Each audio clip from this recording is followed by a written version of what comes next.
down, cause I'm here to flow, flow, flow, flow. Get down, cause I'm here to flow, flow, flow, flow. Get down, cause I'm here to flow.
Get down, cause I'm here to flow.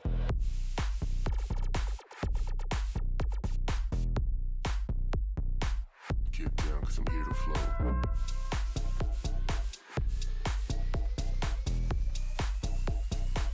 Get down, cause I'm here to flow.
Will you feel the ferocity of velocity, or will fearing the Revenant be really eminent? We never know. But what we do know, OG, is today is gonna be one hell of a freaking show. Welcome, ladies and gentlemen, to the Penta Pro Series. My name is Sia, and I'm joined by OG on the desk today as we bring to you the upper bracket finals. One spot on the line to the main event that can be guaranteed today, right here, right now, and it's up to Revenant and Velocity to make their mark. Yeah, undoubtedly, Revenant have faced the most stiffer opposition throughout the brackets as they've dropped one map on their way here to beat VLT potentially today. And VLT, despite them facing adversaries like Exili, despite them facing adversaries like One Chance, they still did not show any kind of weakness per se. They still look like a very well oiled machine, which is more than what you can say about Revenant because their matchup against Reckoning slightly feared me, although they still managed to persuade a majority of the naysayers by the fact that they have made a very strong route through this upper bracket and at least in everybody's minds are the top contenders for making it out of this playoff stage and into the finale. Absolutely. And look, the simple fact remains, like you said, that there's two ways and multiple perspectives to look at the brackets. On one hand, one may say Velocity had an easier bracket, but on the other hand, they breezed their way through it. So Velocity looking so damn strong. But at the Exactly. same time, while Revenant did have a tougher bracket, they've been a lot more tested. And that simple fact remains that when you are tested through the fire and brimstone, all these better teams bring to you, it sets you up for an easier matchup in the future. So I think Velocity definitely they have something to prove, while Revenant they just need to stick to their groove. Talking about sticking to that groove, right? One thing that I hope that they don't stick with is the fact that Paradox is on, the bench for a little time, considering that he was in Brazil and he's just come back. Hopefully he's reset now, and hopefully we might even see him on the server today. That's what I'm hoping, man. I feel like that would be a curveball enough. Imagine Paradox plus one tap god on the server against a VLT that's been looking hella strong. Now add to that the kind of dominance that Ching has been coming up with alongside Black Hawk going absolutely nuts. It all lines up to a perfect, situation where VLT, even though they might have the upper hand, they really can't take anything by face value. They need to be very cautious entering into this upper bracket finals. 100%. I think both of the teams need to be very cautious from the very start, from the veto to the very first map. They need to be able to make sure that they don't make any crucial mistakes. And what we're going to find at the end of today is not just this one team who's able to make it to the main event, but also another team that will go away from the Penta Pro Series, because we have our lower bracket finals one later on today, and that's where the matchup will decide where we lose one team as well as progress one team earlier in the matchup to the main event. So today True. it's really high stakes here, OG. It's higher stakes than we've ever had across these days, and that means these teams are definitely going to be feeling the pressure. But through that pressure, sometimes we get diamonds. So I wonder which players are really going to step up and show themselves up to be gems. And again, the pressure makes complete sense because today is a complete build up to the finals of the playoff stage, which happens tomorrow at 1 p.m., ladies and gentlemen. So have that marked in your calendar. Do hit the like, subscribe, and do share this with all your Valorant fanatics that you might have on your Discord server. But hey, with how this entire tournament has been shaping up, right? That lower bracket that we mentioned prior, the Duke between Reckoning Esports and God's Reign that we will get to see 7 p.m. today. What are your views on that? Because again, this is just the start of the show, right? We'll soon dive into the first best of three. But before we do so, what are your thoughts on the later matchup for today? Oh, I think it's going to be a really spicy one. In fact, I think both of our matchups today are, at least on the page, extremely close. And for all of these teams, it's all about the bragging rights, of course. That's number one, because you got to get on Twitter and start memeing your opposition. But it's also about the fact that you work towards this particular prize pool that we're going to see on our screen very soon. So in this particular playoffs, of course, there's $3,000 up for grabs, but that 30,000 prize pool is what they're all working towards. Yeah, 18 grand for the lion share, 9 grand for the runners up. And hey, by the end of today, we're going to have a top three. So the top three teams then will contend to bag that extra $3,000 as they will if they end up winning out this playoff stage. So far, I still feel like VLT are the heavy favorites for that, 3000 USD. I don't think much has changed in my mind, although Revenant are the only ones in the position, in my opinion, to change that opinion. Whether they do so, it's completely on them. And like we mentioned, right, the brackets, if you do look at the upper side of the brackets, you do see Revenant in match two. And that was the closest match that Revenant had this entire tournament so far. Reckoning surely did give them a run for their money. And against God's Reign, especially on that map of Pearl, Revenant showed that they had the ability to vary out their draft and vary out their playstyle to yield the max results. So Revenant showing that their comfort in mixed strategy, giving them the best option to counter an opponent on the fly. So Revenant having multiple playbooks to fall back on definitely does help against a team like VLT and VLT's caliber. Considering the amount of experience on this roster, having multiple playbooks, having multiple play styles, having different curveballs up your alley is certainly going to be a huge plus point.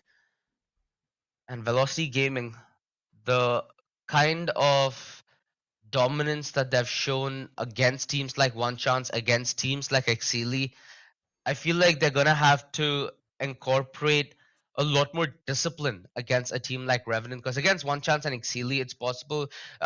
One Chance and White Swing, my bad. It's possible for them to even have small openings individually, which won't be punished as a team, right? Because you look at Yeah. White Swing, you look at One Chance. These are teams that on paper have lesser experience and have stuck together far lesser than the core of VLT has. That's not, however, quite true about the side of Revenant, because Revenant, you look at Hmm. the players on this roster, right? One Tap God, Wimp, Blackhawk, an innate understanding on how to play each other, play with each other, especially considering this tournament. Because One Tap God was, to some extent, a Hail Mary resort for Revenant Esports. After I think I got to have a word with Wimp, and they didn't expect to play it this well. In fact, they didn't have any expectations coming into this tournament. So with them turning out to be the demons that they've become, it's going to be quite the tale that they'll have to say if this ends up going in their bag. Absolutely. And like you said, right, One Tap God has really been a brilliant performer for Revenant altogether. In the absence of Paradox, he's really stepped up to the plate and really set up a Paradox for the future for his coaching staff. So who to pick? But when you look at Velocity, you look at the likes of Amit Rasu, Dapmaker, MW1, HellFF, and Excali. I think you see a roster that has not just tasted this success, but has been at the very top on multiple fronts. A roster that has most definitely dominated across many roles. So at this point, I think for the side of Velocity, it's not about replicating what they've got, but really redeeming not just themselves, but the organization as well. And that redemption, it has to come through in the form of victory today. They need to try and breeze their way through the upper bracket and look towards Bleed and Boom to take them down. Exactly. That's exactly where I was going to get this at. Because they have stiff opposition in that finale stage, right? Bleed and Boom are Southeast Asian representatives for the Penta Pro Series, are going to duke it off against the top two in the playoff. And again, one of those teams are going to be decided by the end of this matchup. So VLT, they need to really, really dig into their comfort zone because, sure, the kind of opposition they had in the league stage, especially the kind of caliber of players that they had to face against were pretty decent, right? We look at players like Caramel. We have the entirety of Wide Swing. In fact, they have really individual cracked players, but you look at it as a roster, they don't have things like conditioning. They don't have a very, very diverse amount of playbook, if you may, especially on the offense. And this is things that teams like Bleed and Boom are going to exploit you at any day of the week. So that's going to be the contrasting difference. Oh, 100%. And that difference is what all of these teams have a chance to make up in the playoffs that we have right now. Unlike Bleed and Boom, they get to build themselves up towards the main event. And for any team, I think that's absolutely crucial. The ability to sort of set up your mojo across an entire tournament rather than be told to hit, come up on the main stage and perform from the get go. But it's easier said than done against that particular might. But that's a problem for another day, OG. What we have today is, of course, our very first matchup, starting off with Revenant versus Velocity in the upper bracket. When we talk about the veto, Revenant's perma ban is Breeze, Velocity's perma pick is Breeze, so that's an easy one. But what Velocity ban out is going to be absolutely key, because if they leave that fracture up, I think Revenant might insta lock it. Not a bad ban. Haven ban Ooh, Ascent. makes sense. Ooh, okay. I just hope it's not like the Ascent game we had yesterday, CA. I don't think I'm ready for, you know, that kind of a bamboozle game of Valorant. No, thank you very much. Icebox. Okay.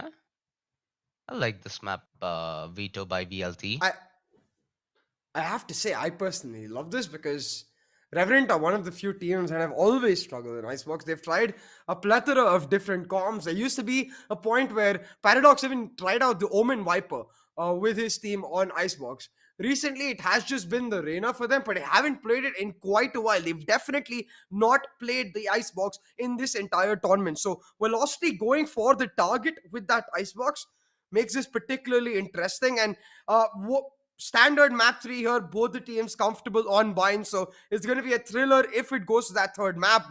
Ascent for me especially interesting because we've seen Velocity on it before. I think they're quite comfortable on it, so it doesn't seem like a target pick here for Revenant, more like a comfort pick. Yeah, exactly. And mind you, the last time that we did see VLT and Revenant duke it off, where the only player missing on the server was Excali, we did have bind, and it did go in the favor of VLT 13-8. So all things said and done, Icebox and bind VLT have been looking comfortable on both maps across the Penta Pro series. Ascent, like you said, not really a problematic thing for them. So it really has to be Revenant playing to their strengths, not only in the veto but on the server as well, as that's what the map selection feels like. At least in terms of draft, do you expect anything contrastingly different? I know, I really like Velocity's pickup too.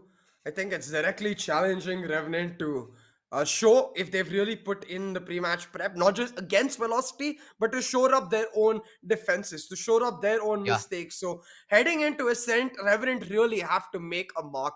They need to stand up for what they've got and show that they've picked up that Ascent because they're comfortable. Because heading into Icebox, I wouldn't necessarily say that Velocity are super strong either. It's just we know historically and recently Revenant aren't necessarily comfortable on that map. All right. It's going to be Ascent to start off this best of three. The upper bracket is going to be mighty crucial for both these teams, as right now they book themselves a slot directly to that finale stage, directly to compete against Bleed and Boom. That's what VLT and Revenant are fighting off for. And of course, bragging rights, right? Because again, Yeah, VLT, they have the upper hand in this matchup. They bested Revenant 2-0 in their last affair. So yeah, Revenant have a lot to prove. I can already imagine the social media managers of both the teams really licking their lips, waiting for just any meme moments that they can instantly start the banter with or Twitter against each other. But hey, while everyone sets themselves up for that, these players are going to be ultra focused, Oji. And one thing that I do want to speak about is, of course, the double duelist lineup for Velocity that we have seen come through in this tournament. Now, a reason why Revenant might have picked up Ascent is they might look to target that particular double duelist lineup. And we've seen Revenant do that to a great deal of success with respect to their match against God's Reign, where they were able to punish God's Reign for their propensity to try and look for fights, just like Velocity will as well. So maybe we get to see a lot more disciplined Revenant here on Ascent, where they are forcing Velocity to play on utility that they don't have in this composition. Yeah, and considering now we have the Excali Sova, truly Flex Cali in the making. So You have the single initiator taking on the double initiator on the other side, with the fade and the KO being opted in by Revenant. It all suggests for more of a faster play that Revenant might want to put together on the attack, right? Especially the execute. It feels like, at least with the way that they've drafted into Ascent, it gives them a little more flexibility in terms of how they modulate their pace, especially in between rounds. They can be execute rounds where snap and they're in towards side, and they can afford to try and play the timing a little more. Of course, having that killjoy will help little later on towards that attack, where right after you get not only that spike down on a consistent basis, you get your ultimate, but that swarm, allows you to play a pretty peaceful post plant to some extent. If you still have the fragment, there's a decent bit of utility all around the board to try and facilitate more room for the genius list of one tap god and Ching to absolutely pop off. I love the draft. I love the map veto. I love this game already, CA. And we're not even started with the pistol. Most definitely. A lot of our audience, I believe, right now, they are going to be fearing the Revenant if they are Velocity fans, for feeling the velocity if you're Revenant fans. And either way is, I think, everyone on the edge of their seats, biting their teeth, waiting for how this pistol unfolds. Because while it's just a pistol, the tension here in this matchup, as thick as butter, and will just be easily cut. So it's all about the good start, the momentum. We know how good Velocity can be, how much Depth Maker can start popping off if he's got that one in the back. But Revenant now here on the defense, on the attack, facing off against Velocity, and it's MW1 to get us started right off the bat. Yeah, and it's Josh out of the picture. So a lot of utility now missing for the side of Revenant Esports as they try to set up in towards the site, but they boxed themselves in unknowingly. There's no avenue for them to fight back here, C, and that concerns me, because VLT are taking their sweet time to pull together this retake.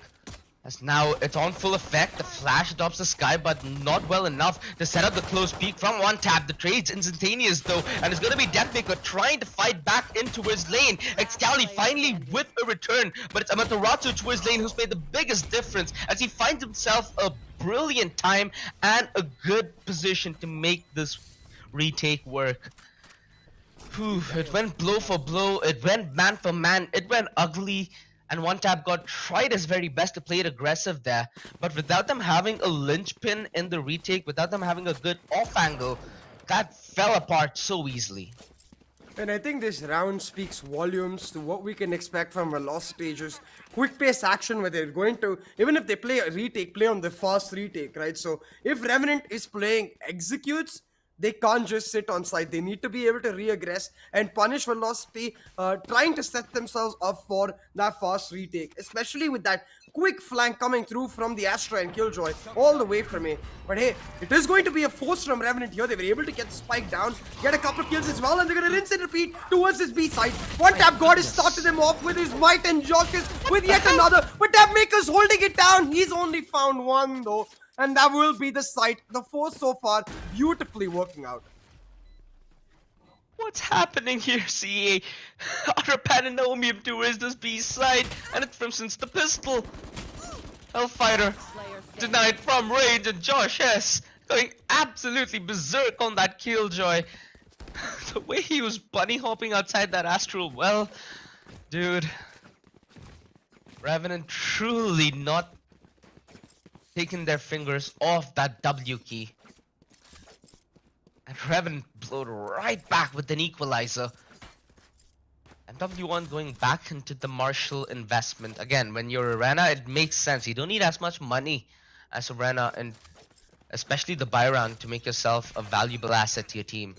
So if you're able to take away a couple of guns, it's certainly gonna do a whole lot for your team's economy later on. They try to fight mid and stack up the A site. You have Velocity on the Eriko, but Revenant almost setting themselves up for conditioning in the future. They're hitting this B again and again and again. This is the eco for Velocity though, so it makes the retake a little, just a tad difficult. But it's all down to that first contact and that first pick. Josh lurking towards the main, and MW1's already found one. They've got to take it slow, and Josh is out of the smoke. What's happening? Cautious like a sheriff from Texas, just pop, takes out 2. And just like that, Revenant pick up a really clean round. And now with that, OG, with the way the eco was set up across the last few rounds, 2-1 on the scoreline, Revenant get to play a huge bonus. VLT, they have themselves all the weaponry that they have to work with. And this is the times that we see VLT try playing it ultra aggressive, right? At least when we did see them play Ascent last, it was just non-stop aggression towards either side of the main. Although their approach has significantly changed this time, displaying a lot of discipline and respect against a team like Revenant. I mean, that's except for Deathmaker, who assumed that he had a pick for the taking. Excali, brilliant shot on a one-tap god, and the aggression closed right around the corner. Excali still playing around with his teammates from the back lines. I love the support that was set up there for that market aggression. Not only did they have a player from Switch, but they also had another player who just rotated through Heaven at defender spawn rotation.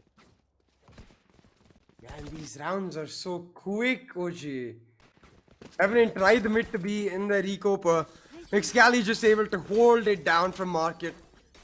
Gets a crucial round for velocity on board now. One tap god did upgrade in that last round, but he's alright with it because he's got his blade storm online. But Revenant, they won't give up the pace. I think this round though, a lot more default focus as they look for information towards A, but all focus towards A shot to try and take control. I think they were expecting an op. Yeah, and MW1 just baiting a couple of the knives. Deathmaker, the knife in the back. No! Ching! Wow! Just a deny from range. And MW1 now forced to play ultra aggressive due to the deficit suddenly found on VLT. Hunter's Fury forced out from Excali, but of no avail. He doesn't find the connections he needs to, and MW1 still trying his very best, but the aggression just tamed by Revenant as they disengage perfectly. The way they're able to handle the chaos that VLT are throwing at them is brilliant, and it's not Revenant are not getting phased out of the fight. That's what I'm absolutely loving. VLT though yet to bring out their best. Oh, talking about the best. What? Ladies and gentlemen, human highlight in the making. Oh, with the lickety flickety flick. MW1 so damn 30 sick. seconds left.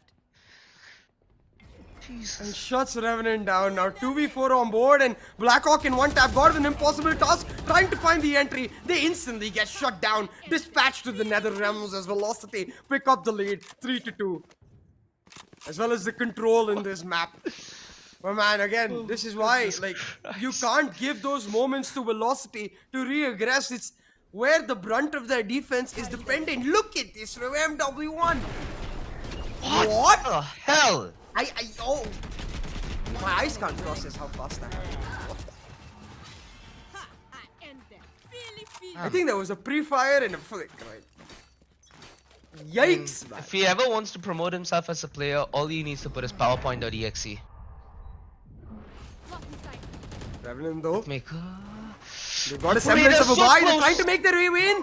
And then Maker in the off caught out. He misses the shot, but the trade does come out. Still, the null command making sure that they can't dump the utility in Revenant. They're able to pick up the site as well as the man advantage. Upgrade the weapon for Blackhawk. But a lot of utility used, which means they don't have enough for the post plant. Might commit the lockdown. Oh, lockdown on lockdown. And with neither side having ability to demolish the others, it forces this awkward fight where the defenders have a slight edge as they have just a second of a deficit, but it's Excali down towards Jen. Oh well my God. concealed. Needs to make a very big play if he needs to redeem himself and this round. Oh, the recon, quick Wow. play. It enables him to try and play the numbers. Time is of the essence, and Excali slowly but surely running out, not only of time but of options. But he takes the best possible one, takes the save, takes the Phantom on to win the next round. Both him and his team will be able to somewhat reinvest. They have money, but not a whole lot spread across the board. Still a huge round for Revenant because of the sheer utility they invested into that round. Going for that fast they hit, and one thing has been established. they've shown the fact that Velocity playing this double duelist comp are struggling to find the stopping power to deny those executes. And just because of that, Revenant can play on that front foot. Play the W, pedal to the metal, try to force the side down. And I think what Velocity might start consider doing is leaving that Killjoy alone to just delay executes wherever she gets hit and start playing a 3-stack on the other side. It's all down to now Depthmaker and MW1 to collaborate to find that particular moment to try and dispatch them and take them out. But it's easier said than done. Revenant very, very clean so far on these executes. That round purely reliant on either of the Killjoy finding timing with their lockdown. You could see the amount of uncomfortable air in the bomb site as soon as the timer started to tick. You know, Everybody going haphazard with their fights. do you know how, like, everyone knows this is a very serious matchup? How? It's because Ching is just like full serious mode. We normally see Ching just smirking, laughing, you know, having a very great time. It relaxes help. You can even see a slight bit of tension on Ching's face today. He's definitely feeling the pressure, just as he should. And again, that pressure, OG, can really bring about the best, but it can also crumble down the best. And that's where lies the difference. Yeah, true. This pressure certainly building up in this first half, with Here. either side now having a buy and Deathmaker on his blades. Fully important round for either side. Gonna be heavily contested. MW1 up close and personal. He's been a menace so far, and he continues to prevail. As Revenant still aren't able to put a stop to the Rana rampage that they're feeding into. Hellfighter is pretty much gonna play support to MW1, dismisses out of position, and Hellfighter just walks into a bullet. The brilliant flash from MW1 enables him to re-aggress, and Blackhawk just walks into it like it's a booby trap. It's Josh S is the such sole a- survivor. Yeah, and it's such a marginal difference. It's a matter of time before Josh gets taken down. And Velocity, they find the round, but it's such a marginal difference between the round right before this, while Revenant pressed the W key, and in this round, they slow down by a couple of mere seconds. But those seconds are all MW1 needs. Plays those aggressive angles and uses that dismiss beautifully to reposition again and again. And as soon as he finds the one, it's like a set of dominoes falling apart. It's literally like Revenant is a house of cards, and instantly they all just fall apart because they cannot do the execute if they don't have every single one of them alive. But hey, I think we're facing a bit of a technical issue here. It seems like Revenant has lost power in their bootcamp. Oh no. Oh no. Okay, there was no damage and there was no kills with this round, so I think it should be a rollback. So we're okay. We're Gucci. Yeah, MW1 thinking it's just standard default duty. Still a little zoned in there, and I think VLT, they're gonna come to that conclusion as well pretty soon. Wait, if I'm not wrong, the Revenant boot camps in Mumbai, right? Yep. Both their bootcamps are in Mumbai. I thought Mumbai never has a power cut. Interesting. Okay. Well, I mean, that could be anything for all we know. But yeah, Revenant, they've been looking pretty strong to begin this game off with, but I hope it doesn't become like a repeat of yesterday, right? Where the technical issues that might have plagued either team kind of derails the momentum. And at least for the context of this matchup, I feel like that was very much important for Revenant Esports. Alright, we're getting a call now that the round's going to be rolled back as well. Again, due to obvious reasons, no damage was taken. Everybody was just towards Bond. They were just lagged out, so understandably so. But yeah. Do you think that this matchup could have been any different? Oh, is that From McDonald's? how you're... LF is eating a burger. I think it was a burger. But yeah, did you expect the matchup to go any other way? To be honest, I did not expect Revenant to play this aggressive. I was expecting the extremely static defaults, because we've seen Velocity, when they aren't shown presence, they do like to aggress. They like to push through. I was expecting Revenant to try and play on those defaults to try and punish that aggression. And I think it's something that they now need to start to do because while they've Why does he started have this such a off very, memeable very well, face? I'm and go sorry. on, Yeah. it's just because he's ultra cute. Oh, dude. Yeah, you're saying. Continue. No, but yeah, like now that they've set up the conditioning almost in terms of tempo, right? Where they can use the same utility to start it off, but the way they can do it is spread themselves apart with traps all across the board. Because as soon as you take A main or you take B main from velocity and then cut noise, they are the kind of team that is going to want to go back and check, especially because they don't have that initiator to get the info. So it's all about baiting velocity almost into those aggressive moves because I think velocity now starting to get us accustomed to this pace of style. Just the idea that Revenant can keep going for these executes. Hmm. Well, I think Revenant should take just a little bit of time to fix their technical issues. Wait, I have a question. When you coached VLT, did you coach the roster which DM was under? Yeah, Dim's been there for like 2 years now. So, okay. So, I have a question to ask you. So, we all know that DM kind of keeps changing his sensitivity and sometimes his crosshair in the middle of games as well, right? Have you ever asked him why?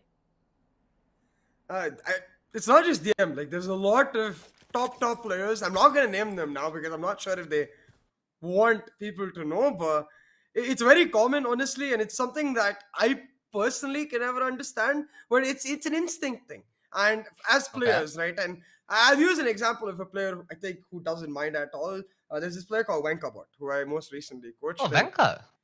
Wait, yeah, wasn't so he playing he for changes who was he playing for? I remember Venka in the choker. most recent tournament.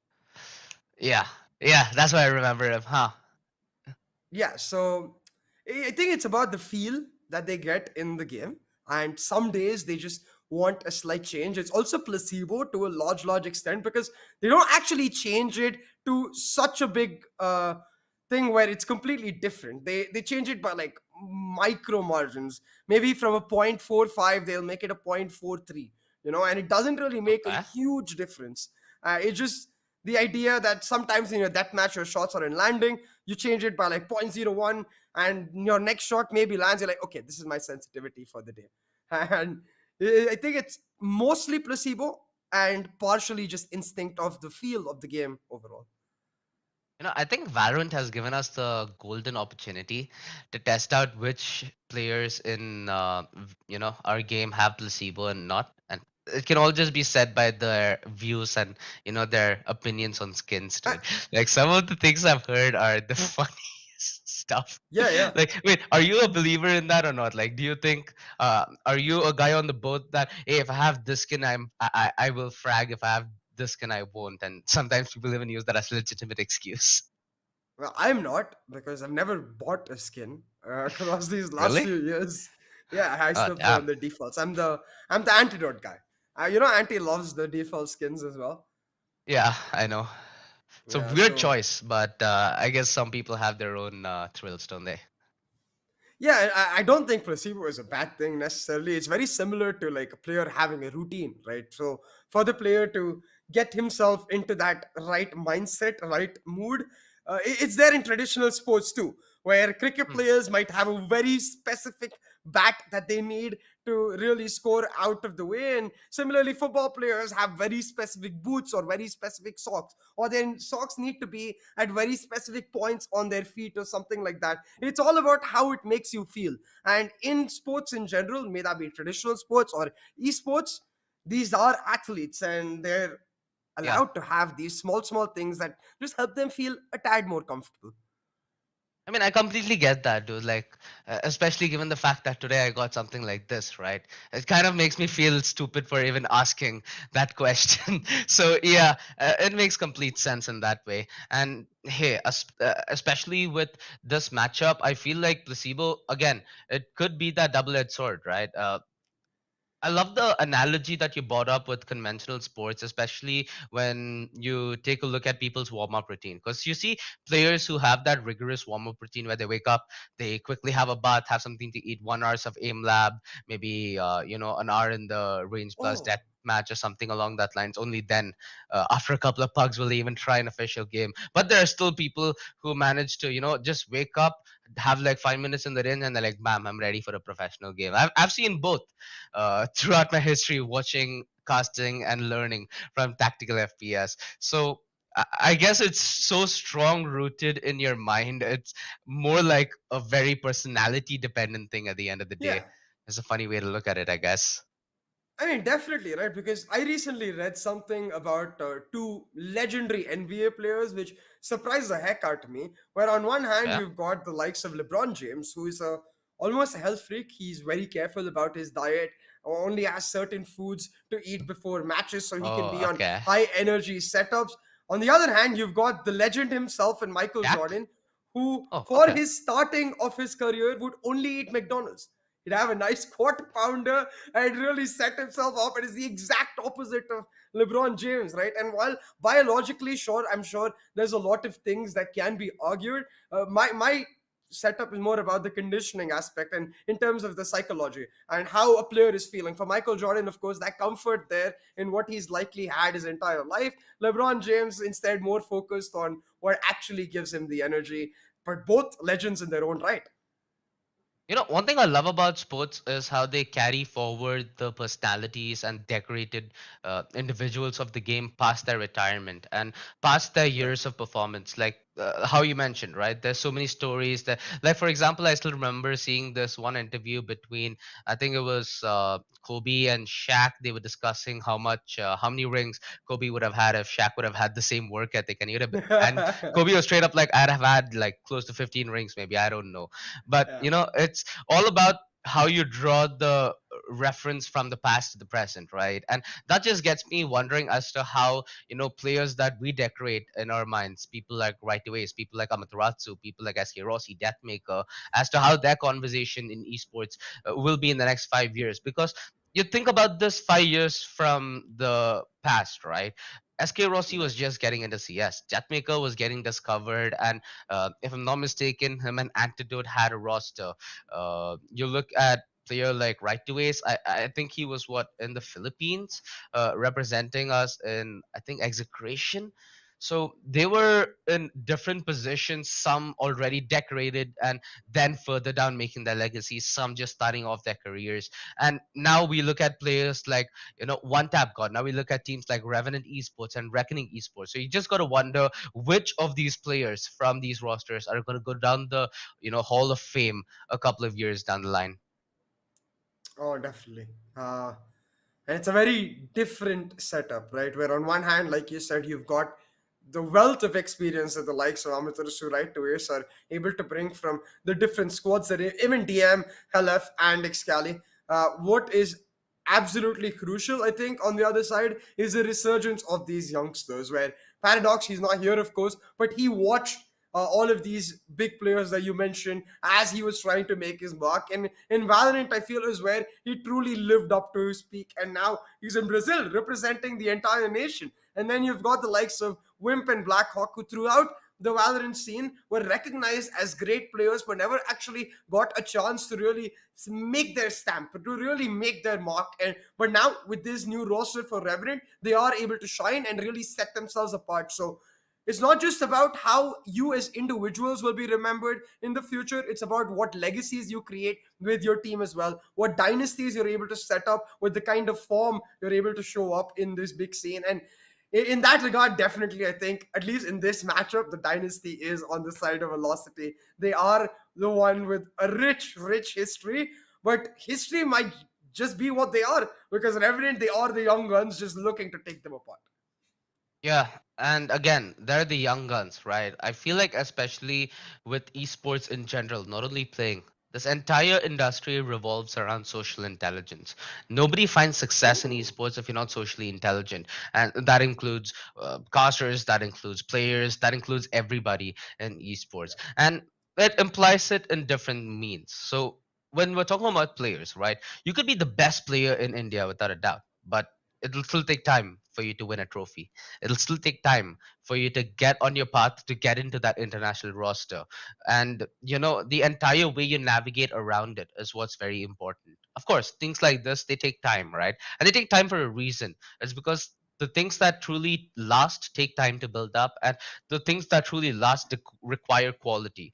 So especially with the growth of some of these individuals, right? Because I've seen them from since I played pugs with them, and I was just chilling back when I was like 15 or 16. So watching most of these individuals grow across the scene in different ways, looking at a player like Antidote, who back in the day he was known for his explosive sniper rifle action that he used to bring to Counter Strike, now becoming kind of like the spokesperson of professional Valorant in India.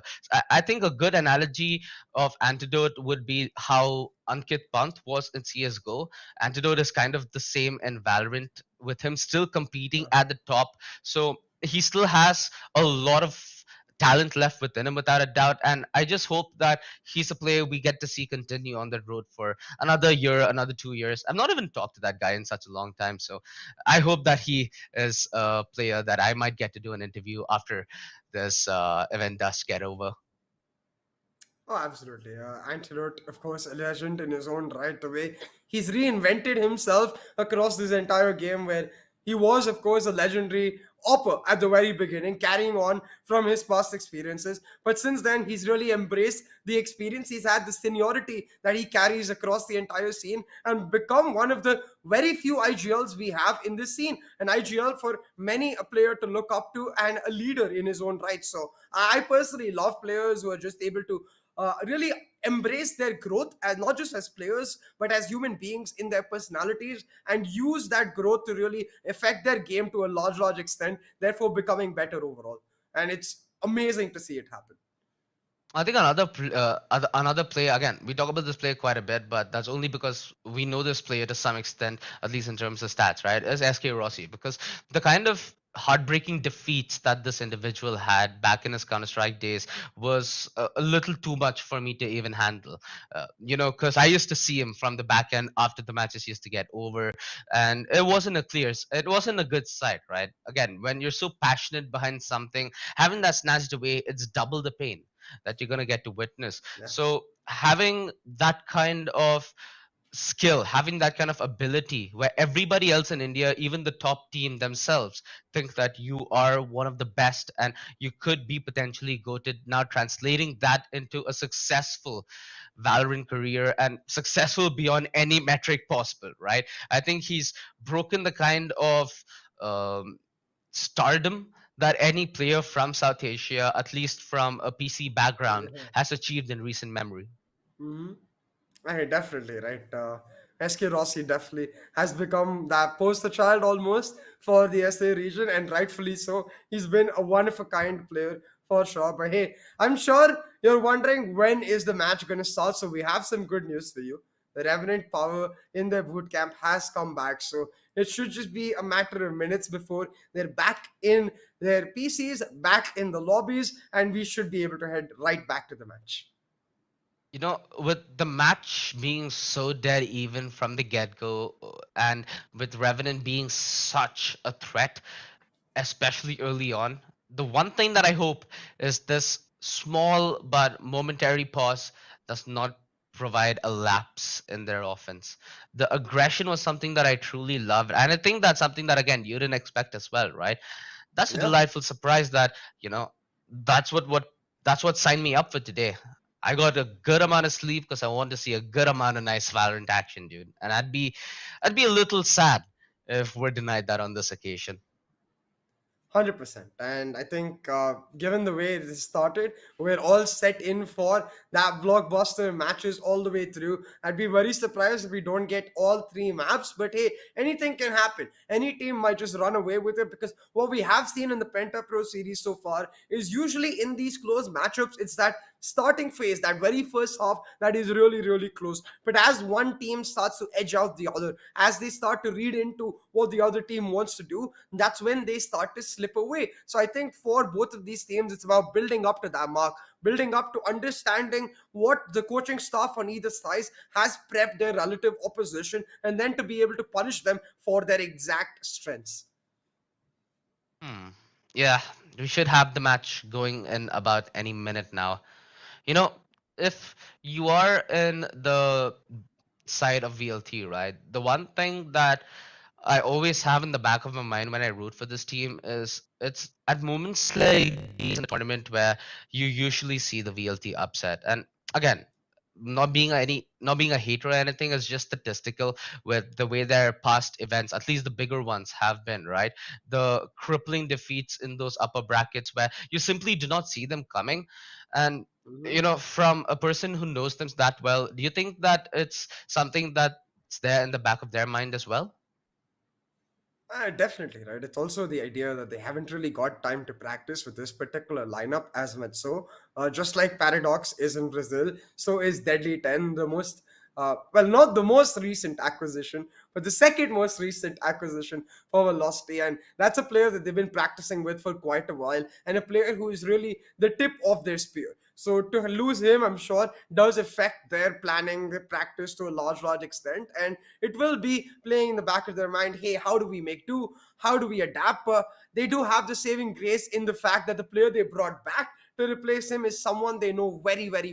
MW1 coming into the Exactly. picture, he's already had a great map popping off on his Reina. So I think for Velocity, they're focused very much on this map. And for Revenant, now they have to find a way to shut that player down, because I've seen MW1 when he starts to get confident, man. He becomes unstoppable. And there's a reason he's considered one of the top talents in the industry, despite being missing for a large part of it. It's because he has that sheer Exactly, man. ability within him to just pop the heck off. Dude, MW1, I think, has been the biggest outlier of the South Asian Valorant scene, because with the way his career has been, it kind of defies logic, right? If he's Yeah. that good, how isn't he there in the longer term? But then you realize that there are personal decisions involved as well. MW1 now having the chance to make his team get an early ticket to the finale stage, and he's putting on a very good show on the road building up to that. And we're back on the show, ladies and gentlemen. We're back on the road. Revenant just a step behind VLT, but the close peek from one tap god with the frenzy almost netted him the early kill. MW1 survives just on 8 HP, but an MW1 that's alive is an MW1 that can very well make you dead. And hey, Oh, he's just putting them to bed. Revenant Esports, they've only found a single pick in a round like this. VLT are going to be pretty happy with the way they dealt with the likes of Revenant, although it's pretty much going to be an effort from Revenant to warm back up into the action, warm back up and get back into their zone and mojo. Because an abrupt pause in such an intense game like this undoubtedly would have affected their mental. talking about mental though. MW1 right now 11 and 5.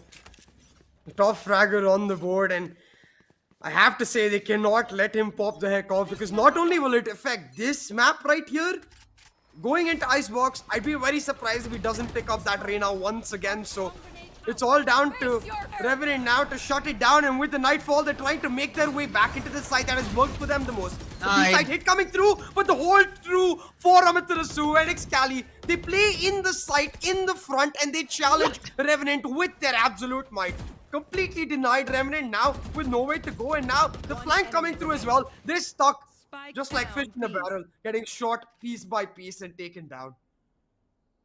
Let me go with that operator, Aramis. Although Amaterasu does manage to find the head of Blackhawk. They're just playing off each other so brilliantly there. You can see the utility dump from Revenant, right? They disposed of the Nightfall, the commitment from one tap god. And VLT exercising that crossfire, exercising utility and experience at the same time to not panic in a situation like that. Allows them to just isolate the backlines from the front lines, pick off each member individually, and make it look like a piece of cake. I think to a large extent, it's also VLT recognizing the fact that Revenant used their prowlers early to clear off the main. So on the back of that Nightfall, it wasn't two prowlers coming through. And without those prowlers, that Nightfall really just takes away the audio. So they're able to play on the side, that minute adaptation in the minute helping them out. And already though, Revenant trying to rinse and repeat on their eco. They picked up one. Excali taken out, leaving Amaterasu with an impossible task. But the backup is coming through. LF clears one, and Amaterasu able to reposition back to these forward angles to play on site. He shuts down one and through the flash finds Brilliant. another. Good stuff from Amaterasu so far, although Oh. Josh making things a little more doable if Wimp wants to go berserk. Has himself the Sheriff and has himself the opportunity of clutch. Amaterasu though holds on to this round, which was swaying the other way. VLT continuing their streak of victories on this defense as they're building up not only a good bit of rounds but a massive deficit that now Revenant need to reply in kind with. If Revenant give more rounds on the attack away, I'm in a split mind about it. I feel like they might just dig themselves into a hole too deep. No, they're definitely going to take themselves into a hole too deep because I can vouch for how comfortable Velocity are going to be on the attack, especially with that double duelist comp. When Depmaker and MW1 have their bodies in each other to be able to execute deep onto sites. So for Revenant, this timeout absolutely crucial. They need these last 2 rounds in the bag. And with their buy round coming up, they cannot afford any missteps. Having said that, Velocity now, you can see the way their setup is coming through. They have that Killjoy lockdown, so likely to pay crossfire towards A shot and play A on the retake, and that's essentially what they're set up for, right? Look at those 2 nano swarms. One of the nano swarms to deny the switch position when they come to close the door, and the other nano swarm to deny the plant, all about trying to delay so then they can fast retake on the back of that lockdown. Yeah.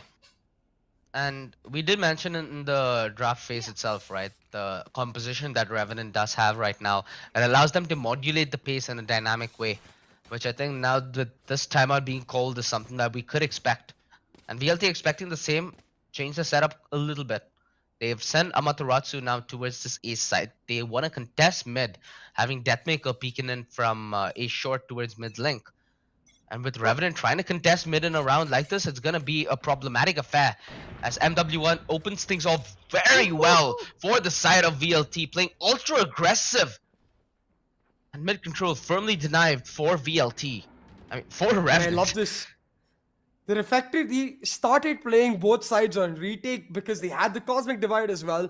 So with the Cosmic Divide, that B side retake so easy on the back of that Cosmic Divide lockdown combo, and they free up MW1 and he's a beast unleashed. Heavy stack towards mid, and that's exactly where Revenant go to play. Amaterasu reads them like a freaking book, and that timeout does not find any value whatsoever.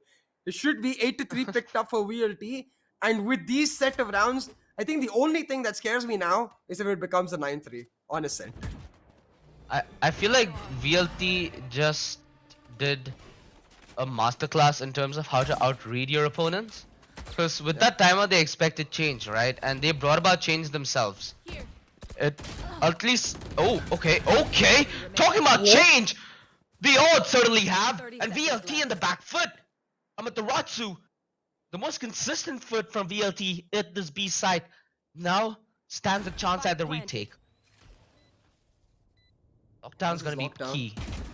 Exactly. Yeah, but if he uses it, on top of that switch, it could have been spammed up. Use it in the back foot, but He still, knows.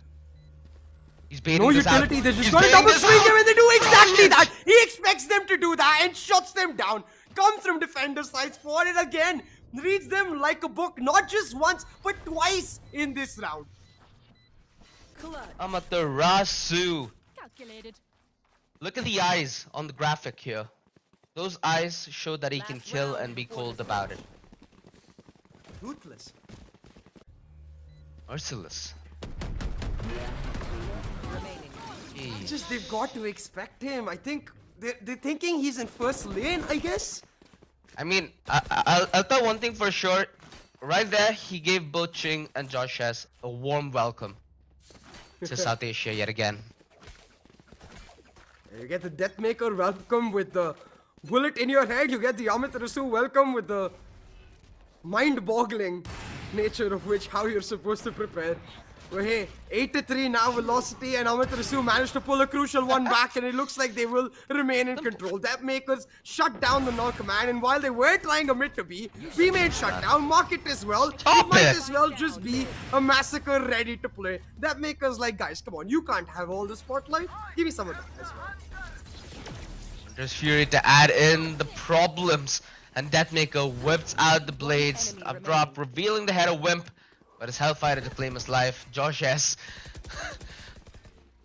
I'm pretty sure shook by the amount that he had to witness.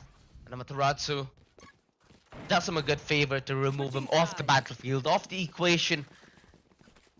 And this half to an end, 9-3. CA. Yeah. I do not know what to think anymore. I do not know what to say anymore. Please help me. No, I think, yeah, definitely the 9-3 first possibility is there, but I don't think it's necessarily as simple, right? Because this is a very different VLT, a VLT who has learned and persevered, and it's more scary for Revenant at this point because remember, the first map of this BO3 is the map of choice for Revenant. It is Ascent picked up by Revenant. And next, as you can see on your screen, we're gonna head towards Icebox, where Revenant haven't really shown us what they can do over the last 1 month almost. So Revenant now in not the greatest of spots. They need this pistol to start off a comeback, but this is where the double duel is. The pace of velocity really comes into play. On the attacking side, on the pistol, they've already picked up this A side for Blackhawk. The Shadows looking, waiting for his moment. Excali with the drone. Oh, they spot him late and they find the kill. Blackhawk. Slight fumble from a position where he could have knitted high value. Quick play though, and one tap gone. Quick dink. He makes the goose very viable. CQC and MW1 now needs to do the same brilliant triple as he looks to finish this with a quad. And the Nanoswarm delaying Josh S. Now Josh has to get a taste of his own medicine. Imagine if I died. A double peek, well set up Hellfighter on the white swing. They do it in unison. 10-3 VLT.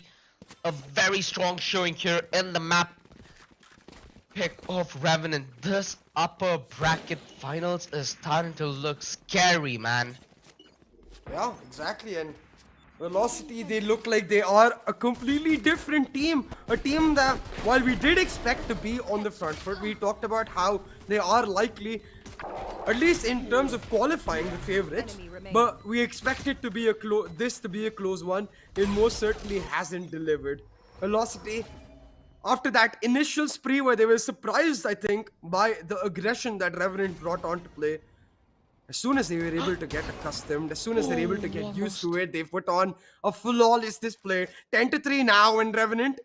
They are on their eco velocity with the better weapons, and well, there is possibility of one tap getting caught out by some spam. Won't be just that, but look at the amount of map control VLT have. They have info over A main, the B main push being mocked, they have entirety of mid. It feels like Revenant happy to back off, but for how long? Yeah, and VLT had the spike all the way towards the spawn area, so that maker just about goes back to try and grab it. W1, easy recovery for him. And they're just walking into pistols here, which should be a piece of cake, considering the kind of action VLT have brought to the table today. Expect them to take... Okay, Excali. Excali, don't. Excali, I know what you think. I know what you think. Excali, no! I love it. I love it, man. Excali sets himself apart, reminds them, hey, you've got the Amaterasu welcome with the mind games. You've got the Deathmaker welcome with a bullet in your head. Well, I am the BM King, baby. Welcome to SA. And that's Puts Ching. a knife into No. Ching's head. Ay, ay, ay. That's the BLT BM King for you. really coming to shape into a monstrous South Asian demon that I'm pretty sure Bleed and Boom have duked off against multiple times. Swarm grenade. I hope that they're ready for them this time though, as they're looking to be in form. Turret down. Placing swarm grenade. Swarm grenade Now look. out. It's all about this round here. If Revenant they are to pull off a comeback, and this comeback needs to happen because it's not just about this map. It's about the momentum, the velocity that MW1 are able to carry into that next map. They need to make this happen, Revenant, because otherwise velocity will be like a steam engine in the 1950s. Just rolling their way to the victory. Ramatasu is basically Robert Oppenheimer smelling himself success. But hey, Velocity looking to take it slow. They play contact, but now set up for a mid to B. They're gonna pick up the pace, and it's all down to the Empress. MW1, especially with the Spectre, that combat stim buff you get off the Empress can be nasty, man. Exactly, close range, this thing will be a cheese shredder, and MW1 getting a reset on his Empress will be allowed to try and playing this a little more aggro. Although with Hellfighter taken off, that's a lot of cover out of the picture for VLT. Heck, it might force them to take these fights, and that's what MW1 might even want. Oh no. So it might feed into the problem that Revenant are facing. One of the first few times we've seen VLT getting stuck in towards this Excali. Just decapitating one tap. As one is tap the god difference, gets right? one tapped by Velocity. They know to play aggressive. It's all about the choke points and they make it happen. It's such a big difference between the way we saw Revenant play that B post plant and the way we saw Velocity, where Revenant were happy to play deep in the site, try to set up crossfires. Velocity instead used that first lane and stairs as choke points. Revenant aren't looking that beat up though. They look to be a little more composed. Sure, they're not bubbly like they are before, but who's bubbly on a loss, man? Like even a personality like Benkai knows how to take a loss. So it comes with a little bit of having that fight left in you, right? It's more important that they have the game in their mind first. And hey, the kind of showing that Revenant had, sure, it might not be what they expected from the get-go, but hey, there is still map 2 and map 3, and we know for Revenant to be a very fluid squad, not only in terms of their ability to play agents but play off each other. So you just got to hope that a factor like that really does pay its dividends at dire moments like these. Oh, but Halef, he's found a huge lurk. What It's up? all about him trying to slow it down. He has the star, so he's going to set up the smoke as well as the pull to ensure he's able to pull it out. Amit Rasu using that pull to his advantage, shuts Josh S down, and now that's the advantage. The 4K coming online, and now Amit Rasu will hunt for his ace. 3v1 for match point here as Velocity look to take this map for themselves. Blackhawk with an impossible task. Now he's got full shields, he's got full health, and a couple of smokes to make it happen, but his position revealed. And with the utility that Velocity have, it seems like an impossible task. Hellfighter now coming through from heaven. Will be able to spot his crossing over on towards a shot. But just playing for that contact, playing to deny, playing for that time, knowing that turret will give him all he needs to ensure that his leader can get that ace and the match in the bag. Velocity with an absolute stomp. They take the gauntlet Revenant throw with this Ascent map and smack it back into their face. And Velocity pick up map 1. Revenant Esports. One good part about this entire thing, CA, is the fact that they're all in the boot camp, right? Gives them the ability to just man huddle up, talk the game out, and get the shivers out of the body. Because Velocity sure did leave a tremor and a cold sensation in the spine every time Revenant come back onto the server. Is just about how you cope with something like that.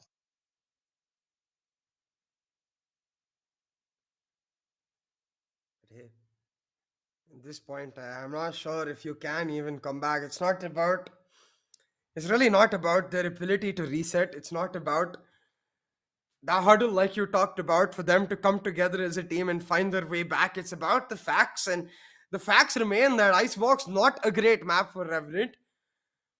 And with MW1 feeling himself that Reyna likely to come out, and it seems like Revenant are going to be stuck with cold hands because they're going to head into the Tundra. And in that map, it seems like Velocity might just pull out not just a victory, but a stomping clinical one at that. But hey, we've been surprised many a times. And like you said, Revenant has the capability to pull it back. Maybe, just maybe, they can find Icebox and find their way through. But look, the way they started, it looked like it was going to go to overtime. But yeah, it was moments like that where you knew the Velocity would just be able to adapt and stay ahead.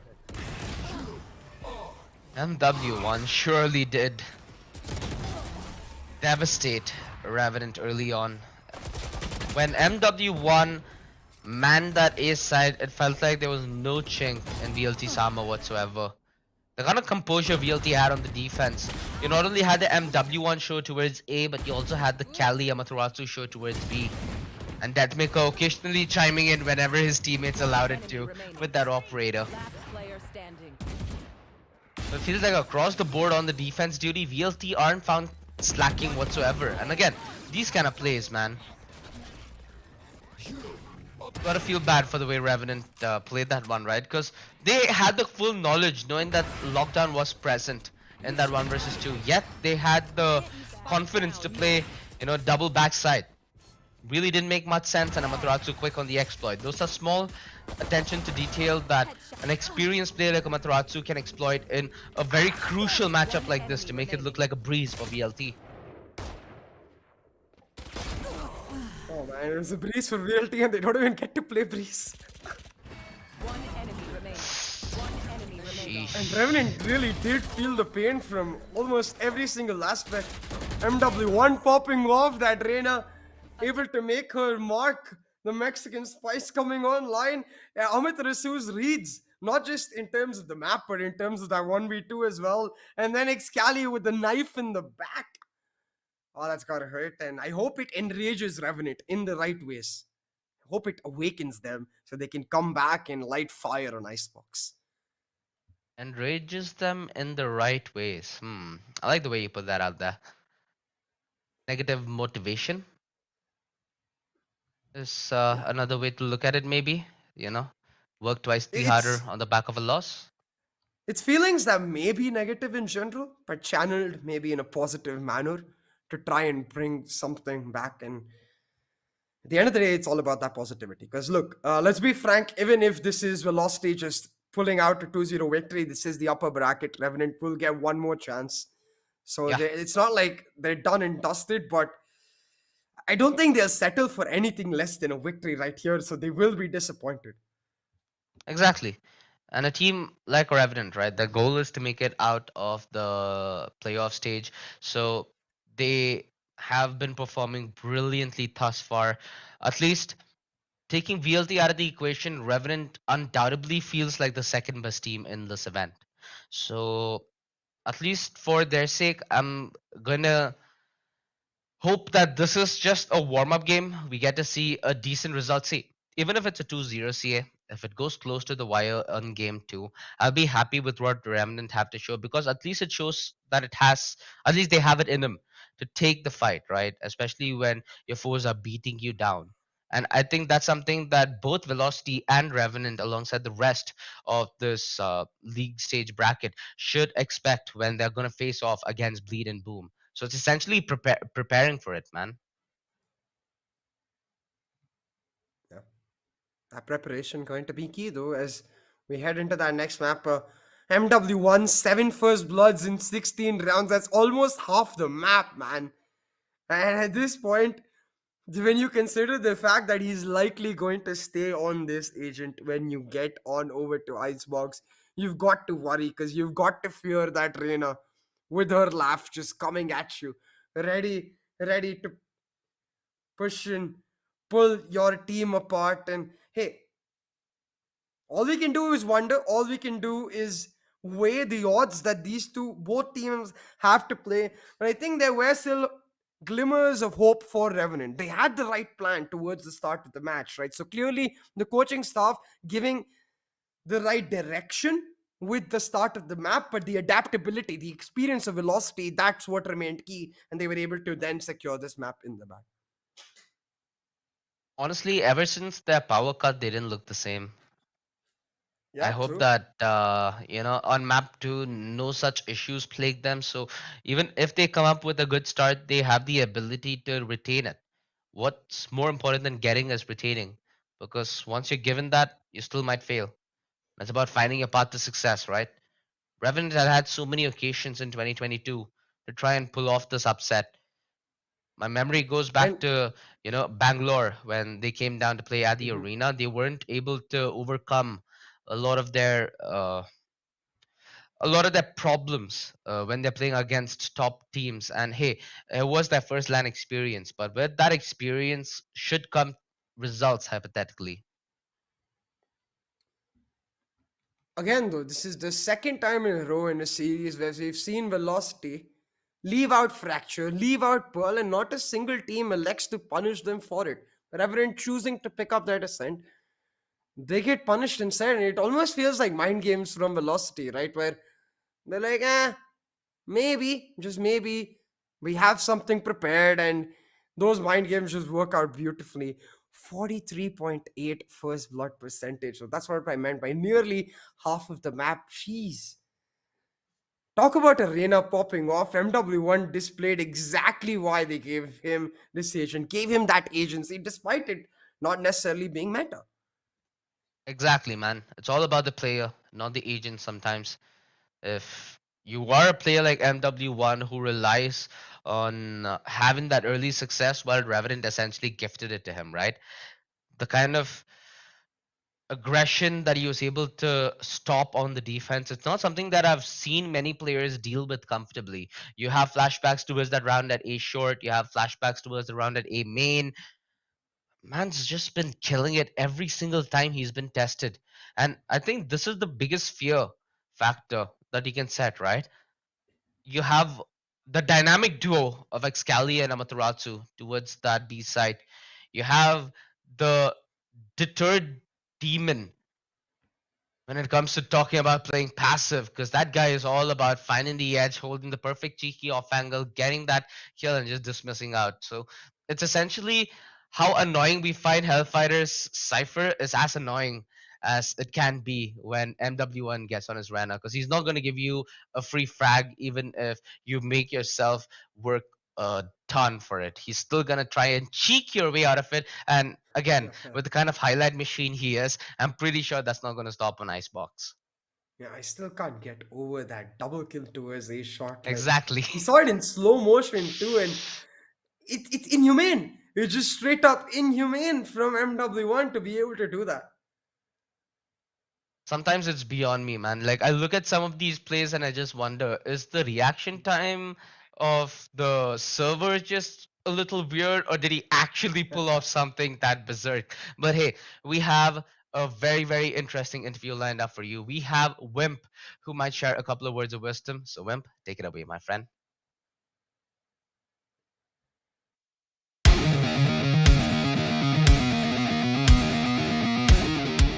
And we're back. This time, we're taking an interview with a very special individual. We're here with Revenant's Wimp. How you been, Wimp? Yeah, I've been good. How are you? Well, you certainly do sound energetic, don't you? Yeah.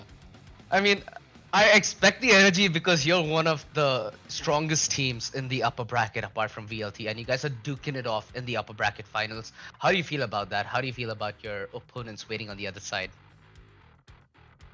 I think right now, because also we are playing with one tap, we are not playing with Paradox. We actually had no expectations going into the tournament. We just thought, we'll just play and just play map by map, see how it goes. Even Wow. in today's veto, certainly actually all the three maps that came in the veto today against God's Reign, we were not actually, how we veto like normally.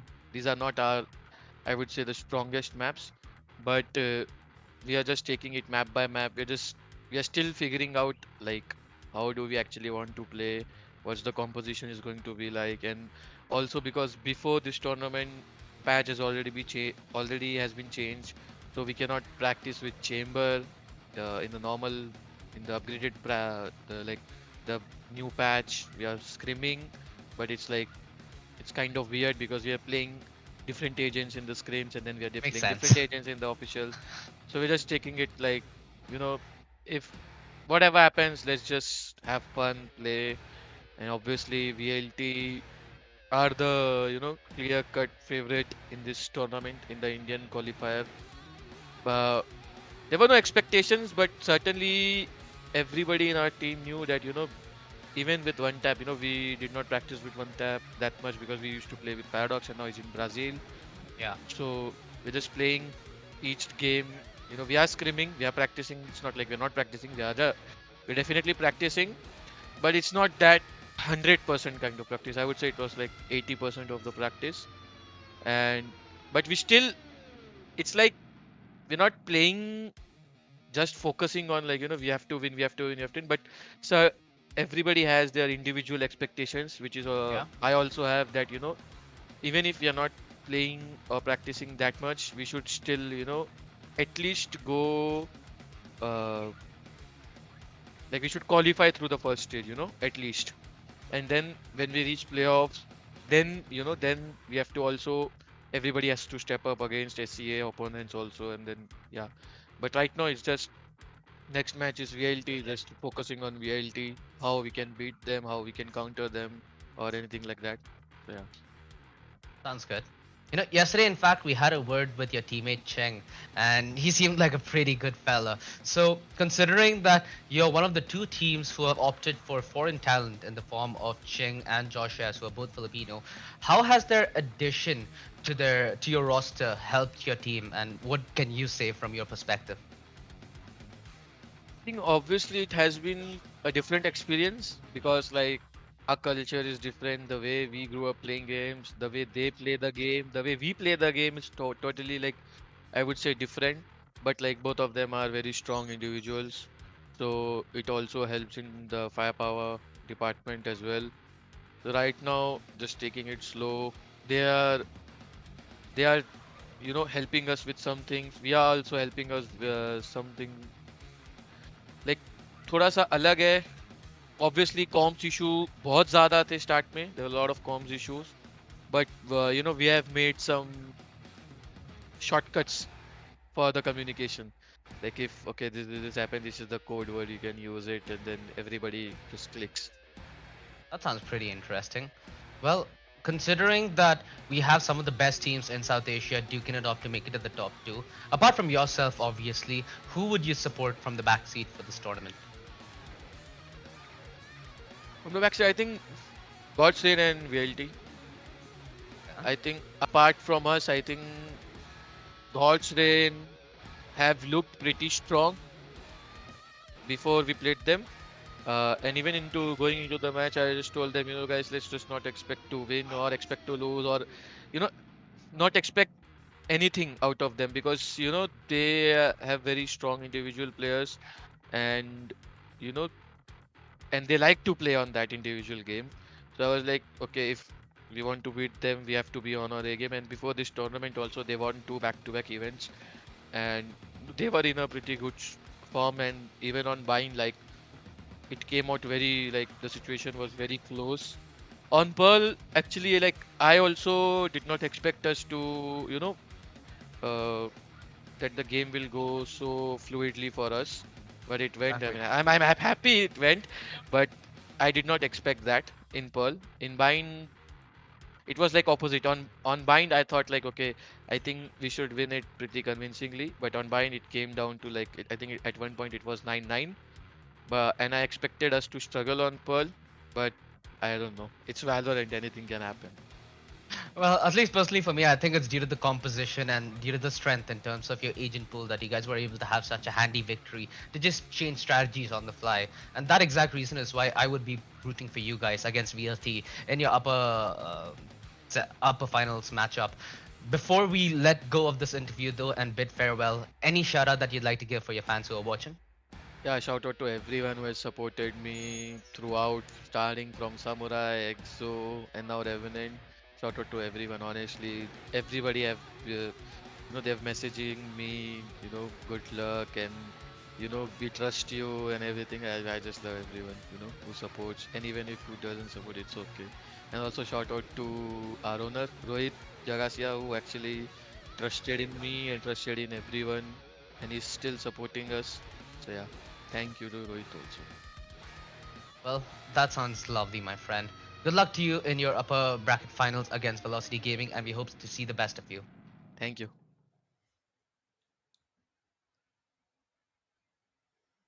Welcome back to the Penta Pro Series, ladies and gentlemen, where we just fought.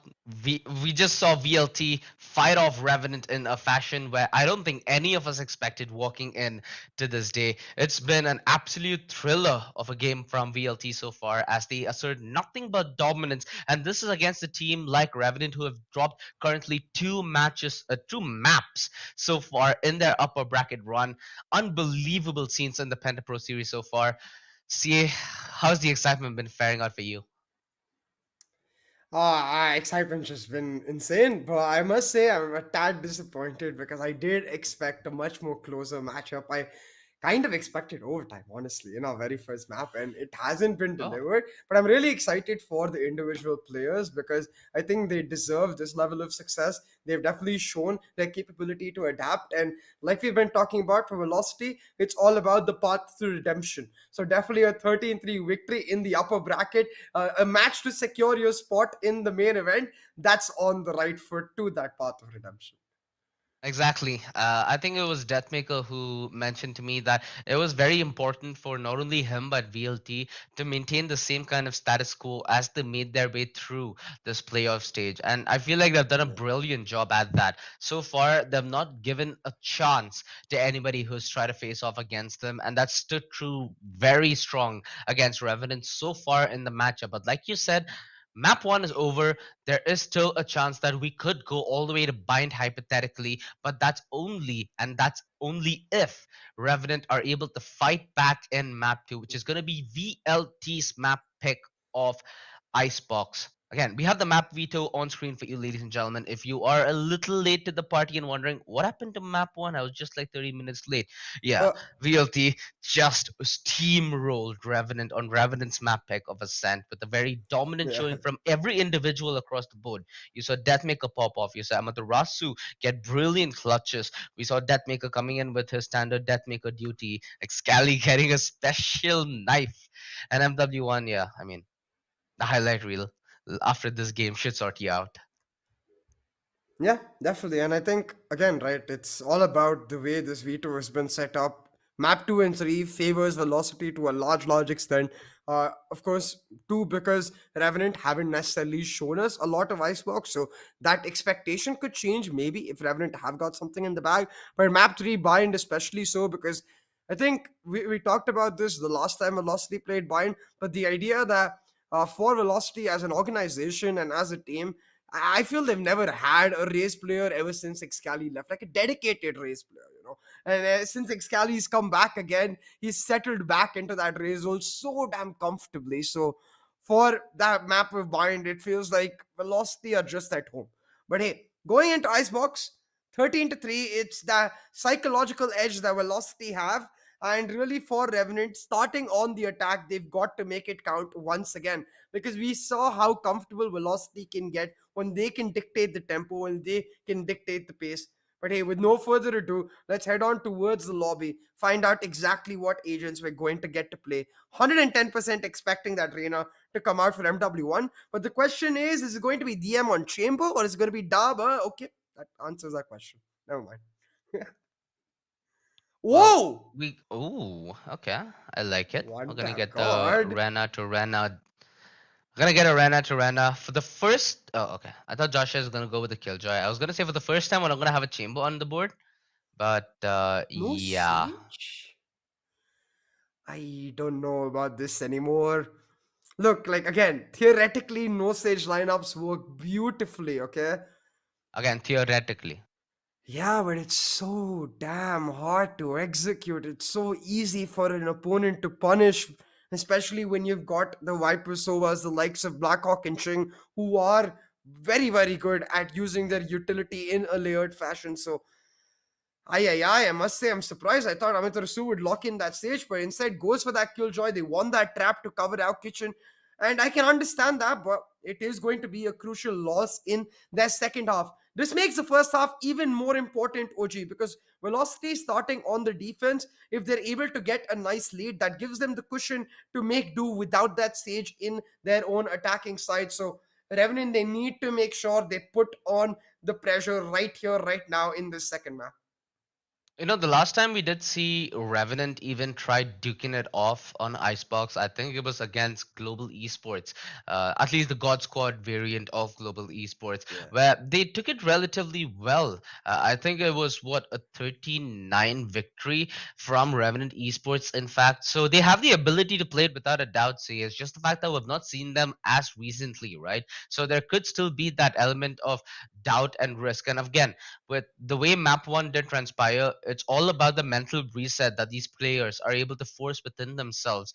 And hey, at the end of the day, it's a best of 3 Revenant. They've had the strong upper bracket run that they deserve to make it all the way up here in the upper finals. So by no means, by no measure, ladies and gentlemen, have they fluked it. They've deserved their slot just as much as VLT, and they deserve an equal fight considering the kind of ingenuity that's gone behind this roster and the work that these individuals have put in. Absolutely. But hey, heading into this map again, it's all about that first half for me. If Velocity are able to get off to a good start, if they're able to get any semblance of a lead, even a 7-5, I think strongly favors VLT than heading on towards the second. Because just as how weak they are without that stage in that second half, it's how strong they can be on their defense. Now, Revenant starting through on the attack, it's all about one tap God to find his own redemption. Didn't have the greatest off-map ones on Ascent, but on this Reyna, he will get to devour and make his way back. Starting us off, OJ, with this heavy stack towards the A side, leaving Josh S on the look as a secondary option. But I'm sure one tab won't want any of that. It's all about that first kill right off the bat. Can he get it coming through? Because that maker, Ooh, they read he's it. going for the aggressive. Blackhawk quick on the deny. Chink should get a wealth of information on the back of his drone. They're setting up for this quick take towards A, and again, they have that Sage, right? So it's all the more easier for them to force objective. It's all about how VLT can try and play retake. But that Hell of an Amaterasu being alive is going to be a huge asset. Amaterasu, though, bites the dust, and this retake looking darn near impossible as Chink quick on the deny. Ooh. Great start here for Revenant as they pick up the pistol. Well ensure that DM's operator is that much later. But more importantly, soldiers resettle themselves, because I'm sure, like you said, they've had that huddle, right? They've made sure to have that conversation to refocus on just this map, not think about what happened in Ascent and set their sights on the victory right here. But it's easier said than done. So that's why the pistol is especially key to ensure that not just do they pick up the pistol, but more importantly so to help them just focus on this map, getting started off with a victory. They look to keep up the aggression. They're not going to turn it out one bit, and they're not deterred by the fact that VLT are quite competent with these pistols.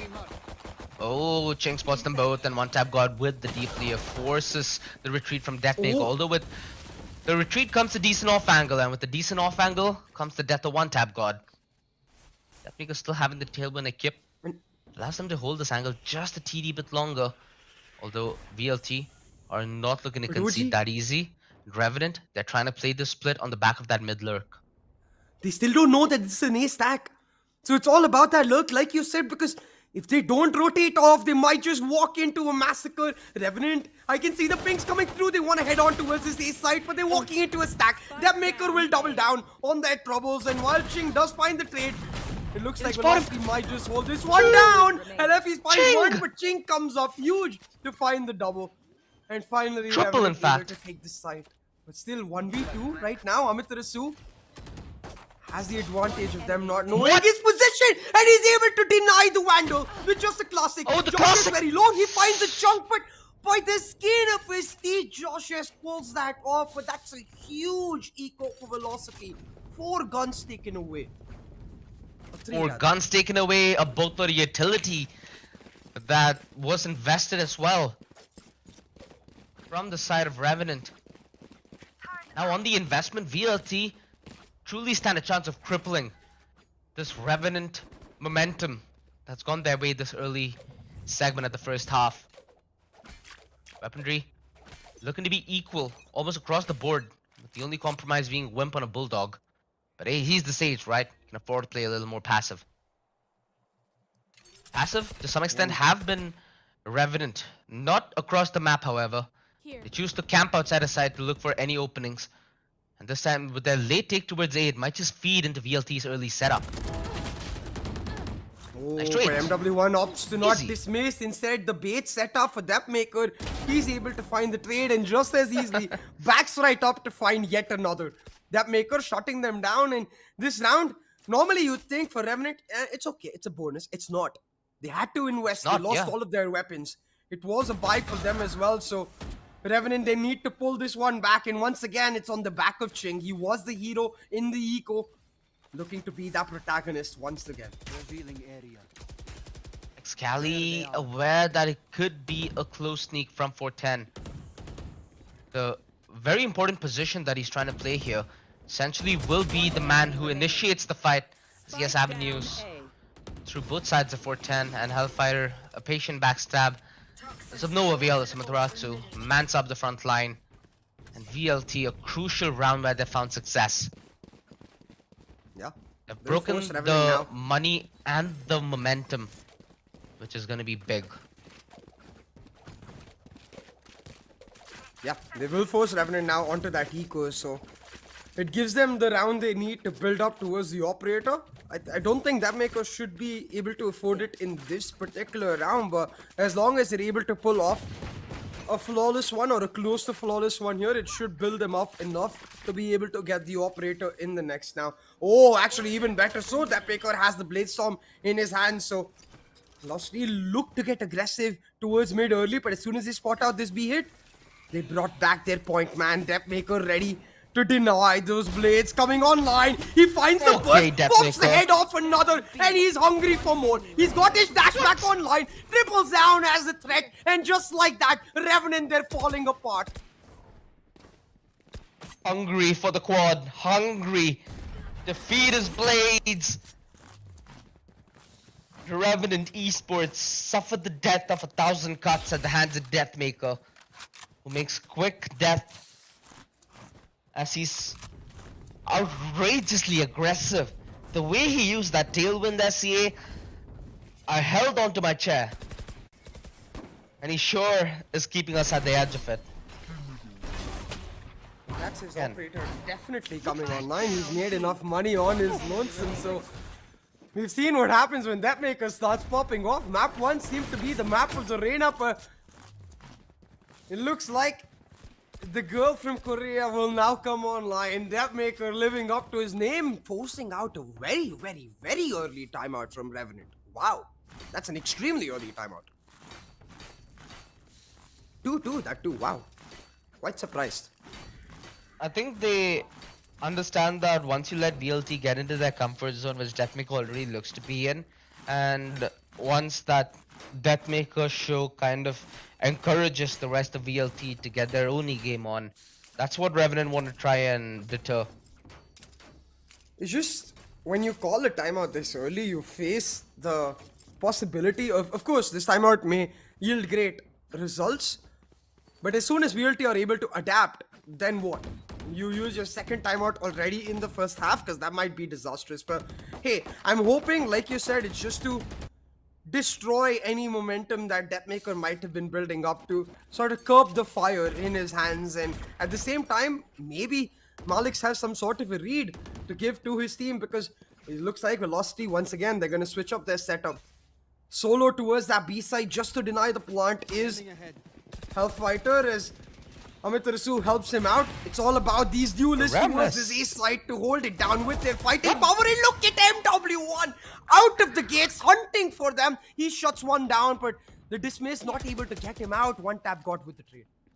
It's still Ching who's bit the dust, however, so it's a very important frag. Very less information now for Revenant to base their future fight spawn, which they have another minute to decide.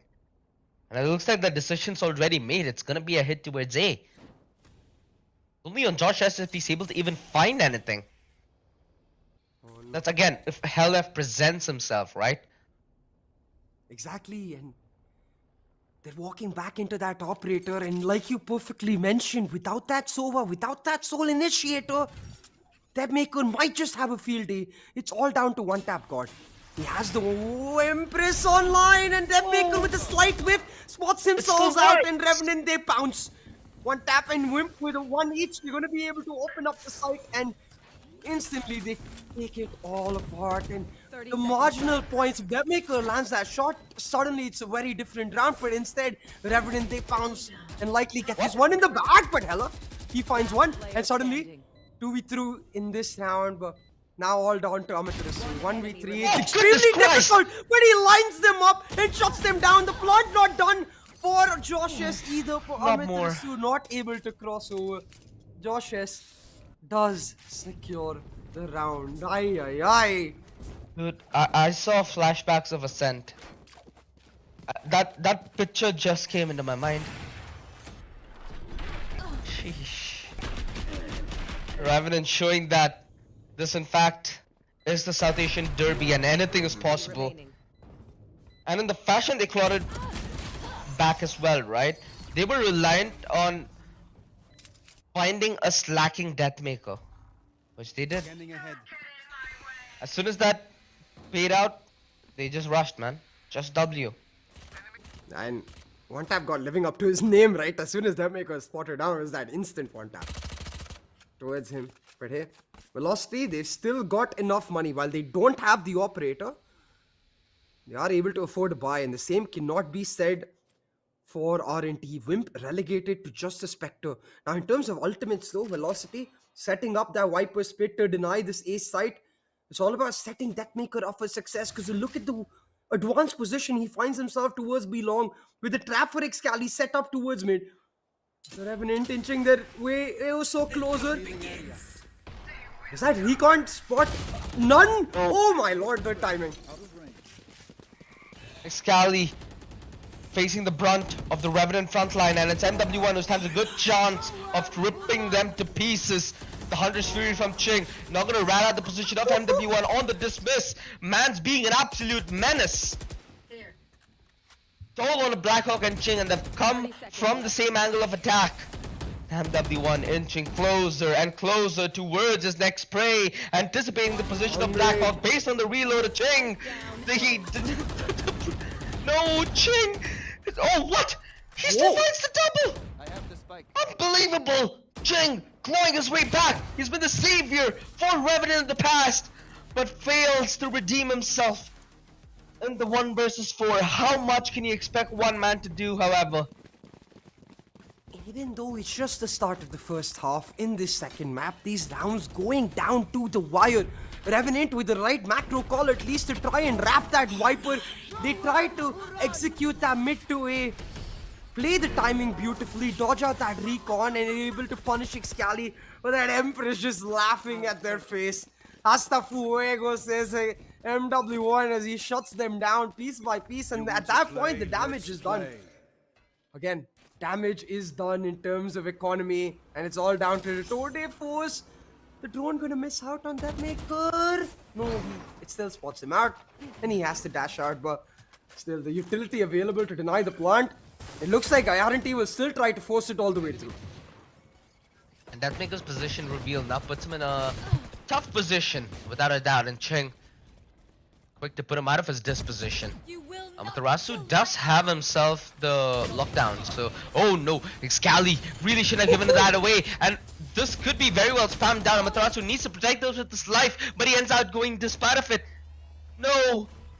Out of the equation, out of the round, but his lockdown still surviving gives a little bit of room for Hellfighter to maneuver and find Ching.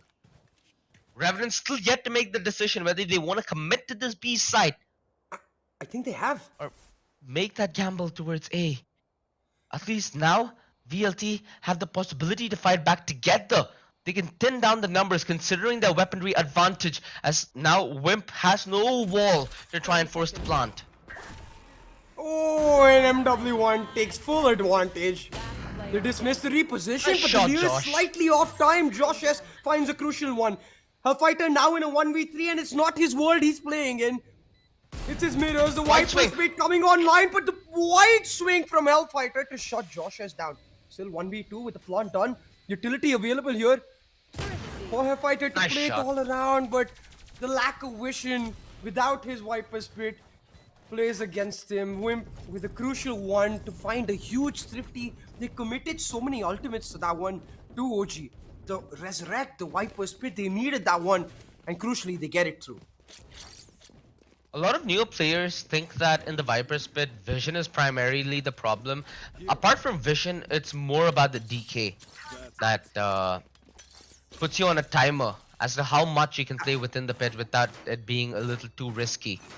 Where a random stray bullet, a random stray shock dart takes away your life. Wimp, up close and personal, that maker put to a stop. And this very much was required. I'm not sure if Revenant gained this on the back of that timeout or was there another call made on the fly. But what they're doing right now is essentially stripping VLT of not only money, but also comfort from pulling off dangerous maneuvers, which we've seen from MW1, which we've seen from Deathmaker, which we've seen from Excali. It's all about that bait setup. We talked about it on Ascent. It's what I was expecting Revenant to play like on Ascent too, right? To bait out these aggressive moves from VLT and punish them again and again, because when it goes silent on the map, when VLT are on defense, they can't help but hunt for information. And every single part of the map, Revenant are just able to punish them all together for Hellfighter. But he does pull one back. Can't be much of an anchor with just the Sheriff. Revenant able to easily pick out this one, take it in the bag. Finally, I think this is one of the few times in the series where they've had the lead, and now they have the hard duty of holding it. Again, it's not about getting ahead, it's about staying ahead, right? Which is the harder part of the race. Now Revenant. If they needed to dig deep to get the lead, they need to dig deeper. And VLT taking a timeout in this kind of a position, they need to do the same as to what VLT did to Revenant on Ascent, right? When Revenant took the timeout early on against VLT, VLT just changed the setup on the defense duty. Now Revenant stands the chance to do the same, switching it up and trying to anticipate what a VLT modulated defense will look like. Yeah, and I really do think the only major change that Velocity need is to not itch for that information, not itch to make those plays, because one thing we've seen from Revenant, right, despite whichever setup they might look to set up, whichever way they might like to play, the setup of the players who are actually playing in that default or who are cutting noise will always be the same. Josh S is their lurker. He will be the one left out, which means they are going to stay together. It's very hard to push that kind of setup out. When a team is doing a 2-1-2 default maybe, then you can push them and catch them out. But when Revenant are always doing those 4-1 setups and Josh S is able to make his way out, there's no need to get aggressive. You have to allow them to come to you. And that's a double-edged sword, right? Because the comms also could be like, you just spot Josh Ash, we know where the rat is, we know where the entire enemy team is thereafter with that information. So you could make the argument of the contrary as well, in fact. Well, but to how much extent you can pull off your strategy, and Excali does not get any information on the back of his early Hunter's Fury. Rather than knowing that Hunter's Fury's gone down the drain, they have the ability to play such a better post plant that if they play their cards slow and right, it could be a crippling move for VLT. No, but this is what I mean though. You know Revenant is going to regroup, and VLT making that right call, that timeout, they don't push, they don't look for information. Instead, they elect to play on their utility. Yeah, sure, while they have lost out on the Hunter's Fury, they still have both the snake bites for the B side, the entire utility of that KJ towards A, and Deathmaker slowly inching his way through has now got the rotation to play as well. With the drone giving over the sound towards B long, they know it's all about this B site, and once again, MW1 in one of his cheeky one and done positions. But for that Reyna, it's more like one and you're done. Everybody from Revenant just waiting to pounce. 30 seconds on the clock, so timing is very much of the essence. And a brilliant Hunter's Fury from Ching. Finds a little bit of information but no confirmation, and VLT fight back strong. Like you said, MW1 being the cheeky demon that he is, consistently being a threat for Revenant Esports, and they're simply not able to fight back. It's yet again on Ching, and his heroics are simply not enough. MW1 just one-ups him in every department. Considering he's given the fights that he wants, that's something that you cannot afford to do against Arena, and especially MW1. And B. with the way Icebox is set up, right, if you are going to go for contact plays, you need those double initiators unless you're able to bait the other team out. Which is why it's crucial for Velocity to not get overly aggressive and get caught out and make sure that they're able to instead set up their own contact setups or crossfires on the site, because without that second initiator, without that KO in play, it's very hard to break it all apart, to clear yellow as well as site at the same time. Now the drone, it does spot Deathmaker out, but again, happy to just back right up and play to deny the plant. Revenant though this time much faster on the execute, trying to come through. It's again Deathmaker to shut them down. They will still be able to get the plant through though. Oh no! Spike down B. Disaster. Time, And it strikes thrice. Standing. No. Revenant Esports, despite having everything going in their favor to get the wall down, get the plant, Deathmaker just continues to squeeze every inch out of the Revenant imperfections. Again, it was almost perfect CA, but almost doesn't cut it against a Deathmaker who's looking this strong and on point. Exactly, and while I like the overall idea of understanding that, okay, this Velocity is not pushing, they're not over-rotating, which means they're gonna have always lesser people on site compared to us, we can try to force it out. It's again where that lack of the double initiator makes it that much harder. I think they shouldn't be using that drone towards B long. Instead, get the Reyna to use her lures early and save the drone for yellow, and then the recon for site itself, so they can push Deathmaker off those positions. But it's easier said than done, because while Velocity are holding on, Revenant, they've tried to pick up the pace towards this ace side. They've got a 1-for-1 and they should be able to get the plant, but it's all down to that Empress. One tap God has come online. All about the kind of space that Ching was able to create, and his team now needs to make good use of it. Wimp firm on the deny, Hellfighter not able to aggress through tubes. Cover lacking for VLT, but frags are plenty, leaving Blackhawk all alone in the Viper's pit. If there's one thing that makes this doable, it's the Viper's pit, and Amaterasu knows how to play around it. As it feels like just another day on his block.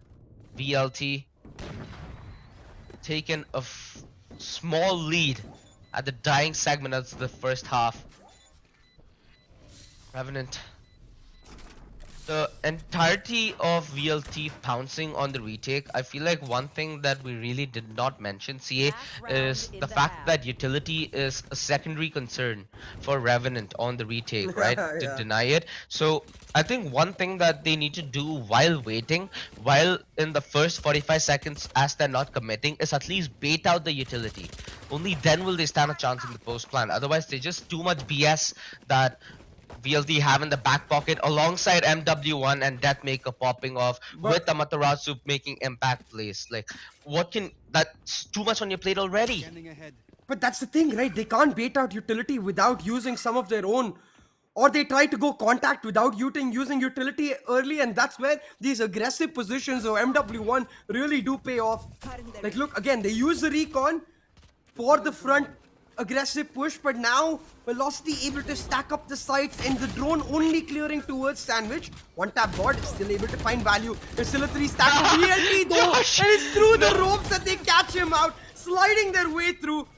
Revenant, they managed to pick out a couple, but Amaterasu burns them all down with those nano swarms coming into play.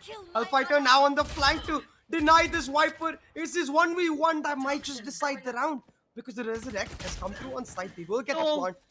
And Hellfighter able to win it out. So 2v3 now. Planted. It's time for Deathmaker to make his mark. These demons from the east, these brothers in arms, it's their time to shine. Hellfire is making the long rotation to make sure they play this 2v3 together.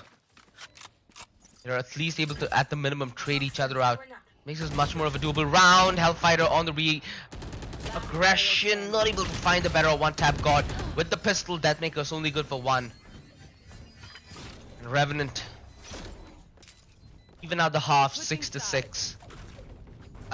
Tell me if this is wrong. I feel like in every game so far, CA, where there's been an underdog versus, a big dog matchup, the David and Goliath matchup, Every time the first map is a whitewash and the second map comes so close, but it ends with the underdog having no cigar.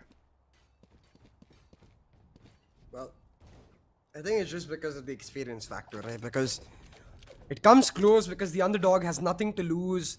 It feels like they've let go of their chains that are keeping them stuck in their mentality, and they're able to play their very best game. But in those last moments when the pressure is able to push them over the ticking line, that's where the experience matters to weather the storm. But hey, a 6-6, I think that's a great half for Revenant. Because now velocity on the attack, they'll have to make do without a sage. Without a wall, that plant becomes also impossible. So this is where the defaulting, the lurking for velocity, absolutely crucial. Hellfighter needs to be that lurking presence to give them that secondary option, but it's easier said than done. His lurk option shut out, and MW1 found as well. And while Deathmaker does find the trade, he's taken out. And that means Revenant, they're ensure that they cut out the site. But Amit Rasu, he's got a nice lurk towards mid, and the timing for a Hellfighter, he's managed to sneak in. Oh my god. Who's gonna clear whom? Oh, Josh on. spots him! Hellfighter. He tried his very best to clear every other angle. Boy, I feel for him. One enemy Callie's the only one in any Ooh. proximity Down B. to do anything, and he's denied firmly as well. All on the experienced man. Soul on Amaterasu. 30 seconds left. Josh S takes it out though. Yet again, the lead for Revenant Esports. It's been quite a while since we said that. Yeah. 6-7 on both though. Now they get to play the anti-eco. Josh S especially, since he's able to get 2 off the bat, will likely save so that he can get the operator in that third round. But I think in these positions, when you want to try to get Hellfighter to look, save my judgment till the next few rounds come out, but it would be better maybe for Velocity to flip the map. Force out B long, force out Josh S, and let Hellfighter lurk where there is no sentinel, where he can find someone off guard, maybe a aggressive one-tap guard. But in this particular round, it's just an eco, and one tap has got himself a Vandal, spots out the bow of Excali, and will get spotted out. Needs to reposition now. And with that information, Velocity trying to force this particular site down. Should be able to get the plant right here. But no, one tap guard, he denies. And now Deathmaker left on his lonesome with the dream to pull something off. Hey, it's just an eco. A great one though for Revenant here on their anti-eco, as they're now able to play that bonus. Josh S particularly will carry on his Sheriff, saving for his op, and with 4,000 credits in the bank in that next round, that op is most definitely coming out. For Velocity though, this is the buy round. Keep up. They've got to make it count, and they've got to make it happen. And Yeah. It seems like they're already starting to set up that conditioning for the lurk. The shock darts to break the kitchen trap. Amit Rasu, he'll find the first. But the trap isn't broken, that shock dart failed. Exactly what I was gonna say. And like you said, right, that early operator, it could be used against them as well. Yesterday, Deathmaker showed that he's more than comfortable trying to put that operator to use, even on the attack. Ooh. Deathmaker finds the dink. Almost finds the confirmation. And mind you, this is Revenant trying to do as much damage as humanly possible to VLT. So any guns that they take out of their hands is gonna be immensely valuable. I think MW1's leg should have just been spotted by the edge of his screen. Although Ching with the Marshall holds on One enemy very best of his abilities. 2 guns down. If Blackhawk is able to make this 3, it's just still a decent round, all things said and done. planted. Yeah. It's all about what damage Blackhawk is able to do here. If he's able to take yet another weapon, I'd say a successful round. But with just a couple weapons taken away and the plant coming through, Velocity should have more than enough money to continue their buy in the next round. But hey, it won't matter. And you can see the temperature is picking up. Excali definitely feeling the heat, turning the AC down. Well, hey, at this point, right, it's all about this next round. Josh S with his hands on the operator. And this is where I want to see Velocity actually default towards B long, but no scratch that. They're not going to default. It seems like they want a W this round. W. Josh S on the operator. It's gonna be something that they need to maybe execute with a little bit of speed. As if the operator comes towards the side defense, it'll be problematic for them to get that plant. Again, they do not have that Sage, right? So that operator will just give slight comfort to aggression. Hyper wall buys them a little bit of room. Excali forcing down the plant. Wow. Excali spammed down and taken down down B. by Molotov. This is the Sage problem. This is the Sage dilemma. Yeah. You can't go for the plant unless you try to aggress Snowman or aggress site. This B site especially is the worst of it. Maybe in A, you won't face that problem without the Sage as much, but on B, it's nigh impossible. But hey, that maker's at least able to pull one back. Again, though, Revenant happy to hold their positions because Josh S has so much damn info on the rotations. Velocity once again trying to force this side through. It's Hellfighter this time. That has become the bait. He will get the spike down and he has a double snake bite, so he's able to get back in time. Can play now on the post block. He has the opportunity here to buy time alongside Amaterasu and his Deathmaker, who needs to make quick work out of the Revenant retake. The wall needs to be spammed down. The half diffuse, not stuck. Wimp gets off it, but for good reason. They take the aim deals as it comes, and Revenant Esports are able to win every single one of them out. Money is looking a little shallow in the hands of VLT, as two members will be able to struggle to reinvest. I think they just forced this CA. They do not allow Revenant to touch double digits in a position like this, especially when you have Deathmaker, when you have MW1 manning the Vandals. It could give them a good front line, but it's actually Amaterasu and Excali who ends up taking the rifles. And hey, at the end of the day, Amaterasu and Excali, considering they're the Killjoy and Sova, have to trade out the aggression bought by MW1 and Deathmaker, right? So it makes decent sense as to why they would do so. And look, we saw One Chance play without that Sage, right? It's all about the defaulting to bait out the utility, to get someone in an advanced position and go back and forth. So Velocity, they need to play around that, and MW1 shuts down that operator, gets a crucial frag. Are you serious? Should be able to inch their way ever so closer, but MW1 they spotted out, and Excali ends up being the prey. Still, Walks into the bullet. Velocity's efforts. Velocity's efforts, though, all to try and recover that particular weapon. They see it in those tubes. They're trying to make it happen, for Revenant not giving them the light of the day, making it harder than ever. Velocity, they have to back off. Still, that weapon, now in MW1's hands, he's got himself upgraded to a Vandal, and now only 1 point away from the Empress. That Reyna might just turn things around. Yeah, that wall forces them into the avenue. That one tap god lies in wait. They've broken the wall. They've shown their position, and one tap god shows his lethality. Wimp just jiggling and flirting around the boxes. Was able to stay alive and stay well within this 1 versus 2. But they played this together, Revenant. Discipline being displayed against one of the most experienced players in the country. Amaterasu on 19 HP. A far-fetched dream considering the setup. And Revenant quick to put Amaterasu to sleep. Double digits. This Revenant Esports was not seen in Ascent whatsoever. This is the kind of Revenant Esports that we hyped up. This is the kind of underdog matchup that we wanted to see. A firm lead in the second half, and Josh, he has the ability to pull out the Tour de Force and give away that Vandal to Ching. Although they still want to invest fully in the rifles. I assume that on a round like this, what you'd like to do is choke your opponents, right? And a Tour de Force does that brilliantly so. You can see Velocity, they have the right idea. They're trying to set up for the conditioning. Now, that maker with the Opper to condition off that B wall, but it's easier said than done because Revenant know that they can just leave that solo Viper, Black Hawk, to anchor it down. Without that Sage, the Viper's life so damn easy, and he lines them right up.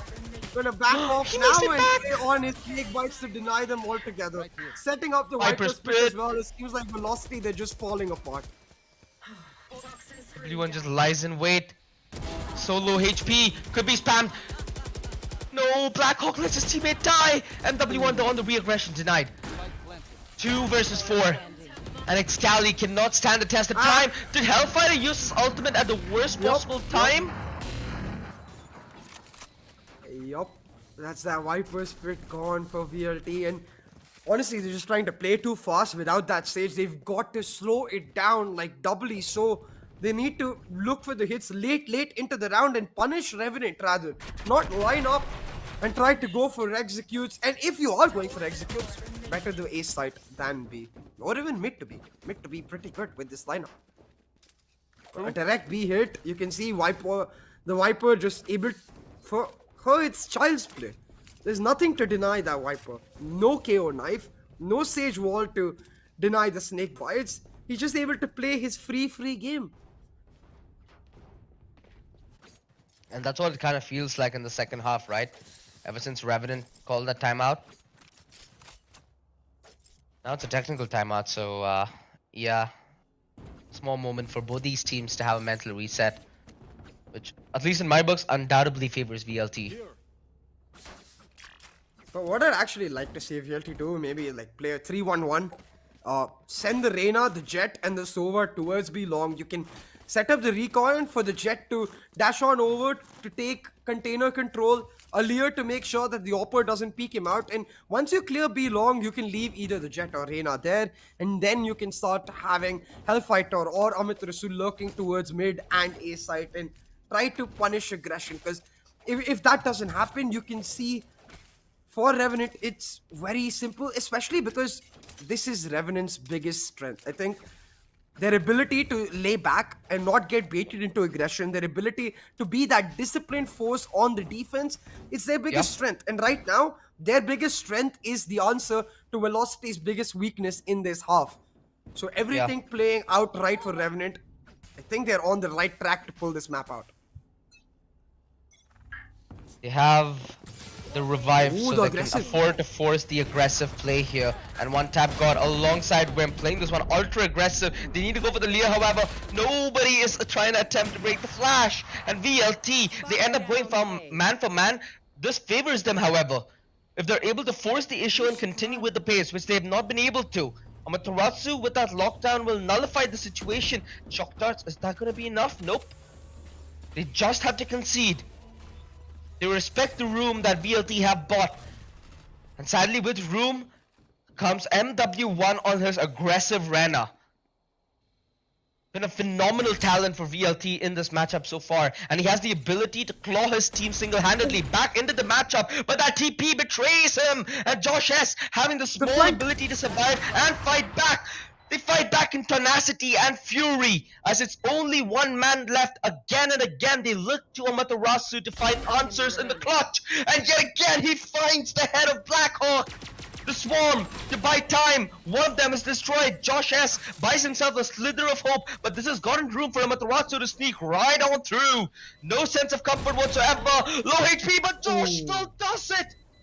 Unbelievable. A huge clutch coming through from Josh S, and you could see the game sense of Amaterasu. His alarm bot is only denying one entry on the flank. Realizes that he may come through belt there, Blackhawk, and make sure to mark him to shut him down, but it's just not enough. Josh S staying aware to try and force out that early nano swarm by shooting it out, and then HP. just clean with that headhunter to take out Amaterasu, find the clutch as well as the map point. Revenant now in control of the court to take out Velocity's map, but it seems like Velocity will finally switch it up. They're going for that mid play. Much more aggressive, trying to find Ching and shut him down, but with the Hunter's Fury available on Ching, as soon as he tags one out, he's gonna smell his prey and try to hunt them down. He finds the first and now looking for the other. Doesn't find the tag, and Because actually use that chaos to sneak on in. He gets spotted out. Now it's MW1's turn to cook something up because he snuck into kitchen. Very forward position. A very, very upfront play. And MW1 The snappiest of aimers. Oh. Decisive plays to make a decisive play yet again.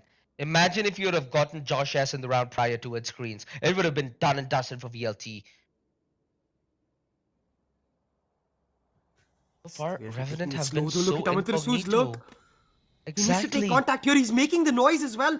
They're all inching towards his A site. Amaterasu, he pulls off a brilliant fake, and now Josh is left on his lonesome. The orb gets shut down, and Amaterasu suddenly has all of their backs turned against them. Now he's going to Perfect. be quiet, like a snake, inch their way ever so closer as VLT try to shut him down. The dismiss to spot out yet another.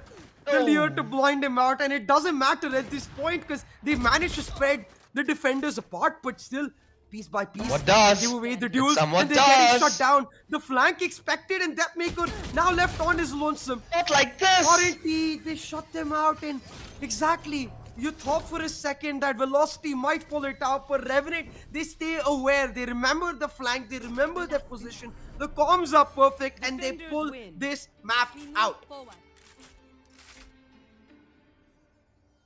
Go the distance. Revenant Esports truly showing form and composure. And the faces on VLT do not look all that happy. And why would they be? Dominant first half to begin with, slowly edged out to an equal 6-6. Ever since that, Revenant have been on another level, on another playing field essentially.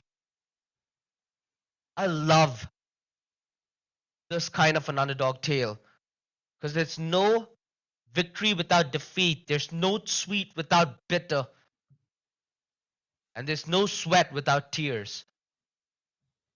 And all the sweat, tears, joy, agony, bloodshed has all taken us to the distance, to the decider, to bind. Let's relive Icebox because it's been a very, very confusing segment in this best of 3 if you're just joining us. And the reason I say that is due to the fact that Ascent was the map pick of Revenant. And they got bested 13-3. We assume that VLT, their defense is what's slightly weaker on Icebox, but I think that entire narrative has now changed. Their offense looked almost invisible. They weren't even on the server. Sage. Honestly, just the lack of the Sage. Nothing else. One enemy remaining. You could see Velocity, they tried to pull out in terms of their comfort and maybe even surprise Revenant to a large extent without that Sage, but it just played into Revenant's biggest strength, and I think that's what is underappreciated, where Revenant over time have developed an identity, and that identity is a large part of their discipline in the sense that they're able to play their way back, ensure that they don't get caught out, and their utility comes first. Of course, Shing as well, having an insane map helped them out, but all in all, I think at the end of the day, that lack of the Sage just hurting Velocity to a large extent, and Revenant Player standing. exploiting it absolutely perfectly.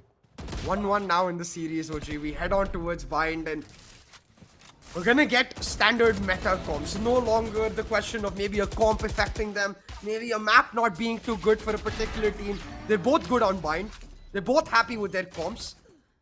And they're both trying to get that first spot. Who'll come out on top though? That I can't say. One enemy remaining. The last 30 minutes haven't been kind to VLT. One enemy But the next remaining. 20 minutes are going to be what's more important, right?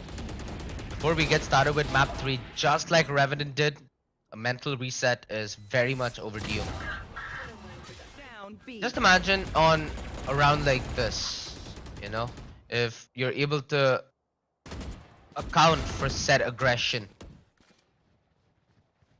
it would have been a much better play than, again, just plain executing site, because we've been mentioning this in the past with Icebox, right? When you don't have the Sage, the ability to execute a site might be there, but the ability to execute a plant is a completely different story. enemy remaining. You might get control, but that's control given away in anticipation to deny the plant, which is what's more important.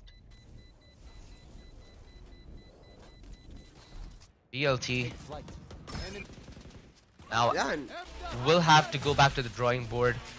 This attack on Icebox, I, what do you think, CA? Because with the way you made it look, it made it seem like VLT didn't do much wrong. It was just the composition that kind of failed them, no, which I I mean, don't entirely disagree with, especially on very crucial rounds towards that B side. If they got those 3 odd rounds, we again could be breathing down the neck of an overtime. I'm not going to blame the composition. I don't think it's the composition's fault because they picked it up, right? So it's all about them choosing to play a particular way with that composition. You just cannot execute without a Sage on Icebox. And if you want to execute, it has to be towards A. It cannot, you can't make B happen. Not against a team like Revenant, who, especially against a player like Blackhawk, who is going to every single time just back off. He's not going to take those aggressive fights. He's not going to necessarily be greedy in his positions. He's going to play on his utility more often than not, and that's where Velocity just getting punished again and again. What you can do with this composition is something that actually One Chance showed us: play default, play late, play on the lurk, really spread the defense apart. And in that sense, Icebox as a map leaves a lot of openings for those lurks. You can try to make a lurk happen from undertube.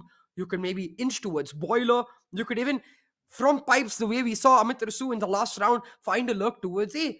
But Velocity, I felt like they were trying to rush it throughout their attack too much to a large extent. Where even when they had certain area taken, they'd regroup and try to hit that site, but that plays into Revenant's hands. You've got to really spread Revenant out, play it nice and slow, almost like I would say DRX style. Just like play extremely slow, react to what your opponent is doing more so than be proactive. Well, I think it's the identity of VLT at this point. They're a proactive team. They not able to really become slow, and that's why the composition is an issue. Because if you want to be a Exactly. proactive team, rather play the Sage than the Killjoy. And I feel like that's something that Revenant do very well, you know. They've shown it to us here at the Penta Pro Series as well. They know how to play proactively, they know how to play reactively, they know how to play off each other, they know how to play very brilliantly on the back of utility and not aggression. So they have not only the big guns, but they have the big brains behind, you know, the map, the game style that they're trying to go, and being a little more impromptu about it. A lot of Yeah, and weights off the shoulders of Revenant and the heavy lifting done by this one man, one tap god, who made so much space on the attack while he was the most of the time the first or the second man in. He was the one who most of the time even found any kind of success.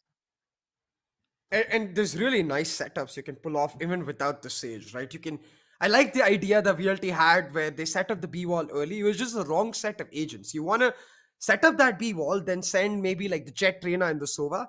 Let the Viper lurk after she set up the wall and leave the Killjoy utility to mark maybe mid and make sure that you don't get flanked. And since you have the double duelist comp, you can force down area very easily. You can take area very easily. So you take a particular area and then you sweat them out. And Revenant actually did this beautifully in their own attack, where they would take B long and then just wait and wait and wait, knowing Velocity are going to reaggress. More than a few rounds, they were able to punish them out. And you could see that lack of patience really helped out Revenant to a large extent. The lack of patience for VLT, I mean, helped out Revenant to a large extent. And I think it's going to be crucial going into Bind because on one hand, we have a stomp from VLT in the first map. And on the other hand, we have Revenant just outplaying VLT on a macro level in terms of that patience and that discipline. So very Yeah. different maps here in the series so far. True. We've seen VLT have a warm welcome for the imports in Revenant with the South Asian experience. And I think that has been very much a reverse card on map 2, right? Talking about the Yeah. South Asian experience, I think Zeke is here to share a couple of words with us. So Zeke, take it over.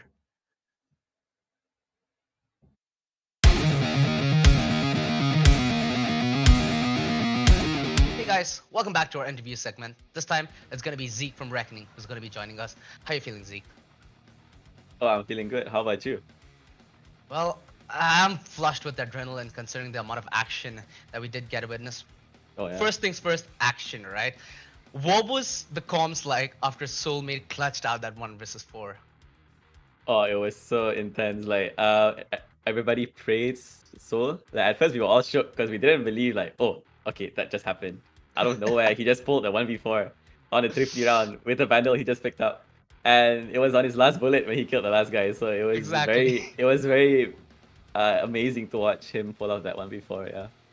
Well, I'm glad that we weren't the only ones surprised on the stream. It was you as well. You know, that game, it went back and forth, right? Could you talk to us about how that matchup turned out to be? Because it came close on map 2 where One Chance got that one chance and they made you guys pay the price for it. Oh yeah.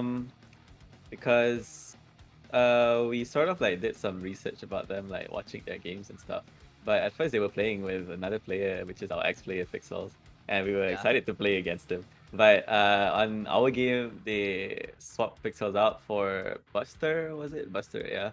And so it's like with the player change also comes with the agent change, right? Like from the VODs we watched against previous teams, they played like with different agents. So we were kind of expecting it that they would play a different agent composition, but at first it caught us off guard. But slowly we managed to adapt to it. And on the second game of Ascent, where they almost made a comeback, it was pretty scary for us, to be honest. But thankfully, we managed to stop the comeback. Yeah. Thankfully, right? Mm. This entire tournament, you're the strongest team in that lower bracket. From your perspective, how you felt about the tournament so far and how you're projecting your results? So far, the tournament has been intense. Like the games are not very one-sided in the sense that games are getting closer and closer as we approach the upper rounds and the finals, right? Like even the game earlier of God's Reign versus White Swing. At first, God's Reign were leading, then suddenly like White Swing came out with a comeback. But although it was very close, but the games were not one-sided at all, which will keep viewers on their toes, definitely. Yeah. For sure, man. Considering your, past with your history with Kingsman and your entire scene in Malaysia, how has it been for you to adapt to a South Asian lineup and provide for the team? Oh yeah. I would say back then in Kingsman, I used to play like the Sentinel role, which is different from my current role in the South Asian org right now, which is I play Initiator, mostly Flex. And back then, Sentinels are like considered like solo players, right? You solo anchor a site and stuff, and you flank. But now Initiator, you're with the team always, and you're always with the action, and you have to be ready with your utilities to support your teammates. So I would say, especially the South Asian playstyle is very interesting in the sense that it's not your everyday playstyle in which you can expect them to do predictable things. Like sometimes they just do a lot of solo plays that don't make sense. Like if you watch God's Reign, I see Sai on Jet, he flanks the top, which not usually everyday things that you watch as an entry agent. And he lurks on the Jet, which is annoying to play against, which is something you don't really face in a like typical Southeast Asian matchup. Well, true, man, true. And at least take it from me, if nobody else has said this to you yet, welcome to the South Asian experience, because this Oh, tournament is yes. truly going to put it to a test for you. Oh yes. Before we finish the tournament and before we finish this interview, any final shout outs that you'd like to give? Shoutouts. Oh, I would say I would give huge shoutouts for our fans. Like although like while you're watching the streams, you would see like comments. Like most of them are supportive, but some of them are like hateful. But we look towards the supportive ones, and we would really love to thank the fans for their continuous belief and support in Reckoning Esports. Well, that sounds beautiful, man. We wish you the best of luck through your lower bracket run, and hopefully Reckoning makes it this time. Good luck and take care. All right, thank you. Well, I think Seek has definitely shown that he's a very wholesome guy overall. What I especially like is hearing that they're feeling very welcome at Reckoning. So kudos to All right. Reckoning for making these players coming from different region, making sure they're feeling welcome. And I think the same can be said about Ching and Josh S as well, because like you said, those players from the SEA region really showing up in that second map with Icebox, shut VLT down, brought Revenant back into the picture, and now OG we're getting ready to head into Bind. The final map in this series, it's do or die for both of these teams, not in terms of their tournament lives, but at least to try and get themselves in the grand finals and therefore automatically secure a spot in that main event. Yeah, the fact that either of the teams just snatched their respective opponents' maps just Yeah, throws an air of mist into this conversation, right? Because right now, this best of one, it's as dead even as it gets, with yeah. how Velocity just mentally broke Revenant on Ascent, besting them 13 to 3, and with Revenant's swift but stern reply, especially on the second half of Icebox, it doesn't make it any better than this, man. This is truly a clash between two top teams, and whoever is going to get their first ticket punched into the finale stage of the Penta Pro Series, they're going to truly deserve it. Oh, 100%. And one way or another, way, like you said, we're gonna get a team that deserves to be with the likes of Lead, with the likes of Boom. So what I can expect, I think, from this matchup is somehow for one of these teams to pop the heck off. I actually don't think we're gonna get a close one. I think both of these teams are going to go out of their way to try and outplay their opponents. First of all, outside the map in terms of the coaching stuff and the instructions they give, and second of all, inside the map with the way the IGLs in Amaterasu and Wimp face off against each other. And what that is going to result in is that one IGL and one coach will take the cake and will have the better read. So I think it's very likely that we have a pendulum kind of matchup, with like win streaks going in either direction. Win streaks going in either direction. I mean, you talk about the kind of highlight plays that we got to see on map 2 itself. It kind of is a stark contrast of what we did get to see on Ascent, right? On Ascent, it was what the VLT show essentially. Everybody had their own montage, but it was quite the contrary if Icebox is taken into consideration, right? Because despite the fact that Reckoning Esports did not come up with massive, like, quad kill individual plays, each of the individuals did respectively enough lifting in their own rounds of impact.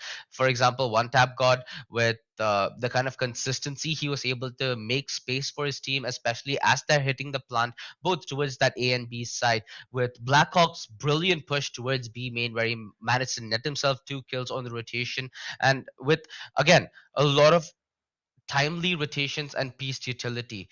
In fact, there was so many times where I think it was Ching, right, who was playing the Sova in the side Yeah. of Revenant. The kind of recons that he set up on the defense really did punish that no Sage composition that VLT did walk in with. So everybody doing their individual homework here, and VLT find themselves at a difficult crossroad.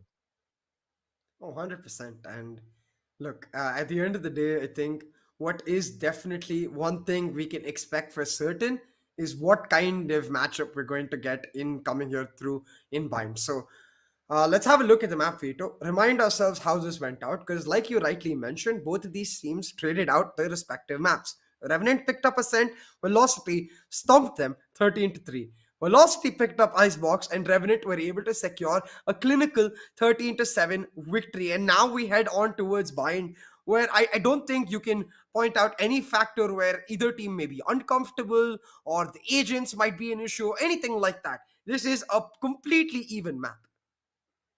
The very dead even matchup as well. So it's all going to be on the pressure now. It's on who lets the other's nerves really lose. Like the last time that we did see VLT on Bind, they looked to be playing in their old comfort style. I do think that VLT haven't had a lot of time to work on their Bind, so they were just going on the fly, right? I think with the way things are going in the side of Revenant Esports, it just makes me feel that they have a minor edge walking into this matchup. I'm actually feeling the upset here, man. I think it's gonna be Revenant to take this game out. What do you think, CA? I believe in the Cali Rays, man, but I can't make a prediction. I think, like you said, Revenant are really, really good on this map. So are Velocity. And while you are right, I don't think they're going to have a lot of time to be able to prep this map out. The composition they play is actually something they've been playing ever since I was there as well. So they've actually got a hefty playbook to rely on. And for Excali, it's not much to learn, right? It's just as a raise, it is easier for you to be set up for success. So I think this is one map where they didn't actually need a lot of prep coming into this map. So I think it's as even as it gets. Wimp, though, pulling out that breach, that is going to be that difference. Because, like you might remember, when we saw Revenant last on this map, they like to play that breach fade lineup, set one tap god up for success. Yeah, and on the other side, it's going to be the Sky Fade. So a small contrast in terms of initiators and in terms of controllers as well. With Blackhawk taking the Astra, it's going to be MW1 on the other side, where we've seen him on Bind playing the Brimmy. Although we didn't see him make the same kind of impact that he could as Arena, still more than a consistent controller. So it's a veto that I think both of us expect both teams playing to their comfort zones here as far as we're concerned. Yeah, And both absolutely. of them And playing to punch in their tickets to fighting both bleed and boom. 100%. Very different compositions coming into this map. So very different play styles, inherently so. I think what is crucial is that one small chink in Velocity's armor that you did mention is MW1 on the controller. The last time they played it out, he didn't have the greatest of maps. He was single digit, at least in terms of the frags, and we didn't really see his impact as well. As compared to the Reyna, where you can see he's a lot more comfortable. I wonder is MW1 can find that same mojo on this Brimstone.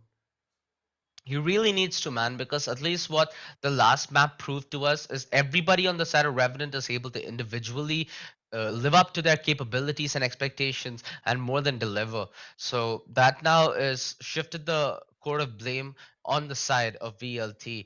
And hey, this might have been a heartbreaking loss on Icebox. There were a couple of rounds that they hypothetically could have won in a far more simplistic fashion, but yet fleeted away from them. It happens. It's a best of three. This is indeed the test of what champions need to be made out of, and Revenant are giving them more than just a run for their money. So again, with me favoring the Revenant hype train, I'm all itsy and bouncy to get onto Bind. Oh, absolutely. I can't help it now. Adrenaline is pumping, and I haven't even had my Red Bull today. So I'm really feeling it. And at this point, I think anything can happen. That's the best part, right? Because normally, especially as an analyst, you have certain expectations, you have ideas with the way the match may go, and surprises are pleasant because they really show you how different teams can be. But the best matchups always are when you have no idea what is going to happen, at least in terms of who's going to win. Now what we do know is how these teams like to play, and that's where I again like to bring in the picture that we saw from map 1 and map 2. Map 1 all about Velocity's dominance, them taking the fight to Revenant and playing in their face, especially with the likes of MW1, right? And map 2 all about Revenant's discipline, Revenant's patience, and that working out beautifully. Now coming into map 3, Velocity, they can't do the same. Deathmaker can afford to on his chamber, but MW1 not so much on the Brimstone. So they're gonna have to find discipline and patience of their own. But at the same time, for Revenant, none of Velocity's composition actually sets Revenant up for success anymore. It's not just about their discipline and patience. They're going to have to be proactive. They're going to have to be innovative. And I think we're going to see the best of both of these rosters come out. We certainly have from the past, and we certainly are from the future. But now's the present, and we want to see who lies a step ahead in the Penta Pro Series.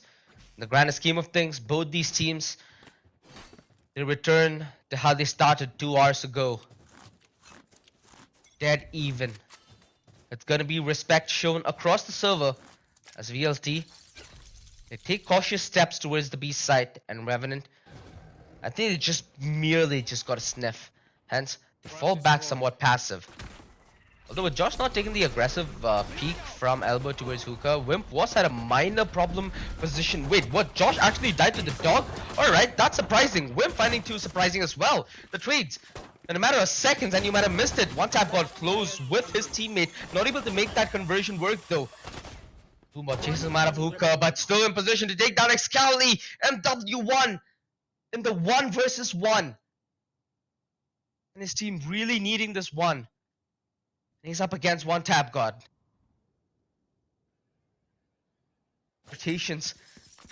They essentially are playing yin and yang with each other. One tap god anticipating the peak. MW1 so low. Either side could win this out, and MW1 holds his nerves as that round merely fleeted away from VLT.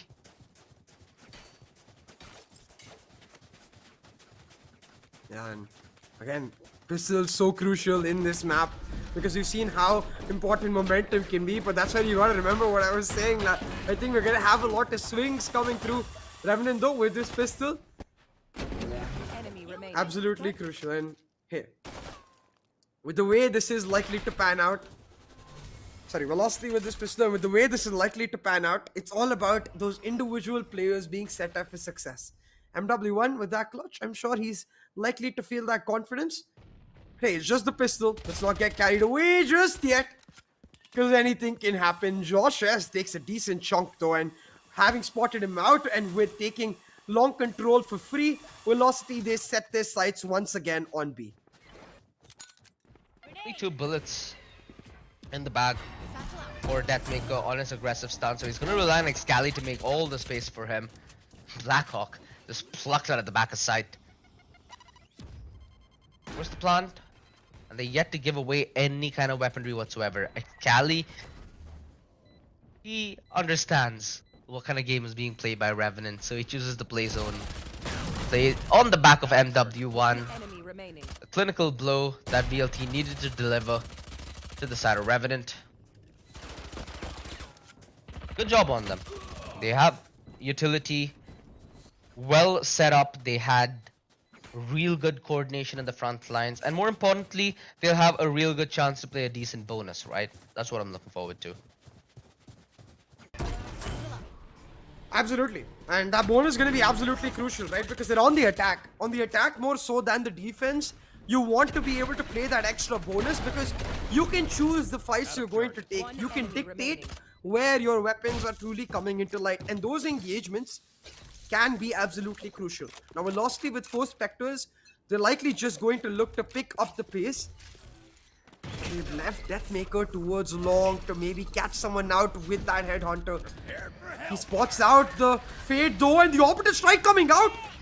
You can see they're trying to catch out that player in the TP. One tap God made to pay, and suddenly Revenant, they've lost the crucial weapon. Velocity, they're going to continue on with this pace, set their sights on this A site. It's all down to Josh's and Wimp to hold it down. But they're quite separated. They can't play off of each other. Just individual fights, and it's one and done. But they make sure that instead Velocity is done. The man advantage, and Wim needs to hold on for dear life for rotations. Excali straight up poppins him. 2 versus 2 with Excali's reposition. Hellfire could set up the flash for his aggression. No, Excali was looking at the flash, and he's not able to play in tandem with his teammate. It cost his teammate's life. At least Excali has full HP, but no utility except for the paint shells. Paint shells doesn't dictate the fight as much as he'd like, but he still ends up getting away with it. Excali, a thief amongst the night, as he's able to snatch around right under Revenant's pillow. Oh my lord, and this is what I meant. Excali, not just is he at home back at VLT, but he's very much so at home in this map. On that race, feeling his comfort. Shots Blackhawk down. Blackhawk with a slight whiff, and Revenant with a slight mistake. In that 1v2, you don't want to peek Excali 1 by 1. You've got to respect his ability to clutch it out. He give him an opportunity. They give him a chance, and more than happy to make it count. Excali with that huge round, because that's that bonus now working out. Josh will not get his hands on an operator. Revenant, they have to eco, and Excali is the one once again to start VLT off. Spots out the aggression. Ooh, the dink. Almost could have been taken down there. I think very exposed from on top of the box. But hey, man's feeling comfortable after such a immense clutch for his team. And this early game for Revenant has truly fallen apart. Most likely will have to concede a round like this, so it already would be 4 on the board for VLT. And at least then they'll be having a slightly better time with the weaponry. Hey, Josh with the Headhunter though, so damn clean. One enemy remaining. I think that's the only one he's gonna find, bro. But hey, this is what I meant. Pendulum swings all the way through. A Velocity with a 4-0 lead. Revenant, they've got to bounce back, and I wonder if this actually warrants a timeout. We've seen Maliks before not be shy of using it as and when it's necessary, even early. and it's exactly what comes out. For Revenant, I don't even think it's any big macro decisions that they need to make. They're not necessarily playing it wrong, but I will say in terms of setups, they can change it out. What I haven't seen across this tournament is actually people using that breach towards B long. It's so easy to deny. You play him towards elbow, you set up a trap on hookah, and then with that breach chamber, you let them take long. As soon as they take long, that fault line completely covers out B long, and then that chamber can re-aggress and you can hold down the site. It also allows you to play Raise Fade Astra towards A, which is so much utility to contest with if they decide to force A side down. Yeah, and last time Revenant did take a pause, VLT just fell flat. So it's very important now for VLT to have the ability to try and reapproach their attack. Yeah.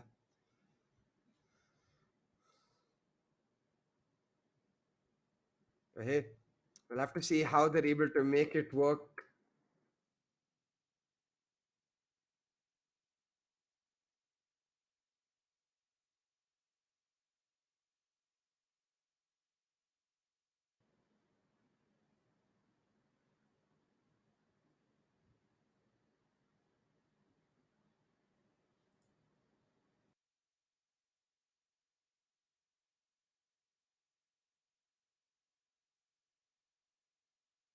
Well, Like, all right. I think that just happened. yeah. Uh, I All think a bit of a technical issue, right? It's all right. It's all right. It gives everyone the time to just calm down to a certain extent, and hopefully we'll be back real soon. I'm not sure exactly what happened, but it will give Revenant players extra time to maybe just settle down, mellow out the 4-0 lead. true. They have to mellow it out, considering the kind of dominance that we did get to see from the get go. That Excali Woo! clutch, the kind of heartbreak that it was at the pistol. Yeah, you'd kind of assume that Revenant will be able to mentally compose themselves, especially after what happened in Map One, right? If they're able to reset from what kind of disaster Map One was, a slow Yeah. start should just be a minor speed breaker in the grander scheme of this entire and big journey. But at the same time, it might remind them of map one. It might remind them of what happens when velocity gets momentum and the ferocity with which velocity is able to just shut them down. Because honestly, it's a scary affair, man. For any team, like to remember the way like these players are gonna go for the swings and try to peek you out. And at the end of the day, it's not just one player, right? Every different player popped out in different rounds, and Excali now on his race, he feels like he's truly come alive. He's happy. He's living his life. Most definitely so. So I think at this point for Revenant, it's they have to stabilize. They cannot afford more rounds going through. And more importantly, you can see Josh S. He still has his form, so they've got to get that up online on Josh S. as soon as possible. But that's the honest, thing about competition. Because at the end of the day, when you talk about esports, when you talk about sports conventionally, it's about how you perform when you're on the back foot that people will remember you. It's about those situations when things look really dire True. and you still were able to claw your way back up to success. You'll develop yourself as a legacy and you'll develop yourself as a name that people remember you by. And again, a lot of players in India themselves have made their name with that kind of a legacy. You Yeah. think of players like Deathmaker, it's of consistently winning teams who are not on similar caliber in terms of firepower, but for him to just Oh, carry that firepower department and allow the brains of a much more methodical IGL come to really good use. You think of players like SK Rossi and how he's been able to make the Hellranger system come to full effect, especially with those comebacks that I was mentioning, that 9-3 comeback on the back of SK Rossi's operator. Dude, the guy was literally in tears after that interview because of how much emotions there is behind a game like that.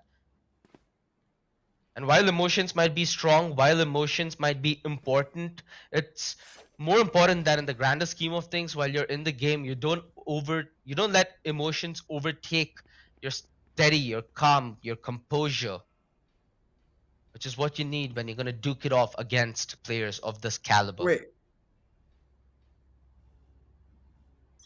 I'm saying 5-0 on the screen, and we will get that clarified because I think it was 4-0 before we went off. And I think Seems that like we might have just maybe missed the it out. round would have already transpired because do see that hero operator, right? So it might be something that Josh would have maybe just saved. Plus, he has the better end of Deathmaker as the angle was held true by Josh S. Not deterred by the guiding light whatsoever. Although Wimp has a lot on his plate that he needs to take care of. He's holding the aggressive angle, something that they might not expect. Although Amaterasu on the white swing does deny Wimp. Talk about stabilization. Bro. Okay. Velocity, they just prevented. Excalibur is on an absolute roll. The fireworks are popping off. The jump swing to bait out the op, and Excalibur with the 3K shuts them down. 6-0 in the lead, and Velocity, they're laughing so much that they're unable to maintain their breath. Deathmaker coughing his heart out. And at this point, they're laughing at the fate that they presented at Revenant. On the other side of these cameras, though, it's just dull faces as they feel the tension on this last map with Velocity in full control. And Hey, again, this is the first time that the Revenant timeout did not work, CA. yeah. I'll find you.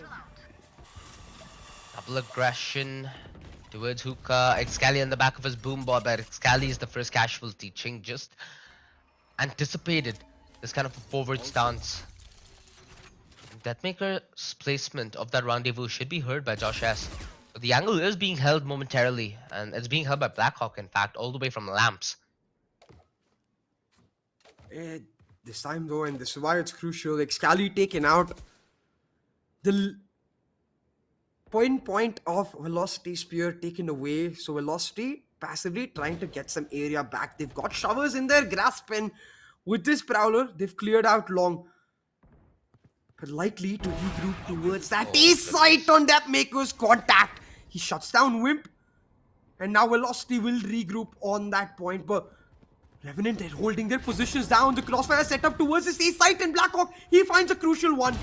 The bull is Beautiful well job. to help out Josh. He'll make sure it's almost a double. He whiffs it out, Deathmaker. While he does get traded, he's opened up the site. 30 Potentially seconds an left. opportunity here for MW1 to clutch it out, but he doesn't have a lot of time. Neither does he have a lot of space. Can choose to TP out, but the smoke, it fades away, and Revenant, they stabilize, they pull one back. And just in case he was able to force the plant or maybe even force a kill, he would have had his orbital strike. So options were open there realistically for Deathmaker and MW1. Although the kind of utility that they ran into, for example, Helef into that astral well, the off angle held by Josh S was brilliant to deal with that. So Revenant slowly but surely get around, but they need to start stringing them together. That's how you get momentum. You do it with numbers, Exactly, but well, you can find more progress. Mark 2. I think Velocity, they're trying to sell a heavy presence towards this B site, or to help Hellfighter maybe find a pick. But instead, he spots Josh S out. He's gonna try to push that off back, but it doesn't happen. The orbital strike committed though, but Velocity, it's them who pay the price. Wimp and Ching with one each, and Hellfighter lost on the other side. Velocity now gonna commit to B. It's all down to one tap god, but then No. Showstopper, it completely fades out, and now that fade with the Nightfall. Velocity, they get the sight. One tap god's rocket. It will not find any light. Aye. Deathmaker still finds That's gotta hurt. Josh. That stings, my friend. That stings. It might Revenant. be too early. I don't think That so. might be GG. Yeah, it might. The entire point being that Revenant really needed to try and maybe get a chink at Velocity Gaming's armor at least, and that would have at least meant that economic damage would have been applied. Nothing, nada. And for a second there, they looked to be in control as well. With that orbital strike Yeah, not yeah. really hitting its mark or its timing or finding utility for that fact. You know, there were a lot of things going Revenant's way, and that's where Deathmaker shows up. Velocity now. Happy to head back to their defaults. They're 1 point away from that Showstopper. A couple away from the Seekers. With their eyes set on the A hit. 4-1 split as the Fate comes solo with her Prowlers. They're trying to make their way through, but Excali, he doesn't get taken out, and that's crucial. Josh though knows exactly where the plant is, and he's able to bounce it back. Takes out Excali, but lol. MW1 with the fast trade. That's the effect of the Stimmy, man. Do you see how quickly he came running? Straight up choo-choo, man. Thomas the tank engine was not disappointed. Well, Wimp, surely he will not fail to impress us, would he? He had the element of surprise. He had timing. Now he should have support well on its way. And Wimp still able to hold the front lines and the spike. The Rolling Thunder used a little prematurely as VLT are able to dodge it courtesy of their late rotation. But that Astral Wall is gonna make a hell of a difference for their ability to convert into this round. Ching is gonna play on the back of that flash. Okay, they've not opted to peek just yet. The stun set up brilliantly and the utility used diligently. They're all dead. Well played, Wimp. The triple and the B side is rock solid. Josh S and Wimp coming up huge because Josh S, if he doesn't take out Excali in that position, Velocity would be happy to play on the post plant. They had UOL control, they had Showers control, but denying that plant, getting this chaos started, allowing Wimp to then hold this B side down. Revenant, they say, hey casters, hey Velocity, don't count their chickens too early because Revenant is still very much in this game. They're ready to play, and I will say, You want to play? if after all this they pull out an 8-4, it would be absolutely humongous. This time on the aggressive play, Oh, the goodness. VS coming through, but they find both a double Blackhawk coming through for the trade as well, and Velocity, they're getting absolutely shut down. Revenant Finally. with a brilliant change of pace. And ingenuity as well. That's done on the Astral Well with the double satchel movement. Everything that they needed to find success. And the utility dump for Hellfighter as Josh sits in wait. Slow and steady are the progress that Revenant are going through, but hey, something is better than nothing, and right now they have a whole lot more than something. They have genius that they've cooked in the bag. And VLT, it's on them to reply with genius as well. Oh, but it's easier said than done because again, I would be content with an 8-4 if I was Revenant, but the way they set up, look at Velocity's economy. It's not looking so great, so if Revenant get this particular round, it might just be a 7-5, and after a 6-0 start, that 7-5 absolutely humongous. Josh S is up though, it is pushed back, and both of these players completely split apart, meaning Ching, he's gonna have to make his stand, and he most certainly does. A 1-for-1 though, valuable for Velocity as they're able to translate that into area trade, but the nade, it completely splits them apart and ensures that they're not able to recover the spike. Now Velocity as the attackers, they're gonna have to recalibrate and re-push together, but Tapmaker, he's taken out. It's all down to Hellfighter on his flank. He's got to make this count. Amaterasu needs to make this one wait. One enemy Hellfighter remaining. buys the oh, he gets the double! Showstopper out in hand! Dodged by Hellfighter, however. One tap got playing the off angle, the Sata movement into the angle Ooh. to claim himself a glorious quad kill in a very crucial round here in the first half. Revenant showing that they're not gonna bow out without a fight. This is Velocity Gaming losing control. This first half was very much in their hand, but they've left the door open, and Revenant are quick to claim house. If they're able to claim this round, which everything indicates that they could, after the bat of a second half pistol victory, we might return to a dead even scoreline. But look, Velocity, they still got the weapons. It's just MW1 relegated to a Bulldog. They've got the operative strike if they can get the plant down, but with Josh S on his signature Tour de Force, he's likely to become a menace. Draining out so much utility, a boom bot, now the Trailblazer likely to come out, but he refuses to move from his freaking position. The guiding light as well, they just cannot flush this operator out. It's all about getting that map control. It's all about forcing VLT towards that B site, where Ching and One Tap God now lie in wait to set waste to their prey. They anticipate that the hit's gonna come at any moment due to the silence that now faces Josh S.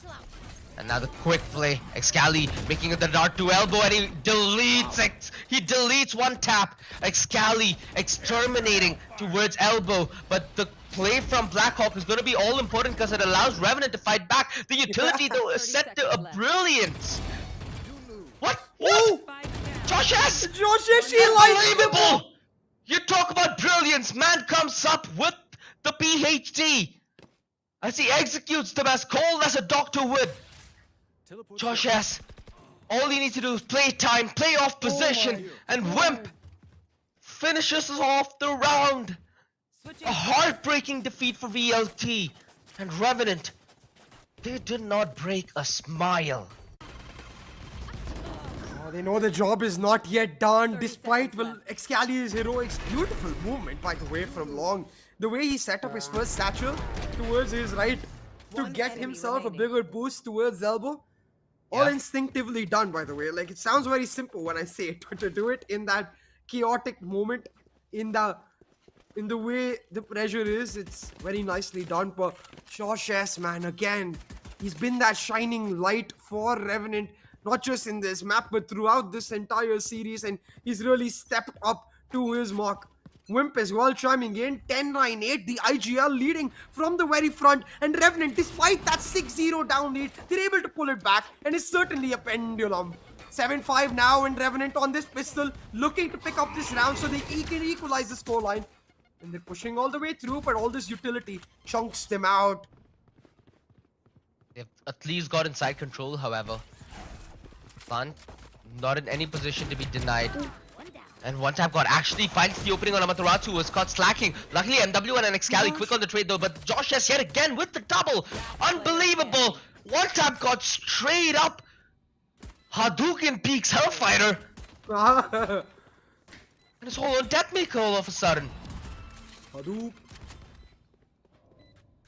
One more Hadouken? I don't think so. We've had our share of Hadouken. Okay, yeah, Double he attempted it.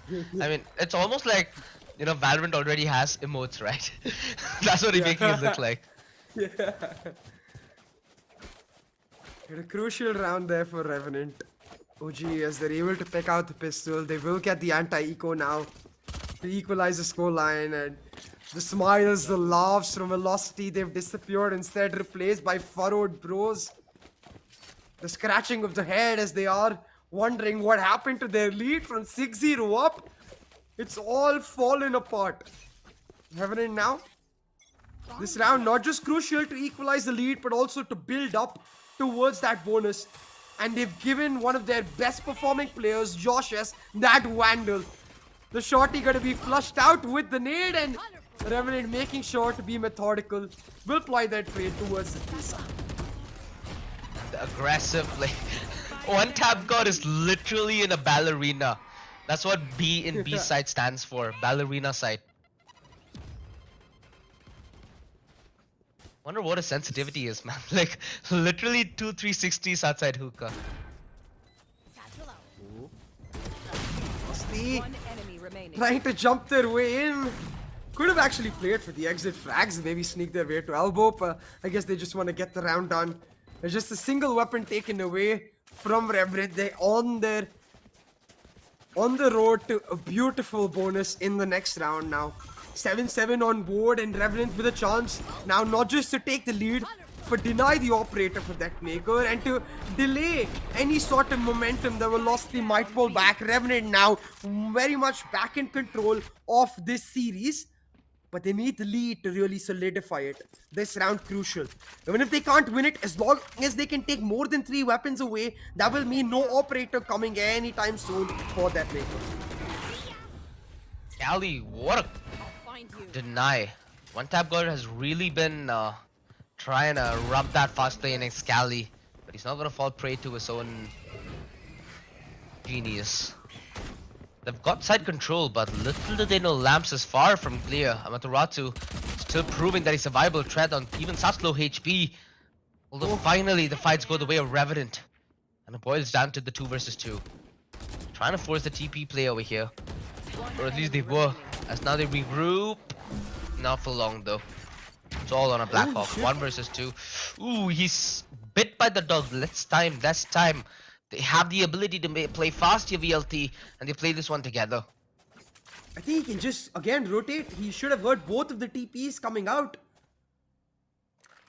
Can just choose to go back to A, but he has the time, so he's looking to play it slow. Maybe catch someone out. Will now elect to go through on the rotate, and the plant will help the money out. He's already got 3 weapons. Will be able to upgrade himself to a Vandal. And I love this plant because that plant, he could play from Heaven, he could play from Shabbos, or he could play from CT. So it makes the task that much more difficult for the retakers now. Velocity trying to pull it back with Blackhawk. He's actually in Showers now. He doesn't have any utility, doesn't have any stars. He just got to play it on that weapon and try to pull this off. Blackhawk set up for the clutch of a century. Here's him coming out from short and they're not going to expect him. Sees them with the back. Oh, not like this! Small whiff.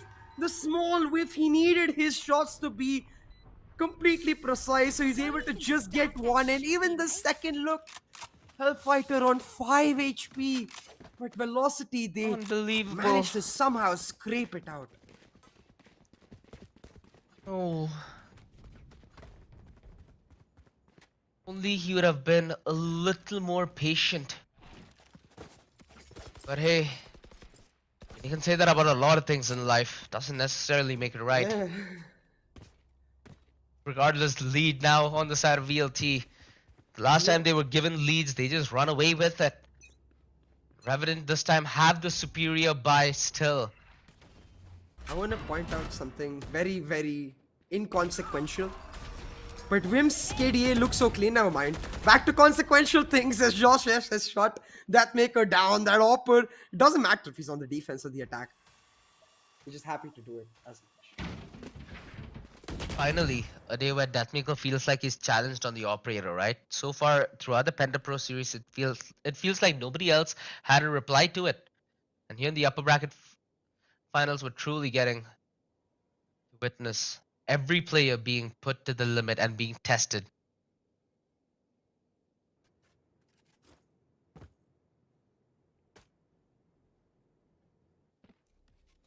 Hold on. The crossfire setup towards a shot might be the Wimp end hears of it. Revenant because they're heading towards it.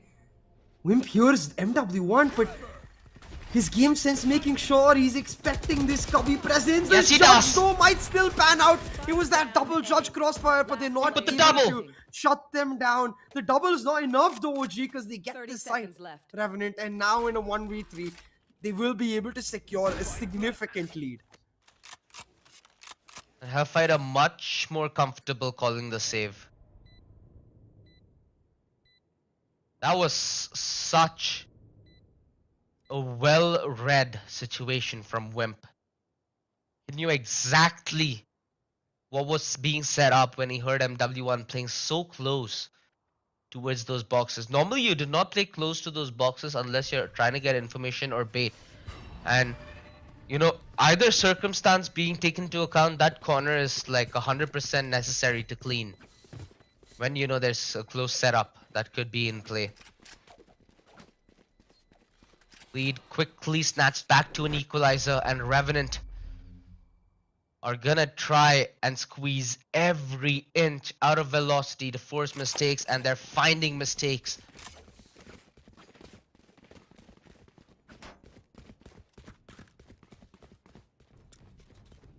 Talking about mistakes though. 8-8 on the scoreline, and I feel like this map on the very edge.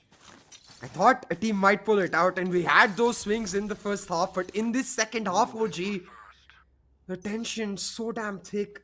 You cut it with a damn butter knife, and really it's down to these teams now to make sure they pull out every single round. It is the broken buy here for Velocity, but that shorty in you holes! It works out in time. The boom bot gets Excali, but Excali is able to get one. And Velocity with yet another. It's Josh S to pull back the lead. Now the Orbital Strike available for Velocity to set up the retake, but so is the Rolling Thunder to deny the defuse. But that maker, he catches Blackhawk out, and now the defuse coming through. The Rolling Thunder not able to deny in time. The half still comes through. So it's all down to Josh S.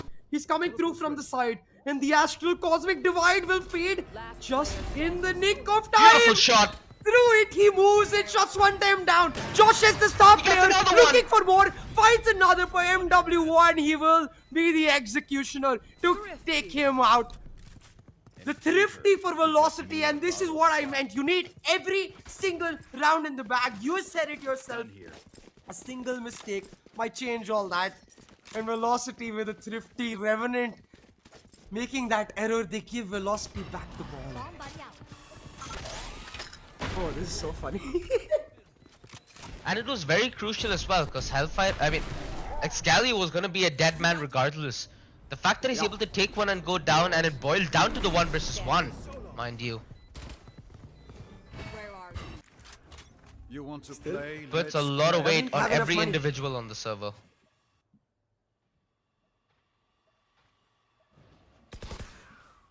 This time, Revenant, they have the showstopper, and Ching only 1 point away from his Nightfall, trying to set up the long presence so he can pick one out per velocity. They try to match fire with fire. They're setting up for the push here. I think waiting for the Prowler contact so they can make their way through, but instead their presence taken towards the hookup push. Excali, he gets one with the showstopper, and Hellf able to find yet another velocity with the lead. They push together, that's the comms there. If you push, I end up pushing right on your contact. And VLT, they end up coming out of that entire affair with that man advantage, sure. But they need to make sure they try and deny positioning and objective. Beautiful job by MW1. Knows that he has a perfect window of opportunity on the deny. Josh has a rare miss that we have witnessed from this man on map 3 of Bind. But it comes in nonetheless. And Revenant completely missing the mark with their aggression. As I was wondering, if Revenant were waiting towards B long, were they waiting for utility? Were they waiting for contact? It felt like they were almost hoping that VLT were the ones who initiate the fight, but little were they ready for the fight being initiated. In fact, VLT were more ready for that fact. Look now, the timeout coming out from Alex. It didn't work out in the first half, but maybe this is the moment. But Excali, man, 25-14-2. He is popping the heck off. Velocity have truly got their race player back. I know, right? He's been having a field day. And that's been the case ever since he was in the first half. I think he exited the first half with, 20 frags. Something like that. Yeah, close to it. He has a lot more left to do in the defense duty. Because now it's going to be one tap god having his showstopper in his beckoning call. So if Revenant get this to a feasible 3 versus 3 where they have guns, not a round where it could go the other way, CA. And that's been the entire series so far.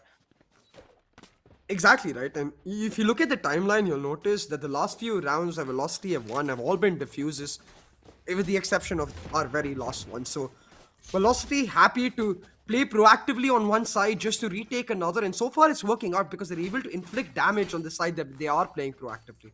So Revenant in this timeout, surely the discussion has to be, look, these guys are again being proactive is the identity of Velocity. Either we get aggressive from the bat and set up executes, or we once again go back to that bait playstyle. And it seems like it is the former, not the latter. They're trying to set up executes, but in a matter of seconds, it all falls apart. The brothers in arms, Hellfighter and Dapmaker, pick one each out.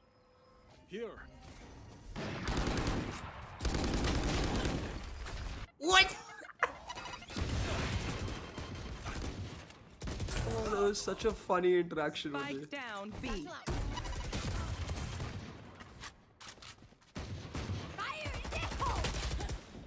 One enemy remaining. Last player 3v3 standing. though on the map, and it's boiled down to One a versus 1v1 controller versus controller. OG and Blackhawk, he has access to the spike, but just 1 star left. Can play for the gravity well, but it's all down to MW1 with all his utility and his position. Can he do it? That's the question. Yeah. Blackhawk really needs to find redemption after the clutch that failed him. And MW1 finds confirmation that VLT will get on 11.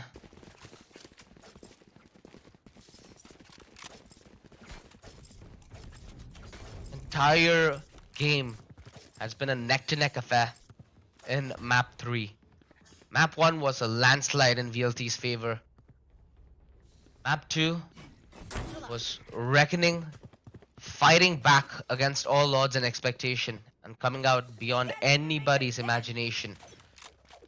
But here over at map 3, it feels like decimation. It's been limb for limb, round for round, with VLT still in a realistic position to lose unless they make the right moves at the right places. A really interesting setup here from VLT. There has to be a read. Excali is just playing completely hidden on truck, and they're setting up for a 4-stack towards this A site. I think it's because of Ching's Nightfall that they're expecting the hit towards this A site. And you can see Amit Rasu, he has his own Nightfall in his hand. He's waiting for the hit so that he can catch them out. And Revenant might just fall prey. They've taken showers, but MW1 looks to get aggressive. You wouldn't expect that from a controller. Still finds value.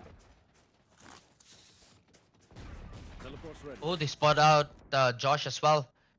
Josh interested in taking the fight, and so is Deathmaker. It's all falling apart. Where it felt like victory lane was just a couple of steps away, VLT, they paved the path of roses filled with thorns, as it feels like almost a heartbreak in poetic fashion for Revenant. A. İyi geceler. Oh. Map, match, series, and the ticket Match to point. the finale seems almost solid for VLT at this point. We know that the one more hearts round. and minds at Revenants are very strong, CA. But is it strong enough to overcome this temporary hurdle? As 4 rounds is nothing undoable for the squad. They're definitely strong, but their economy isn't. 2 Bulldogs on light shields, a Vandal with light shields as well. And Blackhawk relegated to a Spectre. Joshius has to rely purely on his Headhunter now. He is very What's Deathmaker proficient. doing? Face your fear. Bit of indecision there. Might just work out because he does back off, dodges out all the util, but is not But he's able blind to as a take bat. the shot. Blinded out, they push him back, and still though, Excali able What? to hold on because all of that util dumped just for Deathmaker. Revenant don't actually get the site, and now the spike dropped away. Revenant relying on the Cosmic Divide to get themselves in, but Excali in a great position. They regress together. Brilliant use of that Defenders win. wall against the use that it was intended for. Revenant thought they were gonna isolate fights with that wall. Nah, they essentially put themselves in a box. See Batura in the background. Quick fist bump to everybody involved. For what was undoubtedly an emotional affair for VLT as well. Because VLT did struggle in the first half to close it out in the kind of dominance that they'd kind of displayed it with. Deathmaker. A quick wave over to Revenant, who now have to move down to the lower bracket. And VLT get their tickets to the finale stage and get their fate entangled with the likes of Bleed and Boom. Oh my lord, what a beautiful best of 3 series we had there. Revenant gave it their all, Velocity giving it everything they'd got. They're the ones who come out on front. 2-1 for the victory, 13-8 on bind, and they're able to close out on their defense, just being extra disciplined. And we talked about this. We needed that oomph, that extra factor from them, but it wasn't just the discipline, right? It was these really cool, ironic moments almost, like MW1 aggressing on his Brimstone, Excali popping off when you wouldn't expect him with a Spectre, no less, and all of these moments, they chimed in together to stitch this fairy tale for Velocity to take out Revenant. Despite Revenant pushing back, and Revenant, I think one thing that they've proven is that they're definitely the top contenders for that second spot. So going on to our next set, where we will find out who will face Revenant. Both of the teams, they're gonna have to most definitely fear the Revenant. And for all of you viewers and VLT fans who are just tuning into their showing of dominance and who are not familiar with the way the format is, so VLT now ensure their appearance in the finals for the playoff and now wait for the winners of whoever emerges from the lower bracket, enemy which remaining. now as it stands is Revenant, the winner of our 7 p.m. matchup, which is Reckoning and God's Reign. So these three teams now will face Velocity Gaming in the finals of the playoffs to decide who will come ahead, not only in terms of seeding but also the moolah, because the winner of this playoff stage does net themselves $3,000 in the bag. Spike down. Satchel out.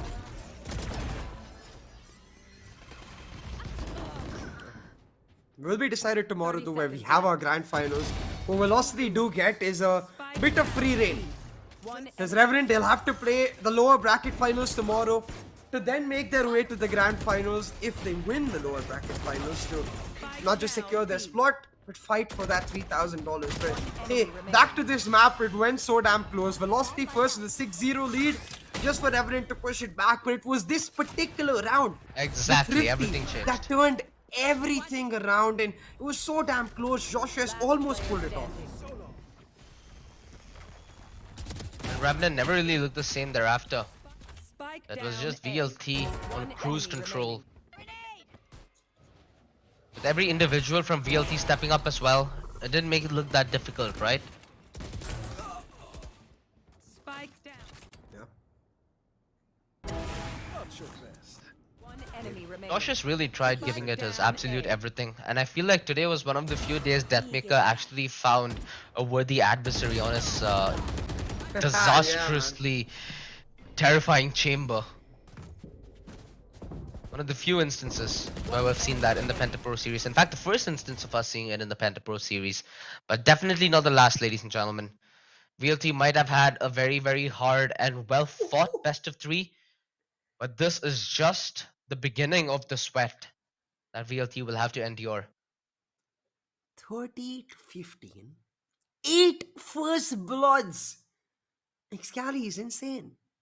399 combat score? Wow. Yeah.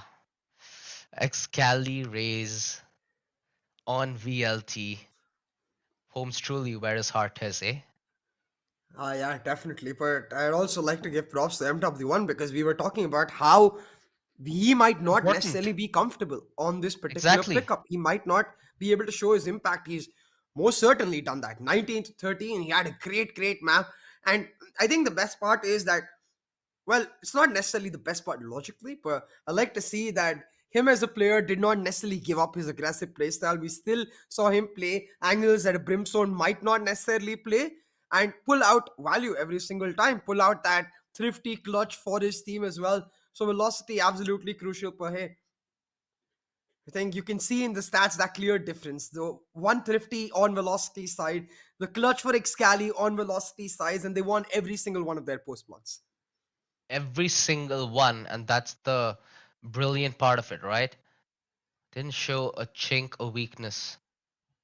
It's especially brilliant because they're playing against a breach, right? A breach composition in general is one of the best compositions to retake with. The fact that they won all of their post plants against that breach, it speaks volumes to how good they were able to really chink out the utility for Revenant early. Make sure that that breach was not able to dump his entire kit on the retake. Or MVP, I don't think anybody had even a semblance of a doubt, right? At this point, this graphic is kind of redundant.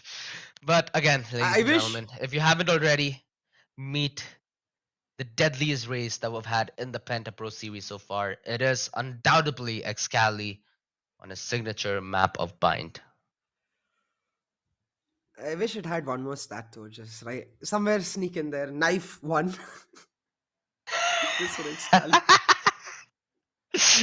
I think our admin team can actually maintain a manual scorecard of that, and we can maybe inculcate that in the bracket. So yeah, we'll try having that discussion today. It might be a little hard for us to onboard Penta into this one, but hey, we'll give it our all, just like how Revenant tried to give it their all in this upper bracket matchup. They truly did fight their hearts out to see what kind of beast awakens them in that grand finals for the league stage? Not that grand now, is it? But hey, still the league stage, still a lot of these teams trying to fight to make it to the top two. And I still do feel like Revenant are the strongest team apart from VLT in this side of the tournament in South Asia. So they are gonna eagerly await for the winners of RGE and God's Reign, which is gonna be the matchup that we're gonna have momentarily on the stream, ladies and gentlemen, right after a short break. But yeah, RGE versus God's Reign now have Revenant to fight off against, and we've already seen that Revenant RGE matchup, right, in that upper bracket. I think it was what the quarterfinals, which Yeah. was the only other game in the Penta Pro Series which went all three maps, by the way. Yeah, exactly, right? You'll see in the entire bracket is 2-0, 2-0, 2-0. Except for the ones Revenant has had to face. And they gave it their best against Reckoning. They were able to pull that one out, but VLT just had them one better. Now, Revenant, while they will take a break, recalibrate from this particular matchup and look to just recoup and recover, they will also tune in, I'm sure, to this stream to watch their future opponents in Reckoning and God's Reign. Because, like you said, OG, even though this was insane, this is not the end of our day. We've got one more blockbuster of a series Exactly. ready to come out. Yeah, it's gonna be so heartbreaking to see one of these teams exit the tournament, but hey, it is gonna be a very, very crucial match for them both. We're gonna see them both at their A game, and at the end of the day, this is why every team wants to avoid it at the lower bracket, right? This is why Revenant gave it Oh, their all to try and punch in their ticket to the finale. A lot of heartbreaks for a lot of hearts being won, my friend. I think that's the trade-off. absolutely. And it's not just yet done. Reckoning versus God's Reign, we're going to see come through, where, of course, you have one resurgent Reckoning with the younger players, at least in the scene, starting to push through. You have God's Reign with their wealth of experience. In our first matchup with the same storyline, it was the experience that did win out. But what happens in the next, you'll have to find out after a short break.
Get down, cause I'm here to flow, flow, flow, flow.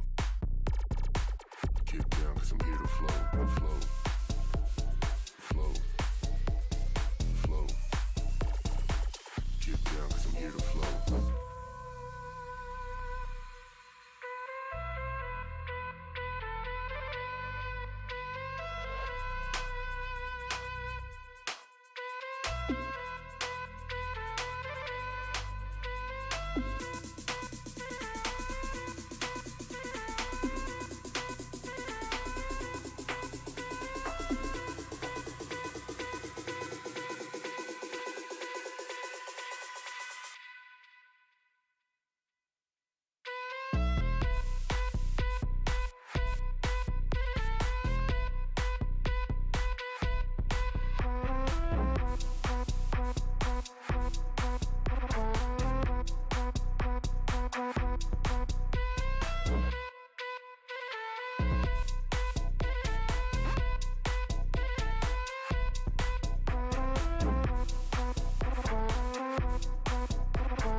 Get down, cause I'm here to flow.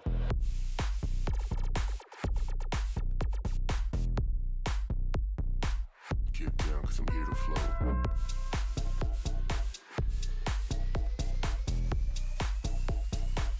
Get down, cause I'm here to flow.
Up from our action in our last best of three series.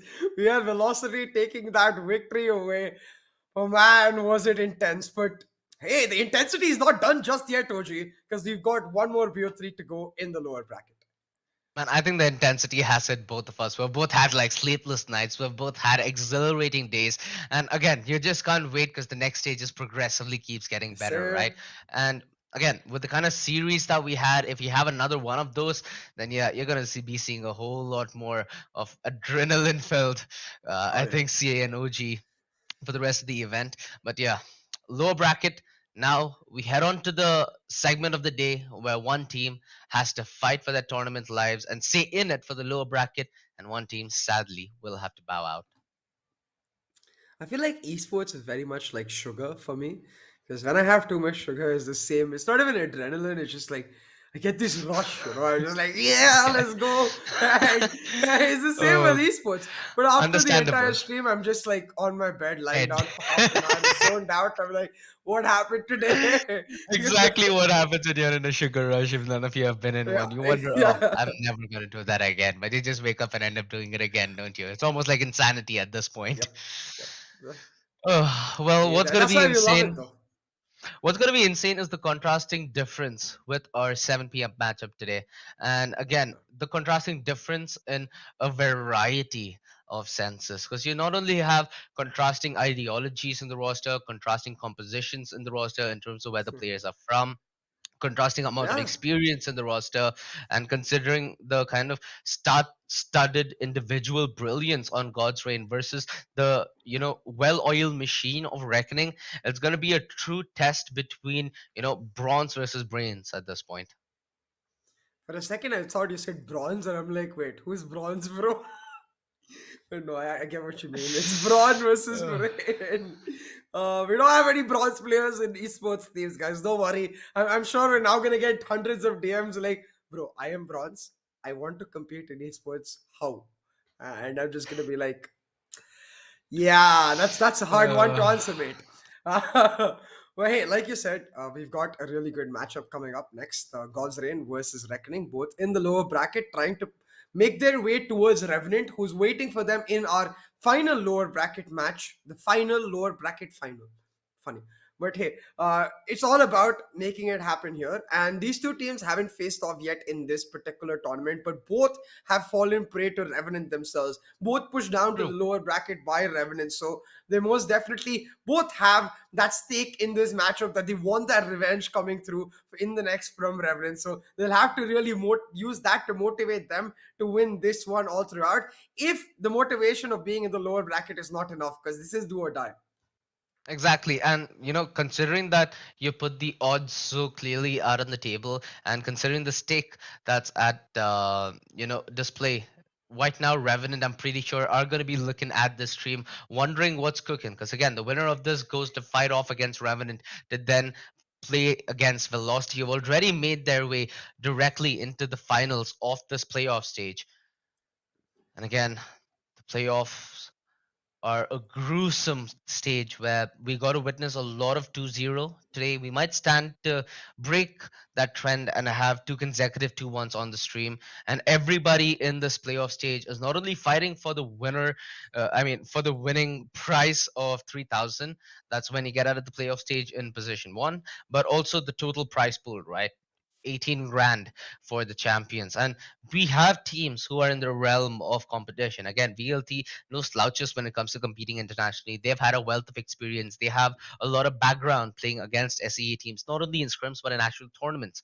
And again, the runners up, somebody like Revenant, imagine they making a huge indent in Southeast Asian Valorant if they're able to not only claw their way out of this playoff bracket, but maybe take a dub against either Bleed or Boom. Oh, absolutely. And it's all about making their way to the main event, right? For both of these teams to find a level of success here in playoffs, I think it's not something that they are going to necessarily contend with, but they're going to have to make do for now to make sure they claw their way up all the way to the grand finals because we've only got two slots. So Reckoning and God's Reign. First, they've got to win this match out and then take revenge against their respective opposition in Revenant and then make their way to the grand finals to fight for that $3,000 prize. But focus on this matchup coming through. And I think one thing is for certain Reckoning is going to look towards the veto and try to punish God's Reign. And again, this is something I mentioned for God's Reign's matchup last time around against White Swing too. I was wondering if White Swing have the ability to really punish them for what Revenant showed us was a weakness in God's Reign Pearl. Now, I wonder if Reckoning can do the same because, again, like White Swing, we haven't really seen much of Pearl from Reckoning themselves. They don't really play it much either. In fact, they like to ban it out, but maybe, just maybe, in anticipation of this matchup, they can try to prepare that map and somehow punish God's Reign. One thing that I do know that Reckoning Esports do have, however, is a deeper hero pool, right? And it allows them to essentially pull off the same maneuver that Revenant pulled off on God's Reign on Pearl, especially considering the fact that Revenant Esports did it in such a fashion. I think it should be in the back of Reckoning Esports' mind. The perfect counter. Imagine you not using it in a matchup like this. Oh, definitely. And in that regard, another map I am curious to see if it does get action is Breeze, right? Because while immediately we saw God's Reign lock it in their last matchup against White Swing, Reckoning themselves don't have great stats on that particular map. So it might be something that we once again see coming into play, but it was easier said than done for God's Reign. But hey, talking Yeah. about this particular Reckoning roster, you had the opportunity to talk to Zeke. So tell me more about this individual player. Well, Zeke, he's found this South Asian scene to be a little tricky to deal with, as most of the other players who are a little new to this accustomed taste have at least responded to it do. But I truly feel like, in terms of Reckoning Esports, right? Uh, the Yep. kind of roster that they've gone with Harsh, Soulmate, Fishball, Zeke, it's something that they are finding temporary comfort in, but that's no indication in terms of long-term success. I think that comes with getting these players in a boot camp, having all five players stick together, and truly going the Revenant way in that matter of fact, which is Mm-hmm. where I find long-term success in actual knowledge transfer, getting more out of the formula that they're after. And God's Reign, quite the contrary formula that they're going for. They're relying on their decorated players carrying forward their experience and trying to make it fit within the puzzle, which is hitting it all the way to the top of South Asia. Although they do have pretty good pieces. They have a board, they have Sai, they have Knight Rider and Ember. So there is natural chemistry existent amongst these players without a doubt. Oh, 100%. These players are ones that have known each other for a long, long time, right? And that chemistry is going to be absolutely crucial to help them just make sure that they're on a stable note. Because, to be frank, they had a bit of a brawl yesterday against White Swing. They cannot afford the same against Reckoning because one of Reckoning's strength has always been their ability to play nice and methodical rather than fast and direct. Reckoning like to take it slow, and that means if God's Reign try to turn this into a brawl, Reckoning will likely pick them apart. Well, it's also something where God's Reign have had a small problem in terms of maintaining their mental in a game that could be Yeah. somewhat taxing, right? We've seen that in the past. We've seen that be a very big problem. That's something that really shouldn't happen. That's something that they can't allow to happen. Because you look at the roster that Reckoning has put together, right? I feel like that could be one of the strengths that they still hold. It's very, very dependent on how God's Reign choose to take their fights. And again, it's gonna come down to that map veto. That's where I feel like Reckonings truly have that upper hand in trying to enforce a much more reckoning favored veto, which puts the onus on God's Reign to up their game and up their ante. Oh, 100%. And going into that veto reckoning, they have the data having watched God's Reign on Bind too, right? So I'd be very surprised if God's Reign ban out Bind because they have other maps to contend with. So likely reckoning insta lock that Bind pick right out to the gate is something that they have looked very, very strong in and challenge God's Reign immediately. So, but it's not a map that God's Reign are particularly bad in. I think that's where the real focus of the veto for me lies on what God's Reign actually bring to the table.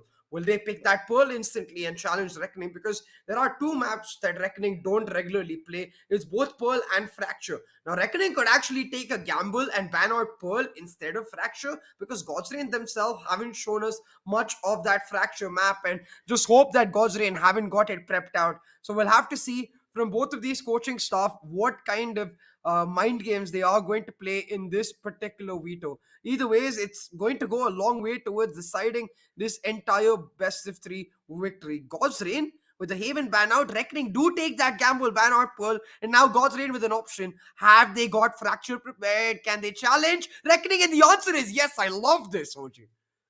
Yeah, that's what we were itching to see, right? And the fact that this is the opening map, yeah, let's go. This is gonna Yeah, be a bind. very, very fun affair to begin this Oh, lower it's our bracket first best of Fracture too. three. Yes, it is. Harbor, That's why I was. That's Harbor, why I was hella excited. Oh, you want the Harbor. harbor? Okay. Yes, Okay. please. He's so good on this map. I don't think we're Icebox gonna and get him though. Ascent. Mm. Do you think that Ascent was something that RG could have maybe led through? I think Godzin, that's why they immediately ban it out, right? Because they know that if they let RGE choose between Breeze and Ascent, they're always going to pick Ascent. So instead, Godzrain immediately ban out Ascent. And in the choice between Icebox and Breeze, it's actually quite curious that Reckoning choose Breeze, because I think this is a result of Reckoning taking a look at the way Godzrain played yesterday on Breeze, and it wasn't necessarily structured. Now, one may Oh, equate honestly. that to the fact that White Swing also weren't necessarily structured. So maybe Godsrain just decided to get their hands dirty. But Hmm? yeah, like maybe Reckoning can punish Godsrain for just that on Breeze if it gets there. One more thing that I did notice from yesterday was the fact that, Godsrain were kind of ready to play anti W style. I don't think it's necessarily going to be the same today. Reckoning aren't your run of the mill W warriors.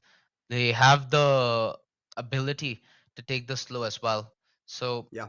again, Godsrain, they need to make sure Whoa. that they change up their approach to a small extent. And on They do know Fracture, this is old patch, right? yeah, Someone has told them this is okay. Godsrain decided to play double duelist because the reason I'm saying they do know this is old patch is first of all they're playing without the chamber because Harsh plays that chamber, so surprisingly so. But more importantly, exactly. that Killjoy lockdown kind of useless against this breach in this old patch. And that neon breach combination as well. You kind of have the ability to fold and lock down that E main position, right? Yeah. I told you you were cheering for a little too much as soon as you started harbor, and that's what Yeah, I happens to you, bro. know. Yeah. I just want the harbor. He's so good on this map. They wanted to play double controllers. They could have played harbor. Would have been so damn good. But I guess the Viper picked up along with the Killjoy as well. Their entire composition for Reckoning really screaming, we are starting on the defensive half, like they are. It's all about just capitalizing on that first half. And it makes sense because look, God's Reign composition, double duelist with that breach, again, all about that attacking half. So if somehow Reckoning are able to capitalize on the aggressiveness with which Godrain want to play, dump utility on them, and this is starting to sound like a similar tale because this is exactly what happened to God's Reign on Pearl against Revenant.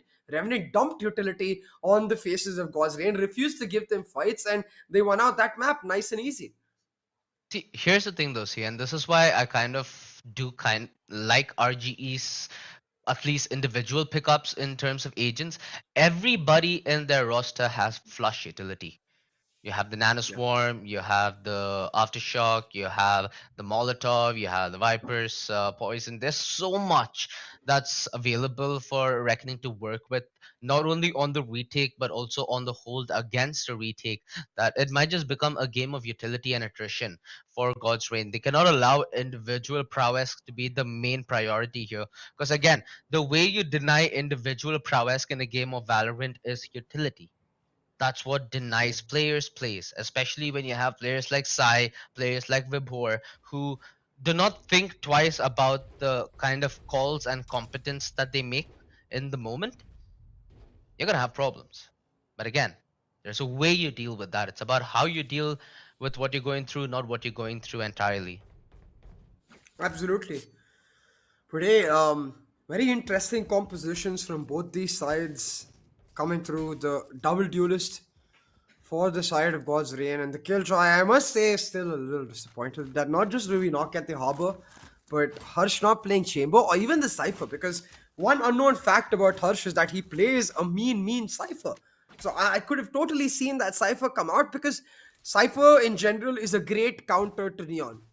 Like, you really start putting a lot of pressure on that Neon, because she's not able to dash her way into side. She's not able to be as fast as she wants to be, as compared to the Killjoy, where Neon can just dash away from the utility, or slide away rather from the utility. But hey, we'll have to see what kind of setups both of these teams have as God's Reign start off on the attack, looking for a Bleed split here, focused on Arcade, looking for control, and for Reckoning, it's a heavy sight hold with the Viper, Brimstone, and the Breach. Yeah. They've not elected to force a fight just yet. Fishballs actually pushing all the way through main, finds the kill on a Knight Rider, and suddenly with the backlines crumbling, the front line folds. It's only Hoax who's found anything here for God's Reign, and it's after they've been patient and he emerges from tower. And look at Reckoning's reply to this. They're walking down through underground. They essentially want to concede control and have complete information as to where the God's Reign players are playing from. They're happy to give away control and play off the man advantage. They can play numbers here. But they don't have that Breach utility to retake, and while they do want to play numbers, no initiation to retake this side. It's going to be purely contact. Luckily for them, God's Reign restricted to this side. Ember spotted out, he gets taken out, and Harsh as well. God's Reign in tower, it becomes a tower of massacres. Reckoning, this is what we talked about. They refuse to give God's Reign the fight they want. They refuse to give God's Reign the contact they desire. Instead, hold on to that man advantage and methodical on the retake. Pick up the pistol. And it's not only utility, it's about rotations. The rotations that they committed were absolutely brilliant. Once you don't give the players of God's Reign a fight, it becomes hella hard for them to dictate how they go about the round. And like I said, the amount of flush utility, the amount of delay utility that's on the lineup for Reckoning Esports just kind of enables them to play to the strength. Yeah. But hey, Reckoning with the pistol will now get the anti-eco. But God's Reign, since they did get the plant, while it is their eco, they get a couple of sheriffs to play. We've seen these players with their cracking shots pull out a round before, but it's easier said than done against the discipline of Reckoning. God's Reign, though, quite spread apart. Hoax, he's got drop control, but his team now inching towards B-split are going to rely on Hoax to really make that noise and pull the rotations, and he's doing exactly that. Just both the controllers left to anchor down this B site as God's Reign tried to force it down. Zeke caught out, and suddenly Soulmate left stranded. His back turned around. Vibhor picks up one. Then this is what I mean. Those sheriffs can be crucial. And now with Hoax on a flank as well, the lurk might come through. God's Reign with a big shot pull off quickly. They spam through the smoke and find Ember, who was on the plant, but Hoax on the back lines finds Rio, which makes this entire affair a whole lot stickier for Reckoning Esports. Fishball trying its very best to juggle between those angles. At least Harsh finds that trade. But it's little consolation for what was supposed to be a Reckoning Esports victory in a round like this. Now they'll have to settle for a disappointing defeat. And you can clearly see that Reckoning have not got much time to practice on this particular map. The positions on site held between the Brimstone and the Viper, just no way to back each other up. They were left exposed, and the Viper wall, the way it was set up, used by God's Rain against Reckoning to sneak their way in. Again, they're gonna have to play it safe. They're inside looking to make a proactive play, maybe. Progressing towards drop, they might catch Sai out. Set up utility accordingly, however, anticipating such a play. One enemy remaining. Find relatively short-term success, with Sai being the only casualty from the side of God's Reign. And a comfortable victory is the only way that you can put it.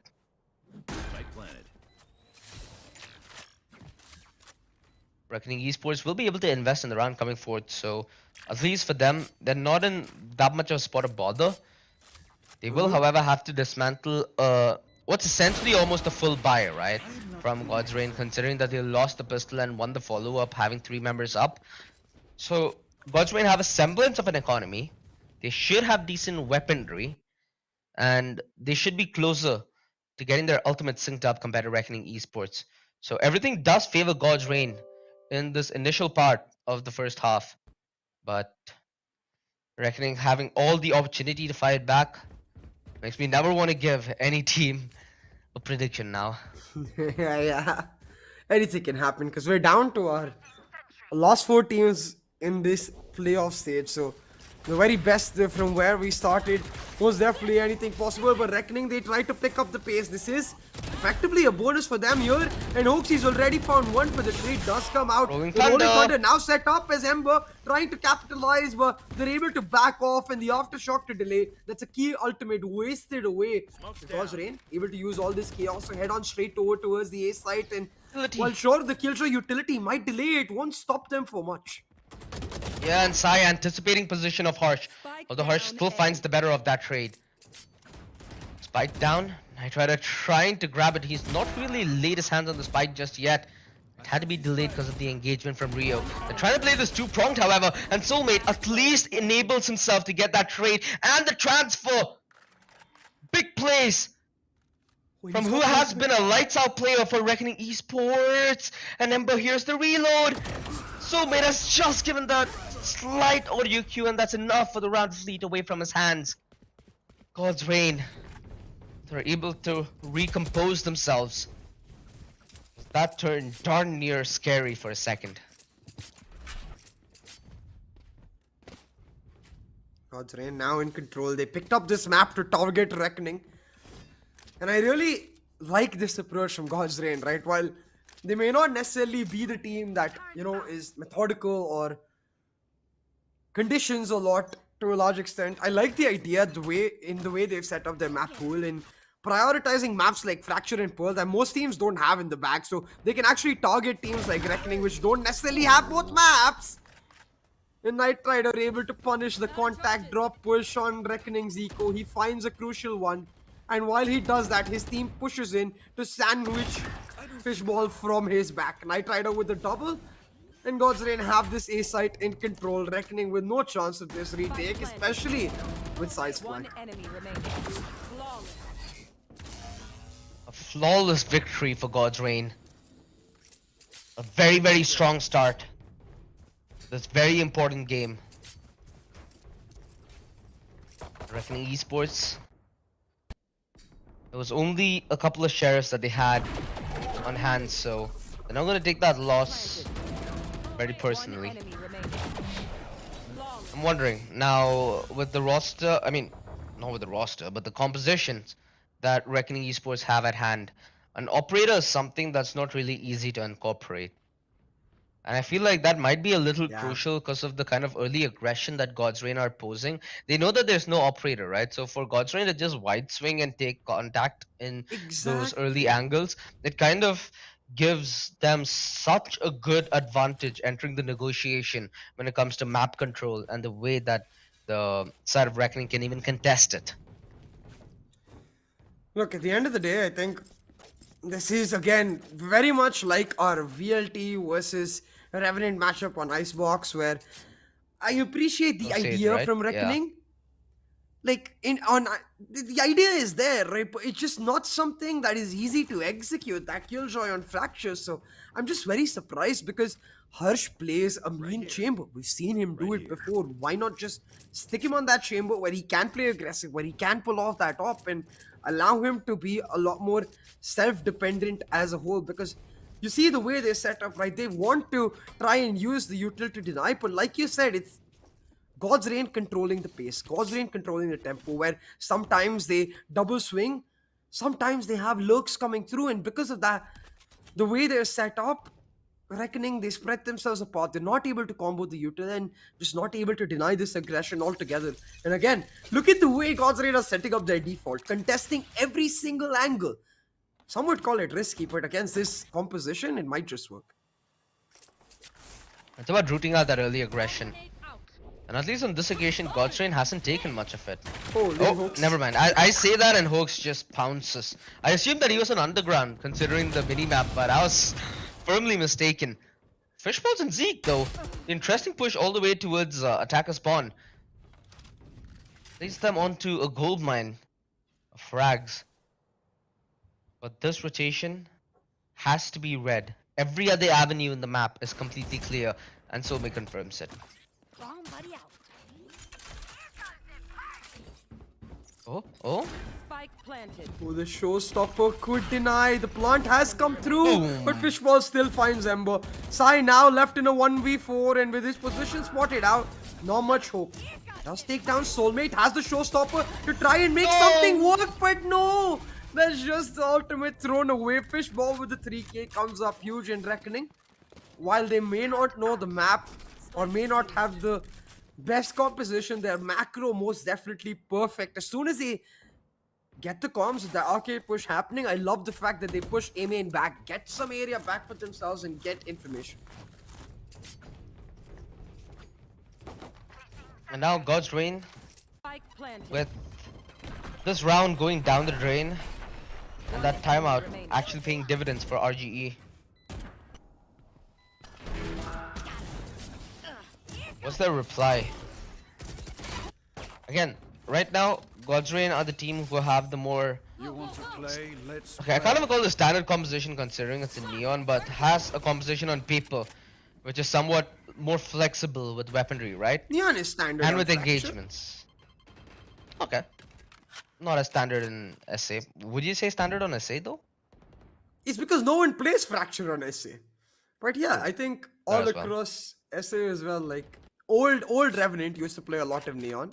I think current Revenant Oh, yeah. also plays Paradox on Neon. So yeah. I remember the Paradox and Wimp show, if I'm not wrong.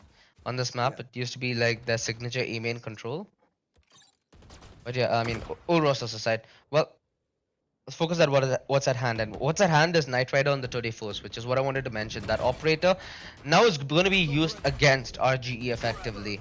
And they have decent bit of utility to push a sniper out of position, but they don't have the utility to control the tempo per se. They give room to a player like Knight Rider. He's sure to exploit Rio. He's able to rat out Hoax, and that push towards Arcade is brilliant. The setup and Harsh finishes the job off. They have the lockdown as well now, RGE, so they can be flexible with the way they try to play the late round. Exactly, and Reckoning with the pick of the crop in terms of ultimates, they're able to use it in great fashion in these rounds to pull some back. Like you said, the lockdown is well available now, as well as the Rolling Thunder to play retake if they choose. They've got the Viper Spit to shut down a particular site if they choose so, but we've seen this before from God's Reign. When nothing works out, they default back to their most comfort. The W push coming out, and it's the strength of this particular composition.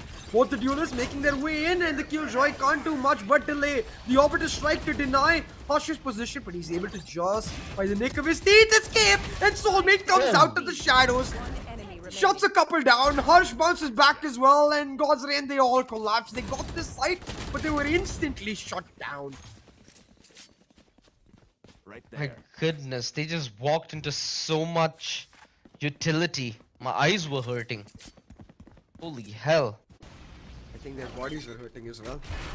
It was beautifully done from Soulmate though, using that neon wall against them. Spike down B. One enemy remaining. Yeesh.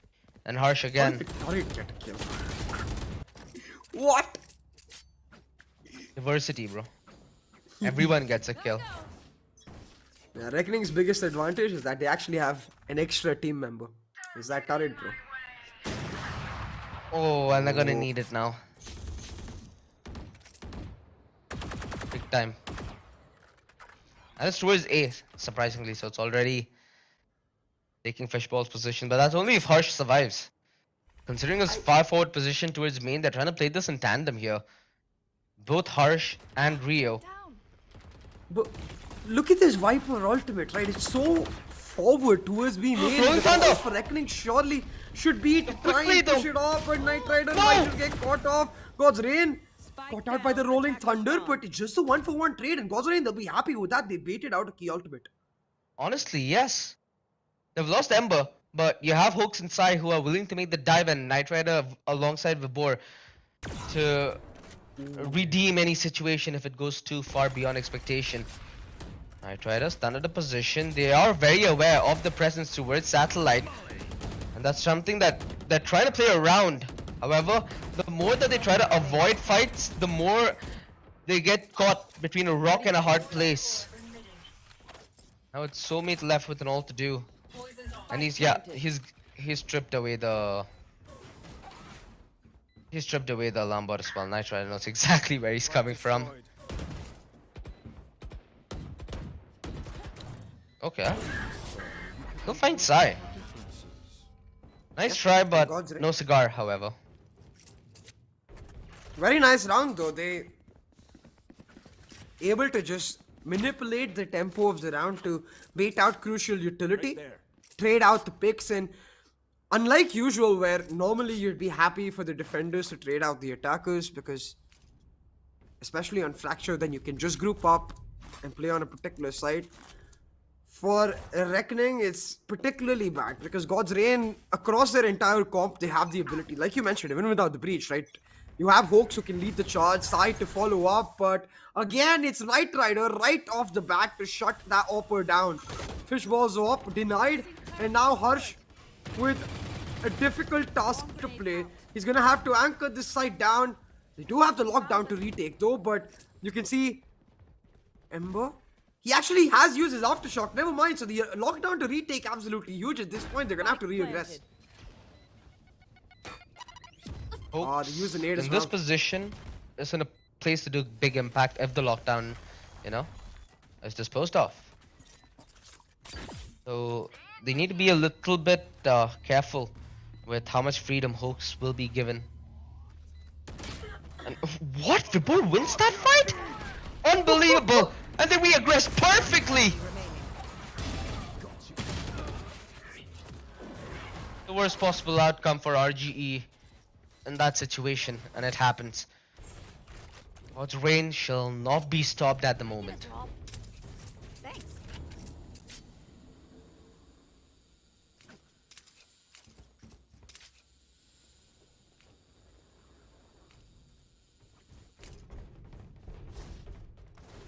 Again though, G, like it feels like for both of these teams, it's boiled down to a set of mind games where Reckoning, they have to maybe be a little more cautious on the trigger, but as soon as they start doing that, I mean the trigger of the utility, God's Rain likely to collapse with a fast hit of their own.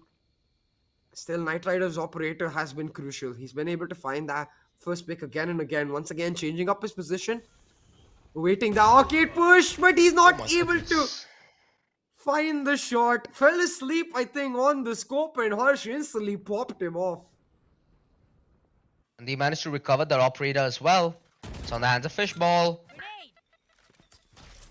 They're retreating towards the A side preemptively. And Rio, he finds the opening on a hoax.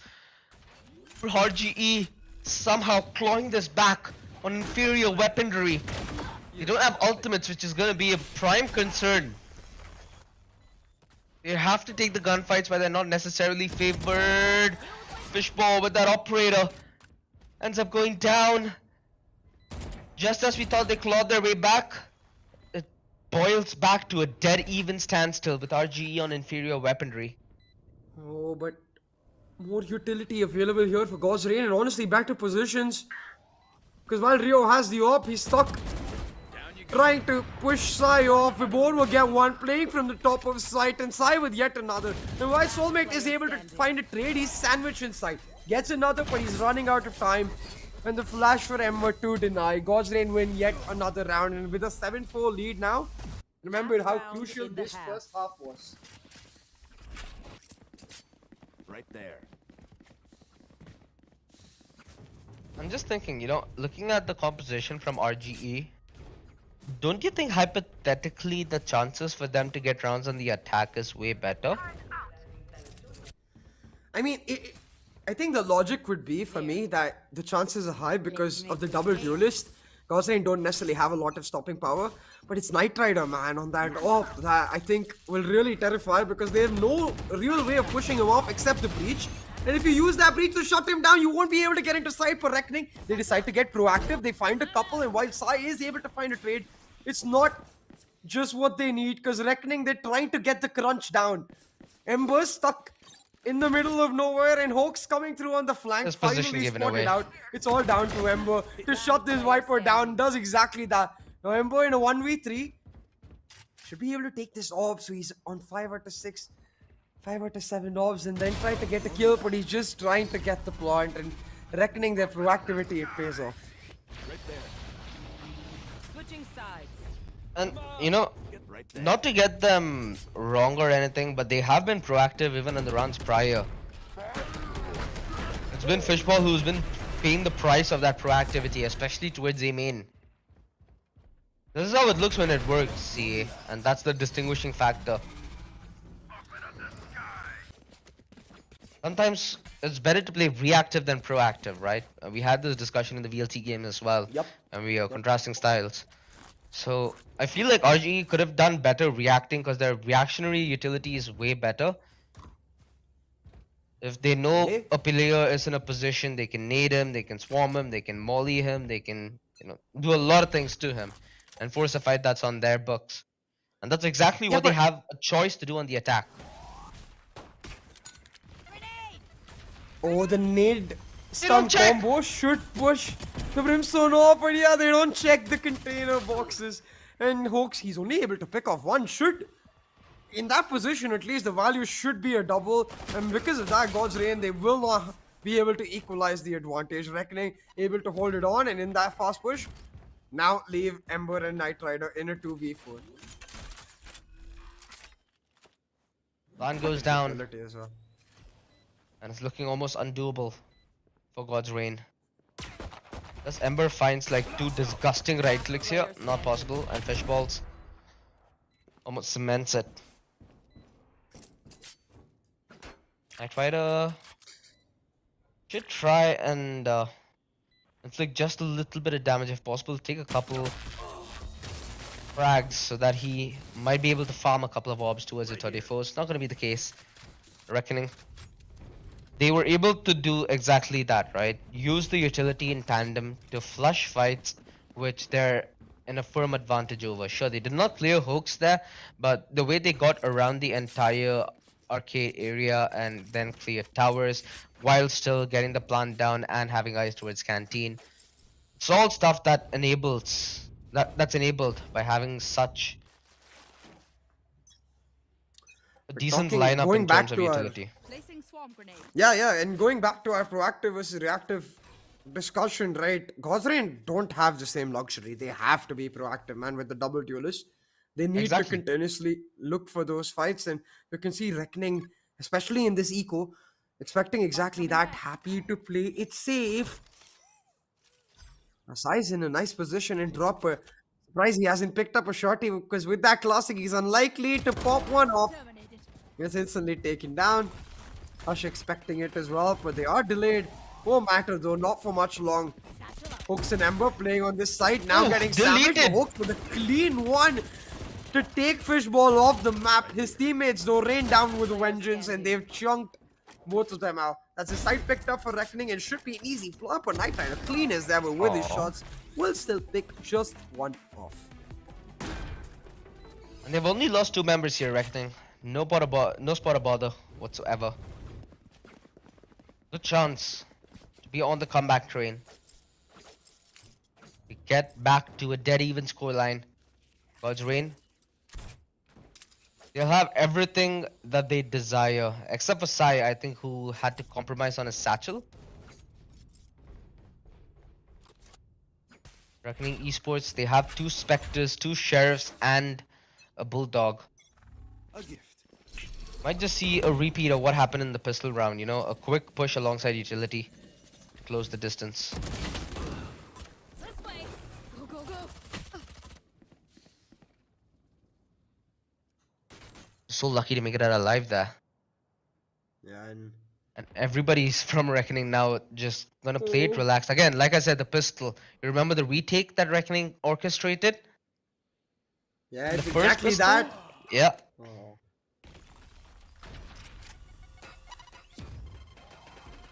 Okay, Reckoning with the crucial pick this So round. much util. Important for God's Reign is their buy round. They've got to make it work. And Hawks trying to hold it down, pushed away, displaced by the aftershock, and with a nasty right click, Fishball is able to dispatch him right after. Now, 2v5 on the map, still the better weapons in play. God's Reign might still have a chance. Sai able to pick out a crucial double, but he's been chunked the heck out. The spike's been planted though, and with the showstopper as well as the orbiter strike available, surely Reckoning have this one in the bag. They pick Sai out, and Reckoning now in the prime position to pick up the lead. Unless Ember is able to pull off the impossible with too many angles to check. He needs to isolate the fights. He's been stunned out. And Soulmate with the triple to secure the lead for Reckoning Esports here, OG. And importantly so on a map that God's Reign challenged them on. Next we go on to what has basically become the home ground for Reckoning and Bind. So God's Reign can't afford this loss. Not by the least. And again, I favored Reckoning in this matchup. So, kind of happy to some extent with their performance today. Although God's Reign have shown that once they get their mojo, once they get rolling, it requires a lot for Reckoning to try and come back. Although like oh! What? They're just playing with their prey at this point. They're waiting out the aggression and they're making them pay. And we talked about this in the pre-match. God's Reign Exactly. Reckoning is not white swing. They will not let this match turn into a brawl. They're happy to play it slow, nice and methodical. And again they're picking God's Reign off for Knight Rider. He's been the shining light for God's Reign across this map. Gets a crucial double and equalizes the setup here. And most likely Ember should be able to get a weapon back with Soulmate shutting down the board. That's a side picked up for Reckoning. And again, with the orbital strike available, the post plant's so damn easy.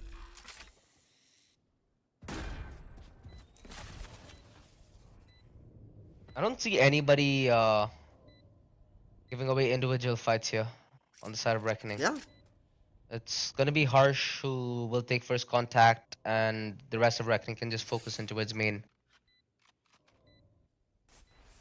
Oh, just let go of the angle at the worst possible time. Soulmate finds a kill. Ember finds the trade. Utility now to delay. Again, vanilla textbook stuff from Reckoning Esports. Do not even need to sweat this one. Come on. Playing around with Ember, man. Don't do him like this. Remaining. Ooh, beautiful shot. Although Zeke, again, right around the corner to recover. As they play off each other. And Reckoning Esports showing us why. We taunted them as one of the strongest teams in the lower bracket thus far. And you can see the reason why. Again, despite their composition being the issue, it's those basic fundamentals that are so damn strong for Reckoning. Like you rightfully pointed out, not a single fight given away solo. They refuse to let God's Reign get what they want. That double duelist lineup now really paying the price, but it is their buy down. They could maybe pull it back. The setup all about Knight Rider's op to anchor down that B site while they set themselves up towards this A site to try and deny on a proactive play. The timeout does come out though. And honestly, simply said, they don't really have much in terms of options. They need that chamber trap though towards drop. I'm surprised they haven't set one up yet. Yeah. That's something that Reckoning Esports did not have the luxury of having, and again, God's Reign exploited it, right? So many times did we witness Sai just satchelating his way in from drop, late contact from drop. And Soulmate on 24 frags. Sheesh, I did not notice this, man. I mean, he did come up with decent plays, and he came close to winning a couple of crucial rounds. Go, go, go! This guy has been something else for the past 2 days.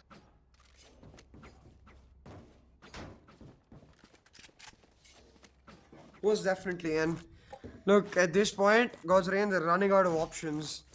Not only have they got to shut Soulmate down, but they've got to deny the momentum that Reckoning have picked up on the back of their ultimates as well. The lockdown, I think, very close to coming online. The Viper's Pit as well. It's just a matter of time. And with the way Reckoning's lineup is set up, every single one of them has major ultimates that can turn around any single round. So, God's Reign, this is the round they've got to make their mark. This is the round they've got to deny. They're trying to do that with a push down towards Rob. Harsh low with the jump peak spots both of them out.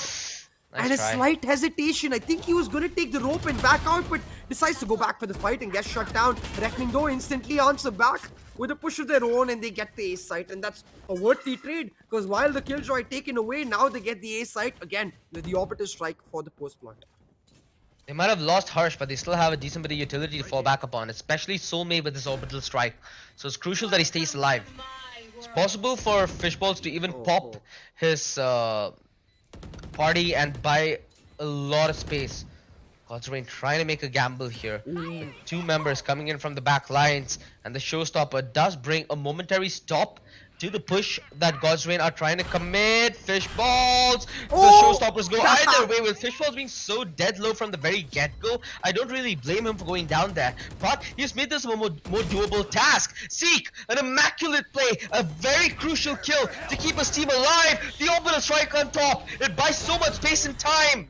This is doable for Soulmate, who's been a menace so far in the Penta Pro Series, and they continue to dominate.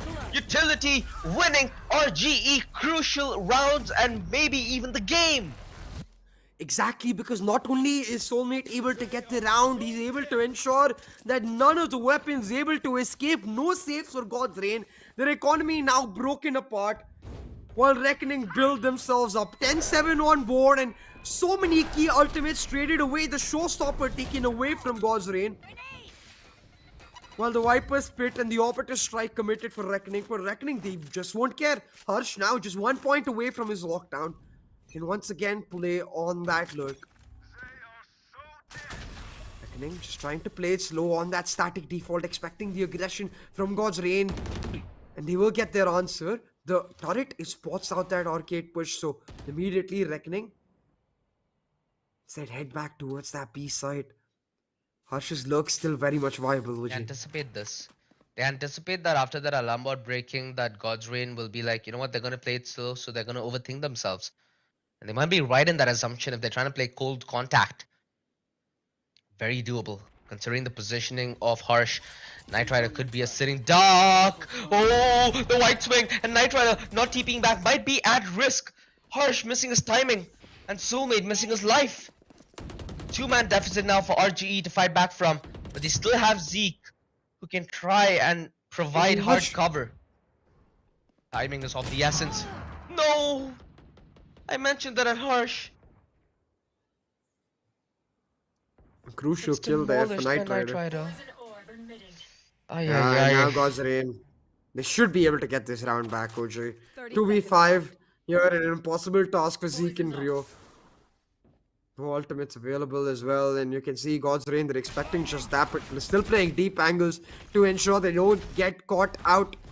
The stuns to delay, because they have the ultimates to what? retake if Really? necessary, but the overdrive coming online for Hooks. Enemy remaining. He wants to hunt them down, and this might just be a confidence play. Because Zeke is able to trade it out, they just don't have enough time. Knight Rider will find him, and well, yeah, they didn't need to use the ultimate. I don't mind it at all because it secures that round in the bag, and they've still got the Rolling Thunder for future rounds. Well, it felt like they almost done securing it towards that B side. But hey, again, It is what it is, right? They have the lockdown for Harsh, and it's gonna be very crucial that they bait out utility from Ember before they try disposing of it. Again, it's not only Ember who has utility to break a lockdown, it's also Sai. It's very dependent on which position it's at. They try to target it towards the B side. Something that'll still be problematic as Ember has rotated towards defender spawn already. Poison's off.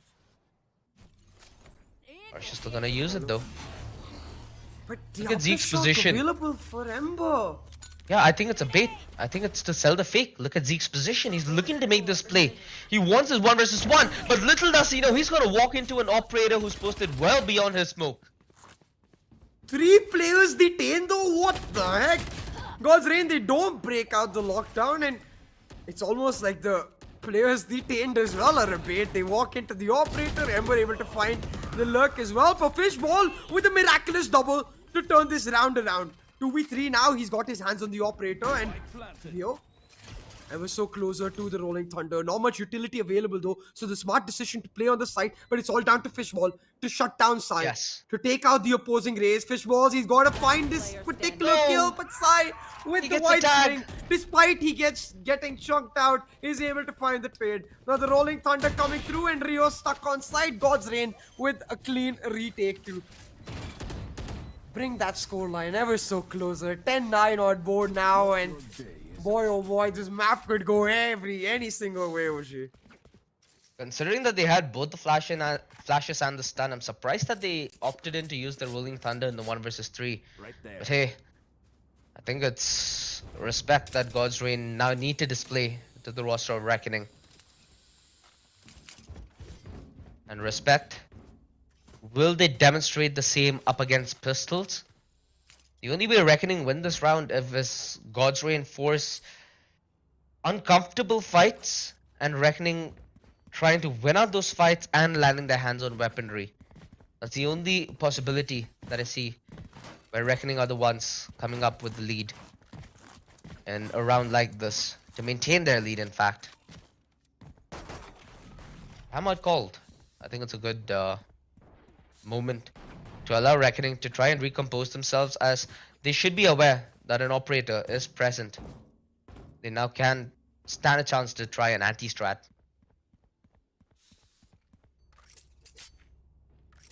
Yeah. I think the call from Reckoning has to be that we just deny Knight Rider's operator to a large extent, or avoid Knight Rider's operator to a large extent, because you can see 22 and 13, he's been the most prolific player for God's Reign, the one leading the charge on this comeback. I think besides that, what they can do is try to play for the alt-offs, because to a large extent, God's Reign are electing to play on that side. It's only Knight Rider able to take this aggressive peaks and whoever is backing him up. In this particular round, we see Knight Rider positioned towards drop, and with the way the wall is set up, right, the bolster wall effectively, for Reckoning, I think they can just look for a fast B hit. It's something they haven't done recently. They did it in their pistol, and it might just work out because it might just be that smart change of pace that Reckoning also desperately need.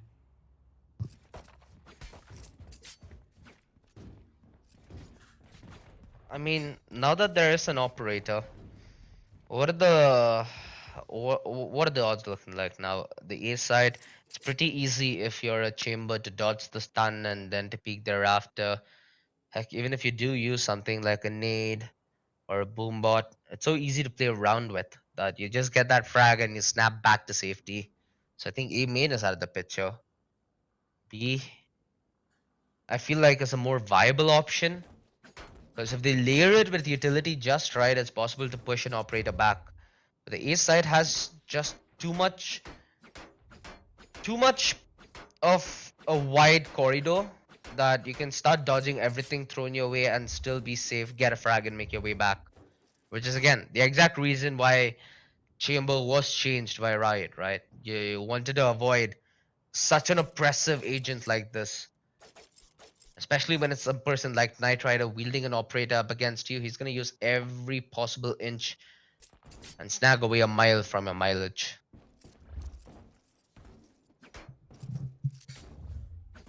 technical pause though coming out should stall out the momentum for both of these teams and give both of them an opportunity to really detail their instructions. You can see Sai doing exactly that.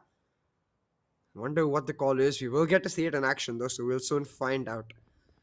Again, let's to bring back the discussion towards this map. Remind our viewers of our veto. This is the map picked up by God's Reign to challenge Reckoning to a large extent to see if Reckoning's map pool truly weak or not. Because Reckoning so far hadn't shown us the Pearl or the Fracture. They banned out God's Reign's Pearl, so they had to contend with the Fracture. And while they had a slow start to this map, since then they've been extremely prolific in their comeback, especially on the back of Soulmate and Fishball. They'll need that form once again, and those two players particularly, to close this out, because when we head into bind, it could honestly go either way. I think both of the teams equally strong. I think with a round like this, it's essentially the equalizer already forced, right? I mean, unless you have the assumption that Reckoning Esports are going to take the advantage when they have only sheriffs. So It's when it's going to be possible. this, I mean, I'm just talking from what's conventional here, CA. Because at the No, end but of the I'm day, saying, even conventionally, OG, we saw Thrifty already in this map, right? There was God's Reign to pull it out, but anything can happen, man. I think these teams with sheriffs, they're menaces. yeah, and it was what 5 rounds in consecutive fashion that RGE were able to snag off the get-go. Past 2 rounds sure hasn't been all that pleasant for them, especially round number 18, but the entirety of their attack feels like it has not been tested to the limit, and that's why the optimism still lies for me within the court of RGE. We've not seen them completely vary up the pace, right? Because the kind of game that they've been on display with for the second half so far has been slow control. We're gonna fake towards a side and go towards another, but things like a double fake, things like actually playing it completely fast, those are stuff that we still haven't gotten a chance to witness just yet. Wondering if that boombot slightly missed its mark. It doesn't look like it's gonna go where it's intended. Although the double satchel for Fishball in towards the site makes this a very tricky situation to deal with, as the spike hasn't fully gotten over towards A just yet. In fact, it's only now where they're able to force the plant. Fishball's gonna be taken down significantly in terms of HP, and now will be the sole survivor in towards the side alongside Rio. Oh, never mind. Rio gets caught out though, and suddenly that post plant is falling apart. That Viper could have been an issue. You can see Sai as well having a chuckle. I think that round entirely funny to me because we basically got baited by our own expectations of our expectations being wrong. And I know how wrong that statement itself sounds, but that's basically what we're facing, man. You expect an eco to be simple, but then you expect it not to be because they have the Rolling Thunder, and just like that, it is actually what conventionally is right to happen. The scoreline equalized, OG 10-10 on the board, and Reckoning once again they've got a bye. Thankfully for them, that Rolling Thunder was not used before Sai took Rio out, so they have the Rolling Thunder to use in this particular ramp. Again, choosing to default instead as they mark that B main push. Harsh to control the top side of the map while they slowly try to take A main control. With God's Reign though, a proactive push towards B main. You can see Reckoning trying to instantly respond through this hit towards A side, but that's where Knight Rider's op set up. He's going to be able to find the first pick and slow them the heck down. He reads Harsh like a book. Knight Rider going above and beyond for God's Reign, and he could do a whole lot more. The triple, and his team finishes off the job.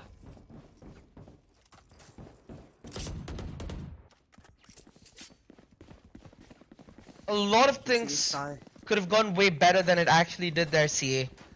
The Rolling Thunder might have not hit the mark in terms of getting Knight Rider, but they could have broken that alarm bot. They could have double satcheled their way into its site.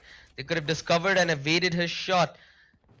But rather, everything falls into picture for Knight Rider, and it works brilliantly in his favor. RGE instantly to call another timeout.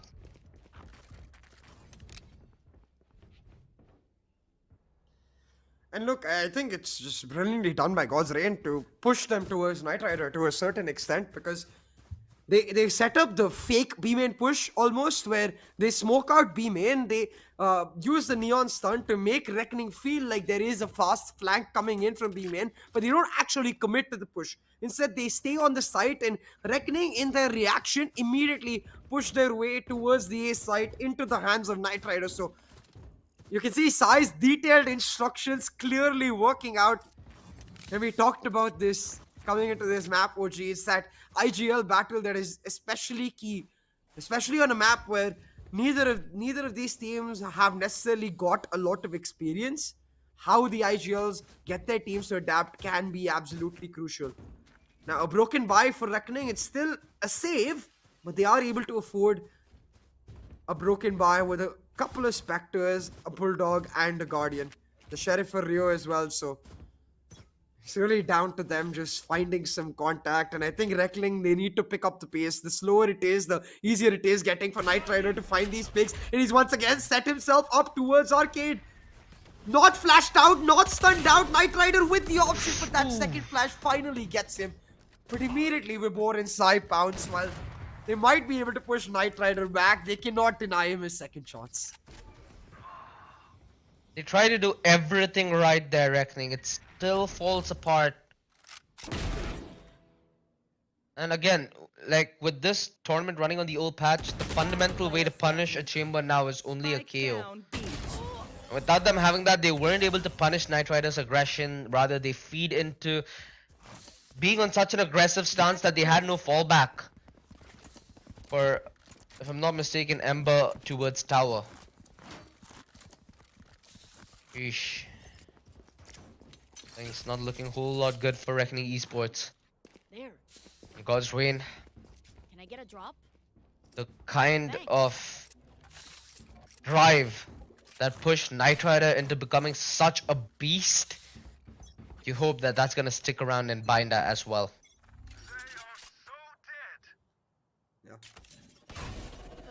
Buy for Reckoning, it's do or die. Match point here for God's Reign, and Hawks decides to Well pick up the played. pace, but this is what Reckoning wanted. An opportunity to deny for the showstopper to get the immediate trade. Still though, the presence revealed of more than one player towards drop Reckoning, they've now decided to react back towards this A side, but here's Knight Rider once again with his trusted trademark coming into play, did they but try to Reckoning give him that instead away? choosing to play mind games. They open the door and they back off. I don't think Gentlemen. God's Reign are going to be affected by this. They have information that nobody actually pushed in from sand. It should instead do the opposite, where it should tell the players on B side, bro, they opened the door, but nobody actually came in. They're likely coming towards that B side. It's gonna be up to 2 members here for God's Reign to try and defend Fishballs, making a lot of room with the showstopper, and Vibor denied on making a hero play. Luckily, Ember far from being discovered.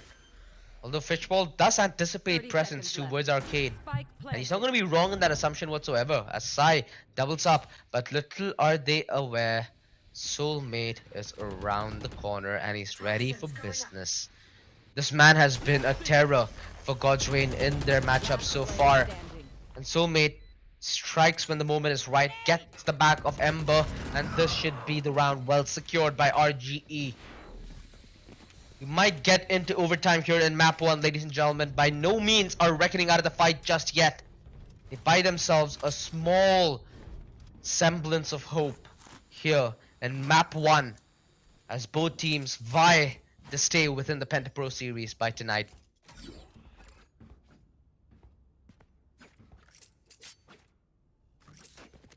But hey. Like you said, anything can happen. Reckoning definitely with the better choice of options. The lockdown and orbital strike available.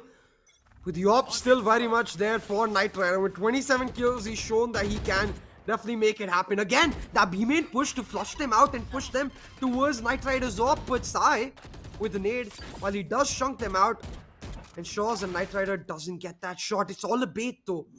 All to set this op up for success. Poison off finally goes Nice shot. away. Knight Rider, he shuts them down. Reckoning playing against themselves. That flashpoint denied because of that poison orb.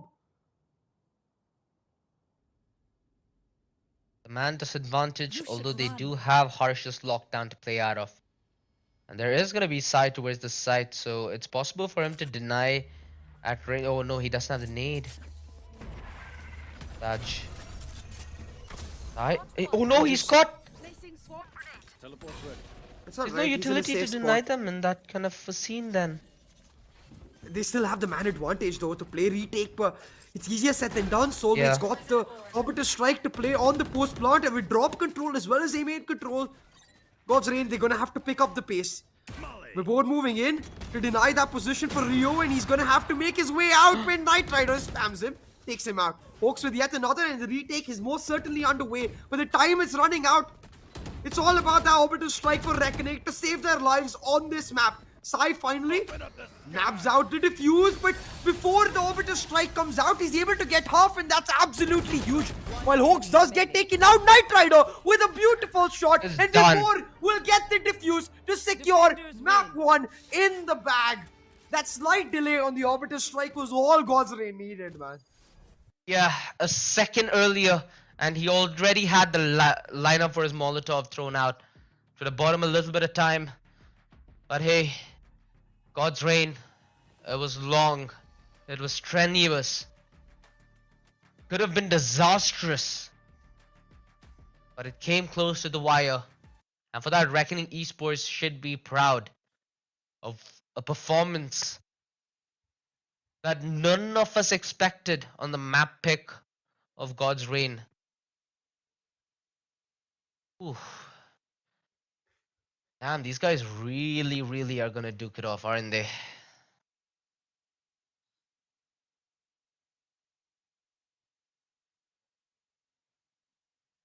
And yeah, this was crucial. God's Reign really threw down the gauntlet, challenging Reckoning on this map of Fracture. And it's a gauntlet not because like a challenging Reckoning where they're strong. No, actually the opposite of that. Targeting Reckoning's weakness, but potentially showing some of their own. God's Reign, they really had to claw this map out, but staying strong. Sai with some great calls to pull this map out to the back, but make no mistake, there's just one MVP on this map, and that is Knight Rider with that top. Round after round, not just on the defense, but also on the attack. He pulled out pick after pick after pick, an absolute menace with that top. I think another very honorable mention here should be Soulmate. Did Oh yeah, a definitely. lot of heavy lifting for Reckoning Esports throughout that first half. Planted. One enemy Main reason remaining. they were even in a position that they could contest. Planted. But yeah, I mean, runs like these, right? The ults being traded off. In fact, I think the run coming forth where Sai was the one backstabbing through main. B. One enemy remaining. But yeah, those kind of rounds were very crucial. The Spike down. B. momentum that RGE were able to gain were on the back of those kind of rounds. And hey, we couldn't have asked for a better map 1 without expecting overtime, right? RGE purely delivering. Slow bracket derby certainly heating up to its affair. But surely now God's Reign, they get to go on to bind starting on their comfortable side on defense, and with Enemy remaining. Knight Rider's ability to use that top on the stage as well. I do think God's Reign, they are in the driver's seat, but it's easier said than done. And like you said in the pre-match, I think this might be the day where we finally break our streak and get 2-3 map series coming out today. God's Reign now with the option to close out this series on bind. We'll have to see what they can pull out of the back, because to a large extent they had to brawl it out yesterday against White Swing, but they got off to a brilliant start. They had a great run of form. Maybe they can do it again. They found my trap. God's Reign certainly have a lot of expectations from this event.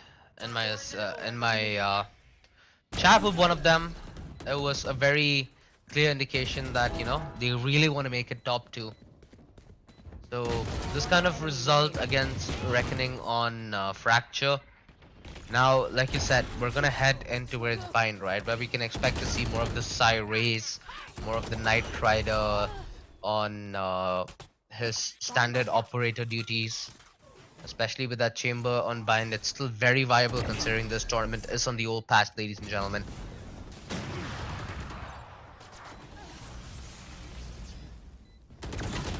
11 though, a really close matchup, and it all came down to this round. If Knight Rider doesn't get that 6-6 shot, it all definitely goes down to overtime. And 7 first bloods, 30 to 16. Knight Rider, you will pick up the MVP, but Soulmate not too far behind.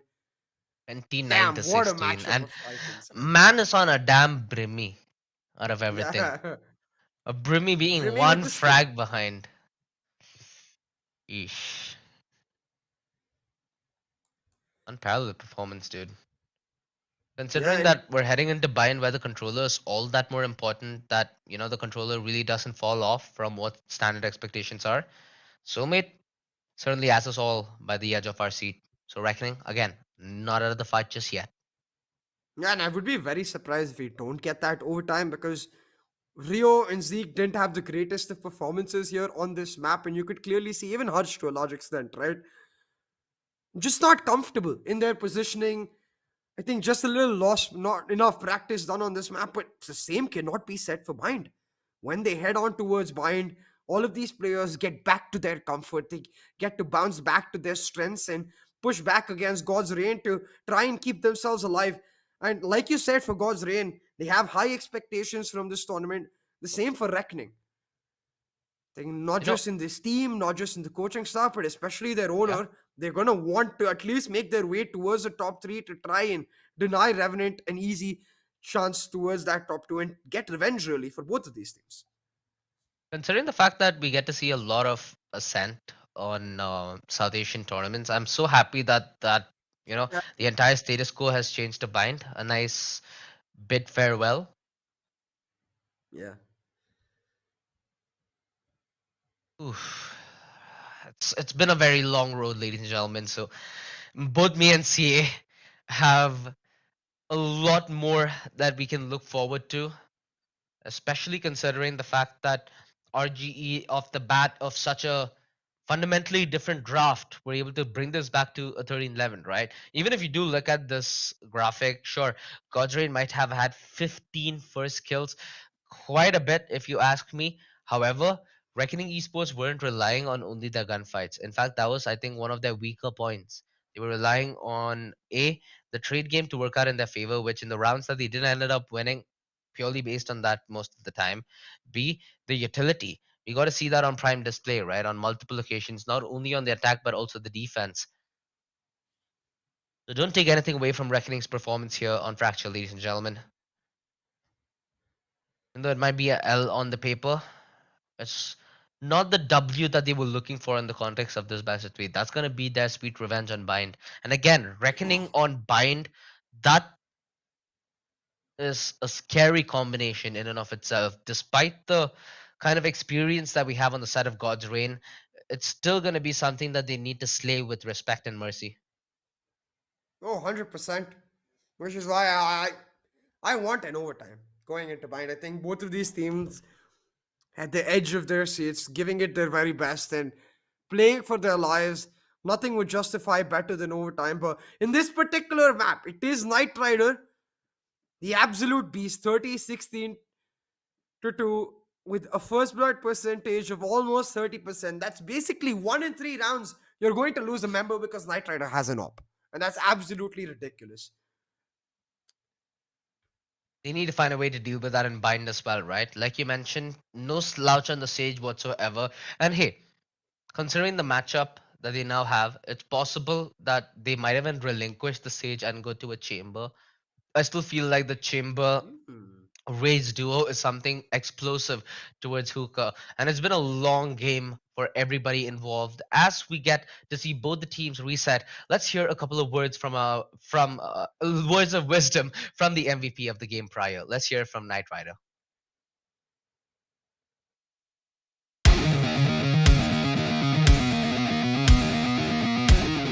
Welcome back, ladies and gentlemen, to yet another interview segment. This time, joining me is Knight Rider from God's Reign. How you feeling, Knight Rider? All good. How are you? Well, I'm doing amazing, man. What was not amazing though is the way the second half went towards Breeze for all of you watching Gauze Rain versus White Swing. So, could you give us a good idea as to what the comms were like and how was your team during those second half rounds that mattered? So we wanted to finish the map early. We knew we were the better team. We like it was a battle of W today, and like it was very chaotic. And think in the end we pulled it off. Well, you certainly did. At least for the W case, you guys managed to find those crucial rounds. And how was the comms like as you finished the game? Because the kind of fashion at which it got over with a double kill to find the clutch, it was not something that even you guys would have expected, right? Yeah, it was a bit of a relief for us, as you everyone saw that Ember had his hands on his face because it was a long game for us and we didn't expect such a long game. We expected to finish it off quickly, and like because of the pauses and all, it was a bit stressful for us in the end.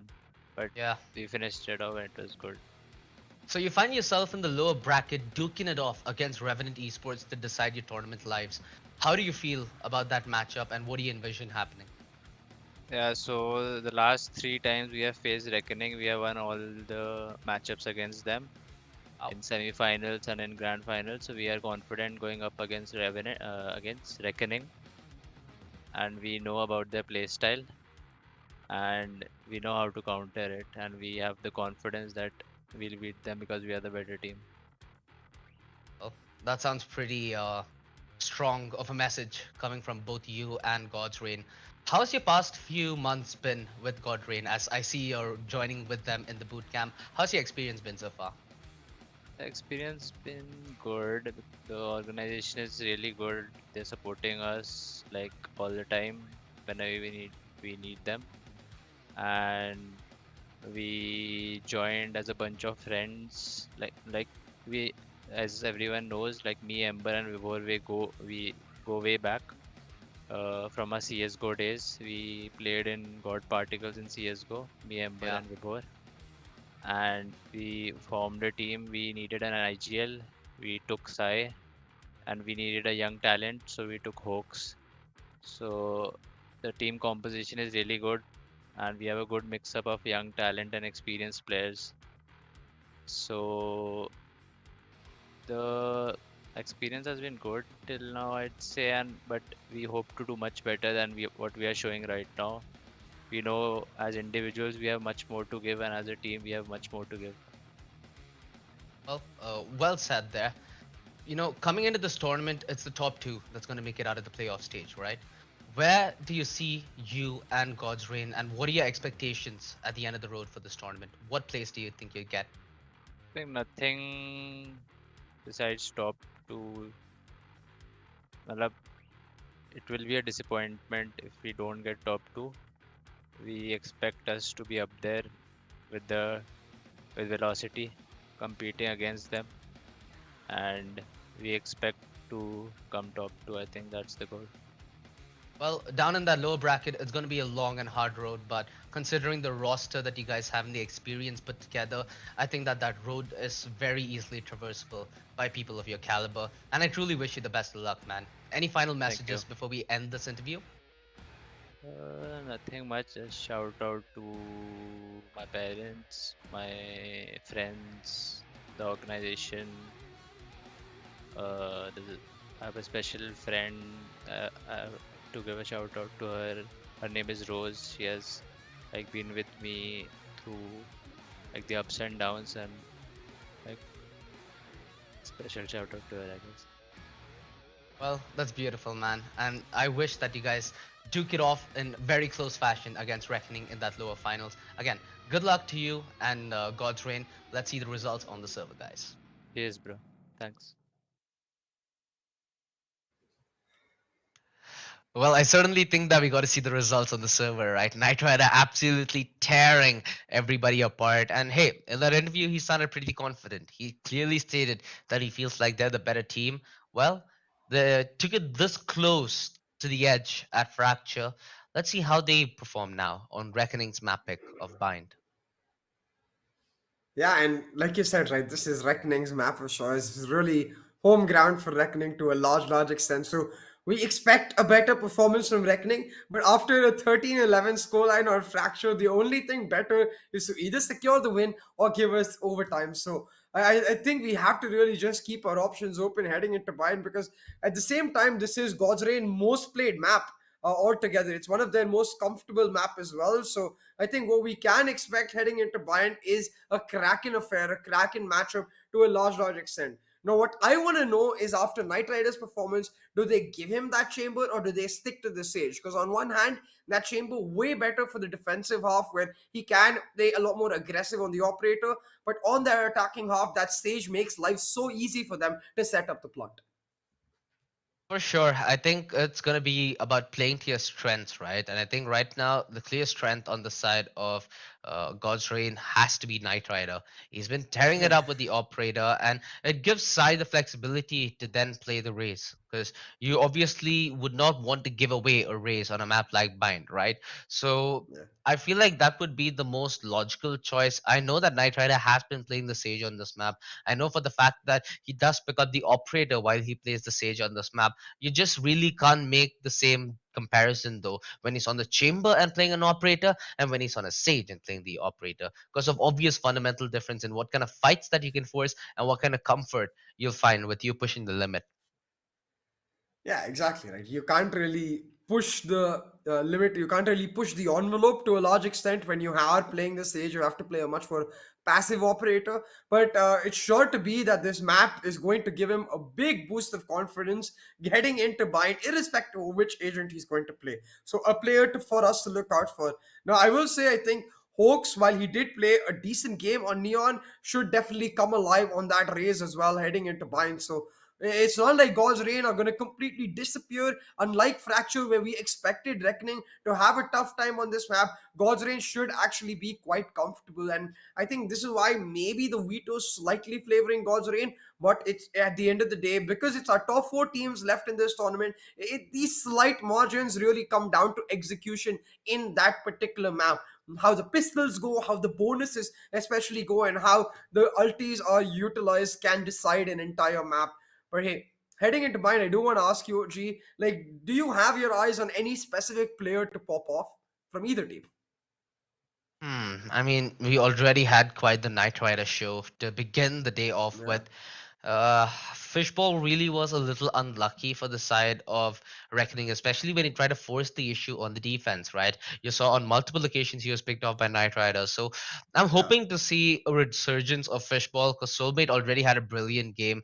And again, with the kind of contrasting difference in approach, especially on Fracture, I'm wondering if we're going to get to see the same, head to head, or will it slightly change? Will we finally find someone who can contend against Knight Rider and his operator? And that opens up the discussion, right? Because we also have Harsh on the other side, who you were very surprised picked a Killjoy, when we know that this man has comfort in the chamber, has comfort wielding the operator, and being more or less a sole unit for his team to then rely on rotations, rely on stacking the other side, and make individual plays themselves. Yeah, or even this cipher, because there are so many moments where we remember on Reckoning's attacking side where Harsh was effectively rendered useless on the top side of the map because he had to stick around with his utility to get information on the flanks.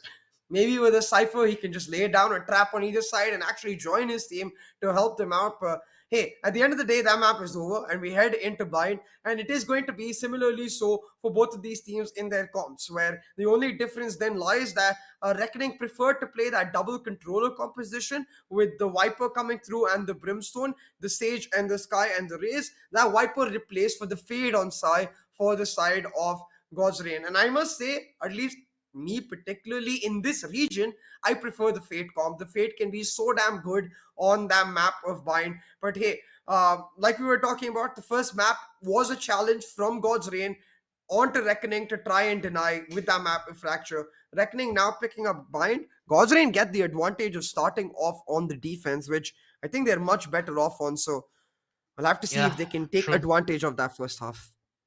If I'm not mistaken, God's Reign got what, a 9-3 first half against White Swing on this very map, and I think that was what, yesterday. So it's certainly something that I like about God's Reign. I like their chances on bind, and I still feel like Reckoning a lot has to do with their mental reset heading into bind, because fracture was such a close affair, right? Once, you have two instances. One of them is being like fairly beaten out, like how VLT beat out Revenant Esports early on in Ascent. If you're beat out in that kind of fashion, it's easier to have the mental reset. But let's say you're heavily invested in that matchup. There are a couple of rounds which came close and which are on you, and then it ends a 13-11. You know, those kind of Yeah. situations where emotions are higher and much more invested, expectations are truly made on the moment and on the fly. And if all those betray you, it becomes a heavier weight for your heart to hold. Oh, 100%. It's all about resetting yourself as a team, and it's easier said than done, right? Because I honestly think if Reckoning had just, like lost out maybe 13-7 or 13-8, they'd just be like, yeah, guys, whatever. Fracture wasn't our map. We hadn't prepped it necessarily as much. Let's just go next. But they came so close. 13-11, they know they could have won out that last round, especially with that orbital strike and the ninja diffuse for God's Reign to win it out. The way they lost it is definitely going to weigh in on the players because they know they could have won out that last map. Now, this is where their ability as players will truly get tested, where despite that loss, can they reset will become the question. We know what compositions they're going to play, but hey, maybe we see some changes. Knight Rider, will you pick up the Dude, Sage? I don't like the way he baited Ah, us. yeah. I think I'll go to the God's Reign boot camp after this event's over and be like, bro, why are you baiting all the casters? Maybe then we'll finally get an answer. But I was riding on the high of Psy Race. It seems like Hoax is gonna get his chance at the duelist. And again, Hoax by no means any lesser in terms of competence, right? I feel like Hoax, especially with the kind of young blood that he is, might stand even a better chance at pulling off a couple of upset duels that Reckoning might not see coming their way. Like you said, Knight Rider continuing on that Sage, Vibor, his signature Sky on this match. Nothing that God's Reign has put into paper feels that they need to maybe question their lineup. They want to go stand strong on their approach, which they are going to be able to. On the other side, there's double controller, right, between Zeke and Soulmate. I'd like to say I'm a fan, but we've seen that, especially in South Asia, utility doesn't follow conventional logic. And God's Reign still find a way of coming in front of an engagement where they have no business winning. I And don't know, man. I'm confused. it's not just the utility in terms of the defensive aspect, right? I think the strength of the Viper on this map, of course, like you mentioned, when you're on the defense, you have that extra utility to delay pushes, but it's also when you're on the attack to condition opponents, to set up lurks and all of that. Doesn't matter in SA, man. They're not going to respect your lurks either. They're just not going to care, or they're just going to be sitting there with a shotty or a shotgun and take it to the face. And I think that simple fact makes that Viper slightly less valuable. But maybe just we've seen Reckoning pull this off before, and maybe they're able to do it once again. That's the question. We'll have to see how it comes to fruition because Reckoning, it's do or die. Their tournament lives on the line on this particular map. They cannot falter. They cannot be denied.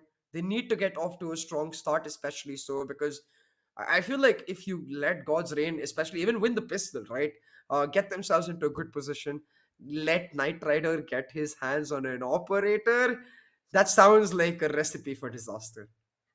Yeah, especially on a map like Bind, where there's still avenues as a siege for you to take long range fights. But again, with you Yeah. not being a chamber, there are certain fights that you really cannot afford to force. And you know what? Considering how much that we've seen from Reckoning Esports, this is their true test because their backs are on the line. They have nowhere else to fall back upon, and it's a very dire situation to be in, of course. But today, we get to answer the question: Reckoning Esports, are they here to just win or are they here to play? Because if they're here to just play, that pressure will not apply. Oh, 100%. 110%. If they are just casual in their way, if they're focused on their individual and team strengths, then it won't matter what happened in map one. It won't matter that they're playing for their tournament lives. What will matter is how they're able to perform in the moment. But hey, we won't have to wonder any longer. We're ready for the lobby to find out. And you can see all of the God's Reigns players, they're locked in, focused as ever, and I'm expecting the same from Reckoning. Yeah, everybody looks. Hey, Zeke is still having a nice smile. I like this. I like this. I like this. The atmosphere in Reckoning surely seems light. Meanwhile, it's the experienced heads in God's Reign recognizing the fact that they have the advantage and are conducting themselves in a cool manner. Again, I think, especially with the way Bind happened yesterday, I think everybody is going to be like, bro, I don't care how much time it takes. I just want it to be as clinical as it can. That should be the approach. The last possible map that Reckoning Esports could be playing within the Penta Pro Series, ladies and gentlemen. And it's going to be on their map pick of Bind. God's Reign starting off on the defense and starting off aggressive. Hawks got blinded by his teammate. Alright, that's not what you want in the very first round, but Sai is able to get a trade off. Ember in this forward position will finally back off, and all this chaos is allowed. Knight Rider to sneak up. Harsh expecting it, shuts him down. That's a crucial one because now knowing that that stage pushed up, they know that B site is free. They're able to set up the rotate, but they still leave that lurker. Soulmate And it's waiting Soulmate. for his moment, but he might just get caught out. Look at Sai. Not giving away a single footstep so far. Oh, never mind. Why did I do? Why do I wait? Does he realize? Thank you, Soulmate. Thank you. Now we also ding the fact that this could be the first day where we have 2-2-1s. Yeah. Popped. Could be popped, I mean. Still, Reckoning Esports have the opportunity to get it back. But hey, God's Reign. We know that they have the ability to play from the back, right? We know that they have. Oh, wait. Soulmate. I assume with the wall there might be a little safe, but it just broke. But yeah, Soulmate finds the final frag, and the lurker is not to be denied. If RGE end up winning today's game, I'd say the entire lower bracket has to be a shout out to Soulmate, man. Insane individual performance so far. Oh, absolutely. Ever since that insane clutch yesterday, he's been just a completely different player altogether. Reckoning though, a crucial pistol picked up. He talked about how they needed to get off to a good start, and they do exactly that. We'll be able to play the bonus now, and this time focus towards that B hit instead. Quickly, they take up long pressure, and this is something we've seen many a time before. Reckoning love their long play, but You hear the they TPs? TP out. Yeah, they're like, okay, you TP, we TP, peace out. Oh goodness Christ. Look at the rotations. Look at them. They're just a big blue bubble outside Belong. And everybody coming back. They're walking into the crossfire though. Utility sets this a frenzy. And Fishballs finds himself a triple. Almost gets himself maybe close to an ace. Harsh though. From the back lines finds two with a ghost. Sheesh. I think that woke everybody up in the audience up as well, man. Yeah. A classic God's Reign, right? It is the Rico. So they look to get aggressive and catch some players out. Very well done. They're able to get a couple weapons, but Reckoning more minded because they only lose a single one. Harsh was on. Actually, no. I think Harsh wasn't able to recover that Spectre, so they actually lose 3 weapons. Now that's actually pretty huge. Now they don't exactly get to play on a bonus. Harsh though does have that Hero Vandal on the back of his save. Will look to lead the charge for his team and pull something off. They are electing to play the bonus, so this round absolutely crucial for God's Reign. Not just in terms of the buy, but also to ensure they don't get any damage so they can get that operator online. Dumping the utility and the C's to find Soulmate. That's a key controller down, especially now because they can play backside, they can play heaven. Angles that cannot be denied by this Viper wall. And on picks now, Reckoning Esports need to rely. They have to fight their way back into a round. It already feels like it's too far-fetched just due to one pick off.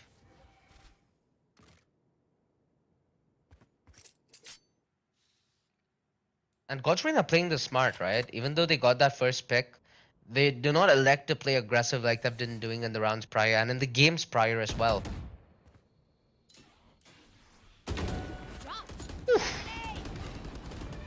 He's a pixel. Sends him to his 30 maker. seconds left. One Rio. enemy remaining. Now the sole survivor. Hey, at least they're doing decent damage, right? And is this gonna be the Excali show all over again? Oh, it's definitely plausible, but unlikely because Vibor hears Rio out and he will find him. Take him out. That's the buy round picked up for God's Reign, but Rio with those last few kills, ensuring that a healthy chunk of damage done to God's Reign. So much so that I'm not sure if they will be able to afford a proper buy going into the next round. Now the same can't be said for Reckoning. It was their bonus, so they, with this advantage, likely get the better weaponry heading into the next round. And I think it's really about how either of these teams are able to establish the momentum. We're talking about ultimates though. Fishball just one away from the showstopper. Harsh just one away from the resurrect. Key ultimates available for Reckoning in this round. If they can utilize those and play off of them, refresh them nice and early, especially the showstopper, it could be absolutely humongous. But Soulmate getting a little too eager as the controller in an extremely forward position. The crossfire dispatches him and takes him out. And that's a crucial one because look at the way the wiper wall set up. They don't have access now to side smokes. They're gonna rely on Zeke to maybe clear off Ember's position. Not the case, however. Sheesh. Individual plays from Reckoning Esports denied. Courtesy of the aggression that God's Reign now modulate into their setup. You can see that they're only playing that dead aggressive for the first frag. After that, they try to play as passive as humanly possible. And with the showstopper and the double satchel, Fishball stands a chance of breaking this octagon setup in a crippling fashion. Never mind. Oh wait, what? Through the team? He Oh, still gets no. one though and catches him outside. Will fall, but that's alright because in this 3v2, Hooks and the board playing contact with each other. Hooks with a beautiful jiggle shot takes out Rio, and the resurrect nullify is denied. Vibor backing off, and like you said, once they get that man advantage, God's Ring able to play disciplined to shut them down. Vibor with the easy spade transfer to win that round and the crucial one to boot. But you can see Sai, he's not happy about being taken out by the nade. Oh god. The most signature side cam possible, right? Yeah.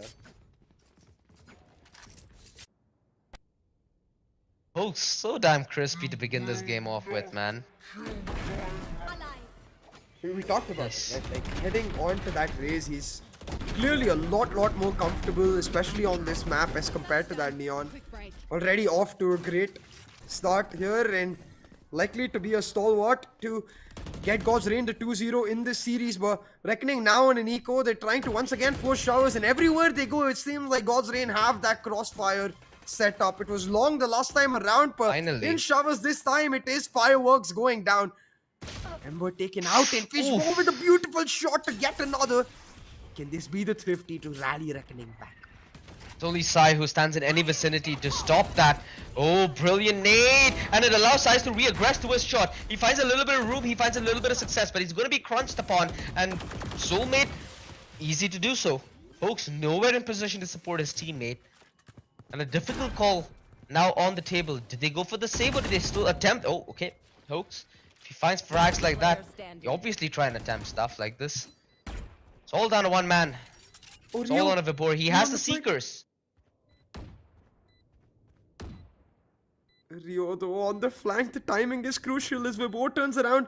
He might expect someone on the flank just yet, but no. Oh, the Thrifty comes in quite quick and Rio takes Vibor out. It's a huge round there for Reckoning. And there was so much that God's Reign could have done to deny this. Again, I feel like the aggression should be taken in a way where the other person isn't really set on an off angle, right? Or at least a dead angle where there's no avenue to escape without a fight. Because that's the essence of why you'd pick a race in a map like this. And considering the lineup of RGE, they have the Raze, they have the Brim, they have the Viper to push you out of position.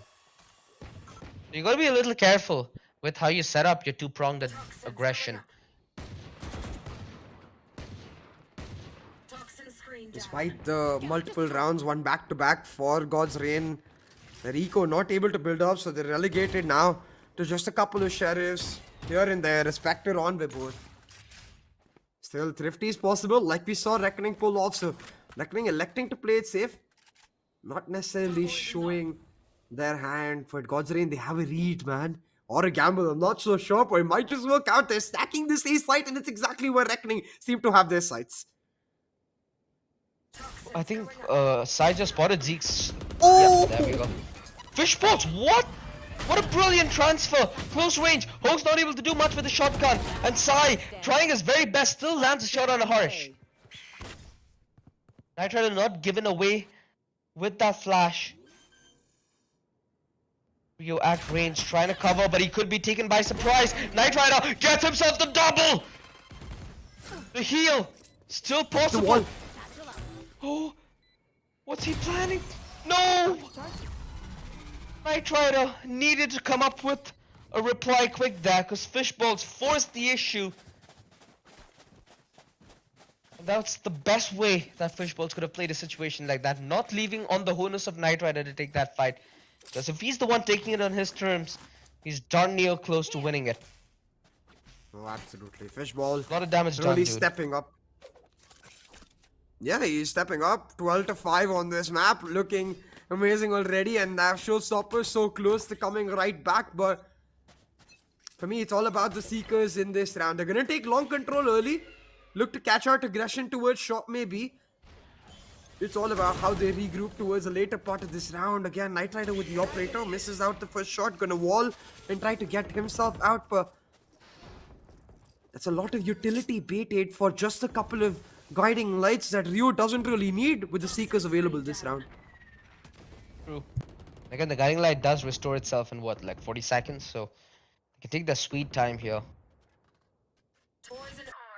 Reckoning Esports, they've been firm to deny any aggression at B. And God's Reign, with the kind of aggressive setup they've been having towards A short, it's not given them much information to fall back upon. For God's Reign, they're very much still walking into the unknown. Luckily, they do have crucial ultimates though. The Seekers, the Orbital Strike, the Nightfall, which all enables them to play these defensive split if they try playing it methodical and on the retake. Oh, Fishball taking damage from his own ultimate though, and now the counter orbital strike coming out to deny that you was present, but they're able to set up the Sage Wall and try to go for the plant. But the counter Seekers as well as the Nightfall is God's Reign truly commit to this retake. A stalemate set up in this particular site, but finally Harsh will be able to get the spike down. In the nick of time, no less, but he's stuck in an impossible position, but still managed to find one. The trade does come out, but all this chaos has allowed Rio to pick up a forward position.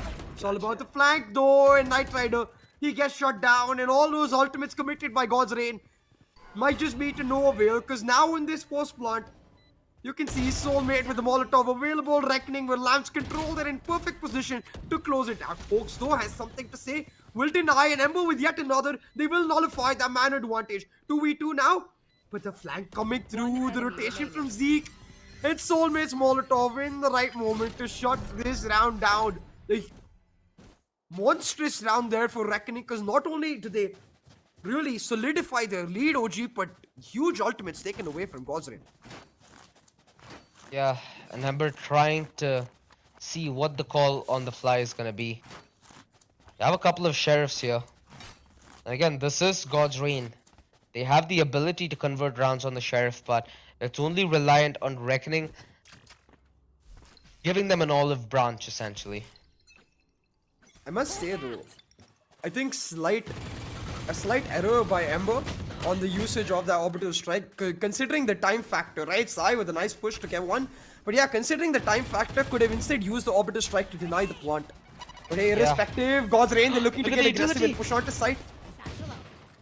Ooh, they're feeding into fights that they don't necessarily need to force, and Fishballs, blind as a bat, at least has teammates right around the back, so he could afford to force the metal to the metal. Oh, Hawks, brilliant re-engagement, and again, This is what I told CA. Giving God's Reign an olive branch. It's not the kind of team you want to do that to. Because they're going to take that branch and... Yeah, I'm not going to finish my sentence, but I think production saw what I meant. 3-5 on board. And Reckoning, the Rico is broken. With these rounds going down to the wire, not a chance to build it up. And look, again, they're going to switch up the setup here, God's Reign. The wall coming through as they recognize the early presence set up by this Viper. Knight Rider trying to ensure that there's no lurk presence coming through as they look to deny that Shover's play. As Soulmate takes it down, Knight Rider missing those crucial shots and Soulmate able to get away. Counterpain shells, the counterpain shells. Hoax still finds Rio. Should be another frag at the end of that barrel. Fishball's taking down just the TD bit. Although they do find a crucial trade to his short. That's only going to be of some avail though. The rest of the roster is alive. No, Soulmate, no! He tried to sneak it out. Hoax back on a showstopper, man. Yeah, 4K in this round, Hoax. Great on that particular hold, but I think this matchup at this point we might as well accept it. It's gonna go down to overtime. These teams just too well matched, neck to neck against each other, like wolves baring their teeth at each other's throats, refusing to give up. Now in this particular round, Reckoning, they've got that showstopper back on Fishball, and it's actually the mirror setup on the other side for God's Reign. The showstopper as well as the resurrection available. And you can see God's Reign, they're expecting a heavier B presence in this particular round, but instead Reckoning choosing to use, I think Fishball barely spotted out. Should be taken down for Hope. Gets a double for his trouble. Only expected Fishball, but he gets Harsh as well, and that's going to be huge for God's Reign because not only did they but they got the fight as well. What is this, a double round? Wait, what? The highlight clip round. Everyone's challenging, you know, the other. And Ember with a blind kill, so yeah, everybody wanted to make it look cool, I guess. Kills on sale. Buy one, get one free. Yeah, I think the only thing that was given to free for Ember was a flash, not a kill. Boom. And mind you, Fishball did pull out his ultimate as well, if I'm not mistaken. Yep. Remaining. Literally buy one, get one free, man, this round. Oaks with the double, then Knight Rider with the collateral, then Oliphant is troubled. He's like, huh? I didn't know sales happened in Valorant as well. The raise though, What, your it night is market that was raise that bad, matchup, CA? Bro, my night market. It's funny, right? I don't own a single skin, so you would assume that like the client would automatically try to bait me into buying skins. But every single time my night market is horrible. I'm just like, okay, I guess I just doesn't want me to have skins. Cool. They're guiding you on the right path, bro. They're helping you stick true to your philosophy. Yeah, Look fair at it enough. in a different way. Yeah, that's It's all true, about, that's you know, true. how you look at it, not what cards are given to you. Well, if you look at it in terms of this matchup, however you choose, it is 5-5. These teams brilliantly matched up, and it's Reckoning who called the timeout because, of course, God's Reign have the better buy this round. Knight Rider back on his operator, and despite the better ultimates available to Reckoning, they don't have the weapons to try and pull this off. I say that, but they've got 5 series, so definitely plausible. It's just unlikely with the way it has been set up. I mean, they have the Orbital Strike, they have the Viper's Pit. If they do manage to convert onto a site and play the numbers of the back of Harsh's Revive, yeah, I see it happening as well, CA. It's not probable considering what we've been seeing so No, but far. since you said it, it's not gonna happen. See, I told you, since you said it's not gonna happen. Here. Yeah? That's how it works. I want RG really to win this map.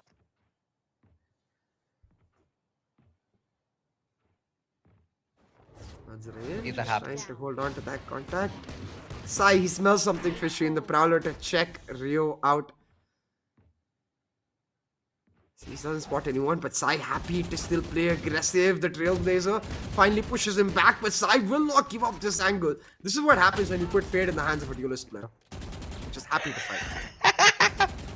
Perfect way to describe it as well. Like, who else but Sai? I think we should have a Penta, off-screen segment. Who else but Sai? He We showed can have his one for camera moment screaming at his teammates after getting naded out. Who else? maybe his comms as well, if possible. 30 seconds Never really left. know. We can't expose him that much. Oh, talking about being exposed, Zeke. The Lurk finally coming online off of that Viper after 10 rounds. He does manage to find a crucial one though, because now they should be able to get the plant, but they shouldn't be expecting Knight Rider, but they do spot him out. Now they commit the Wait, Viper what? split as well. Interesting. Reckoning desperately want to win this round. They haven't even managed to recover a weapon, and the plant does go down, but Rio gets taken out, and Knight Rider, was that a blind shot? On the jump peak? Please, production, we need to see that again, please. Oh my god. Goodness gracious. I think that was a blind shot because the Viper split was set up and Last he round got a before the headshot. switch. Knight Rider. No, give us the replay. RGE. I think it's crucial now to talk about the ultimates that they have in hand because they have the viable option for playing this fast towards A on the back of, again, the Seekers and the Orbital Strike. With the revive, they can afford to play a little loose, aggressive early on and try to regain control and regain numbers if things go south. Bomb buddy out. Gonna be interesting because right now it's on them to pull out ingenuity. Yeah, it's really those Seekers that are crucial because the Resurrect as well as the Orbital Strike available on both sides. Knight Rider though, just not able to find value on his operator, but the Seekers committed so damn early. That's a poor use of them. They don't buy any space, they're just able to take long, and even in that Reckoning, they'll have to back off. 2 slows and a Yeah. wall for the Seekers, that's a worthwhile trade, man. I mean, look at Sai's push though. It gives a wealth of When confidence he's on and op. for the set of RGE to kind of, for the set of God's Reign to kind of stack up in a. Oh, dude, Knight Rider, how does that not hit? I assume for a second that it might be the undoing of Harsh. Rather, it's this empty A side that they get to waltz into. Hoax is the only one in the position to deny, but not in the best circumstances to do so. And now their own ultimates coming out. The Orbital Strike and the Seekers just to set up this retake, but it's all about that flank coming through from Ember. War starts it off as they clear lamps up, but Brimstone versus Brimstone on the flank. Soulmate smells that mirror out. 4v4 now, and with Soulmate's Orbital Strike available, Reckoning should be in a better position this round. But he actually uses it proactively, not on the defuse to deny the retake in the first place, and it beautifully works out. Seems like a 6-6 half is all we get as we move on to the next. Reckoning in a perfect position to close it out, and these teams evenly matched just as we expected on Switching this map. sides. Reckoning are sure giving a good fight, but mind you, this is their map pick. Considering that, this is their map pick, of course, do you think that 6 rounds on the attack is something that's considered decent? Because again, God's Reign, we've been hyping them about this double operator setup, right? We've seen Sai's crazy taps with the Vandal. We've seen Knight Rider be an absolute demon even without the operator on a couple of occasions. But again, with him playing the Sage, he doesn't need to be the demon. He needs to just come alive at moments of asking, maybe come in with the clutch play occasionally. Could be a revive, could be a 1 versus 2, you name it. Man has the ability to pull off so at the minimum. Anything is possible in this match, but for God's Reign, a lot more at stake with the win possible at the end of this map if they're able to pull it off. For Reckoning, their lives online as they now head to the defense. The defense should be where Reckoning a lot more comfortable with that Viper Sentinel prowess truly coming online, but Harsh forced into a bad position. Manages to still find a Hadouken dink before he heads on out, but that Boombot might be his ending. He's forced to finally back off, and the TP coming through. Zeke managed to get one, for still the possibility for God's Reign to just TP off their own accord, head on towards that ace site on the back of Ember. Balls, close range frenzy.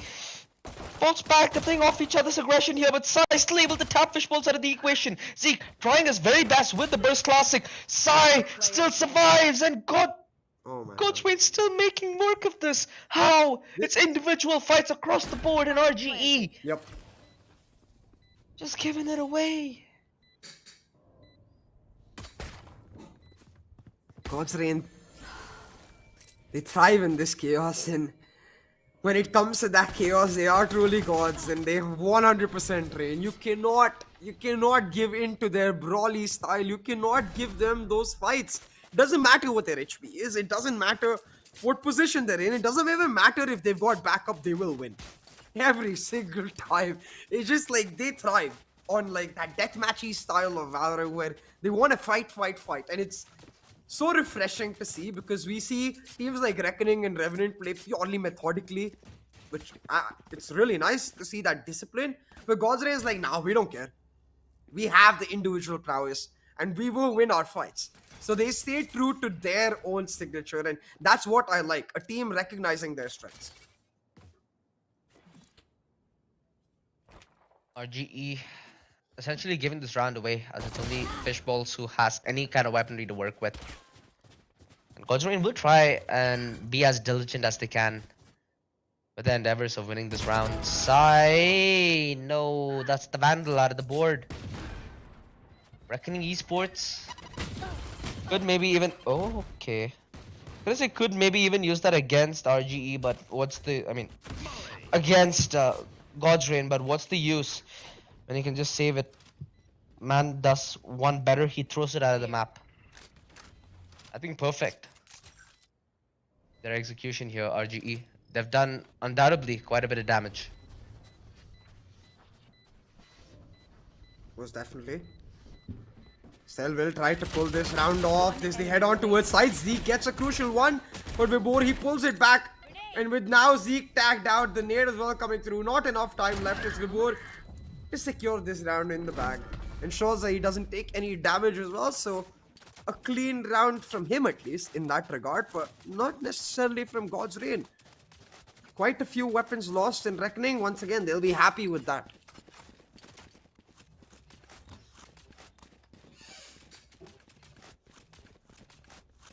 It's going to be the complete investment from Reckoning Esports, and it's very crucial that they win out this round.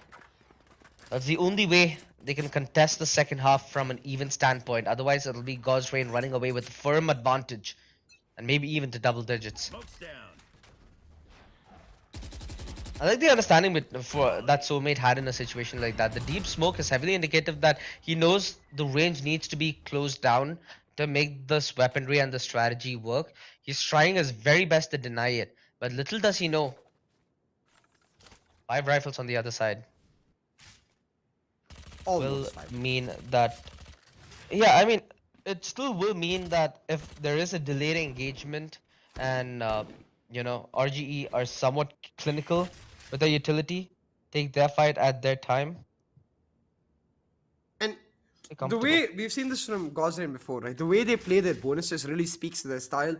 They're not the kind of team to, when they lose a lot of weapons, to like, okay, let's play on sheriffs. Now, they like momentum. They like it when they are on that win streak. They're much better players and a team overall, so they commit to that buy. It's a gamble for sure, but it's a gamble that they made just work because after all of that A presence, Reckoning, they've rotated on to that A side. Look at God's Reign on the other hand.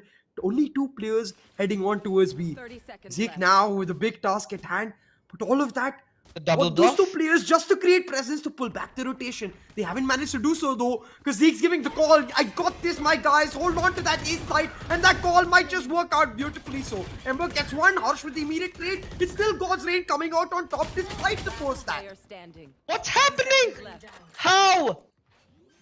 Unbelievable stuff. God's Reign were in a clear disadvantage, but outside the realms of reality, they grab the one possibility that wins them around in this fashion. Again, they resort to chaos. And I think you can put your lip reading skills to use here, CA. Did you get what he said? No, not really. But what I'll did he just say? say, if you know Sai well or if you frequent his streams. It's something he says regularly when he's feeling very happy or very sad. Same word every single time. It's a very Delhi vocabulary thing. You know? Yeah, I was gonna ask, is it more of a Delhi thing or a side thing? Yeah, okay. definitely a Delhi thing. At least he has Knight Rider of company. Delhi. All four of them are from Delhi, actually. Like, earliest Dalians are Hoax, Sai, Ember, and Knight Rider. I think Vibhu is the only one who's not from there. Wait, I don't know. Ember is from Delhi. Oh, that's interesting. Yeah. I think so, at least. Like, they're all part of the... Not all of them, actually, but Ember, Hoax, and Knight Rider, I believe, are part of the OG God Particles roster all the way from CSGO into Valorant and so on. Yeah. I knew they always played together, but I didn't know they're from the same place. Interesting. Well, Reckoning Esports are in a place of bother, CA. And that's the more important place that I think we need to talk about. Their upward climb now in the Penta Pro Series essentially involves giving away number 10 to God's Reign and then trying to pull off a 10-6 comeback. After that, duking it off at Breeze against a God's Reign squad that feels so warmed up and so well oiled. When they go back to that double operator setup, yeah, it's gonna be a problem. It's gonna be hard nonetheless. Though, looking to get proactive. God's Reign expect it. Playing passive angles mostly across the map, with the only exception being Sai, who's haunted Harsh out. The trailer coming in through as well. The spam making sure that he has nowhere to go. Harsh now in an impossible position. Can't do the Hadouken swing, but Sai just smells him out. It's like he can smell the fear in his pants. And with that, they shut him down. That should be the 4-round win streak set up for God's Reign. But can they do it in a flawless fashion? Well, they are certainly interested in just taking the fight and not forcing the plant. Surprisingly, they still do end up coming up on top flawless. It's one of the few rounds where convention actually followed suit in the best of 3, so I'm happy about that, you know. Don't get much of these. Enjoy them as they come, ladies and gentlemen. No escape. And you really know Sai is feeling himself when, he starts Here. pushing in solo showers, looking for those frags. He just doesn't care. He knows he's going to win the fight.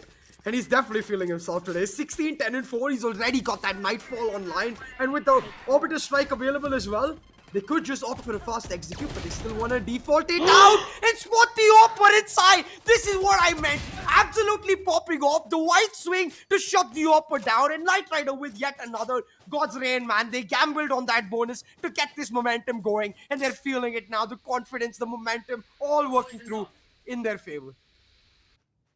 The only thing that's buying Reckoning Esports even any skin is the Viper spit towards short.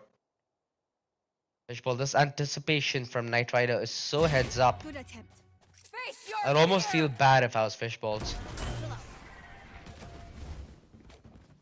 They're not accounted, at least they're not at the moment accounting for Zeke. Managed to take that hoax. A possibility. Soulmate. If he comes up with a moment of brilliance which he's capable of, still could be a doable ask, although Sai continues to be a terror for Reckoning Esports. He's yawning.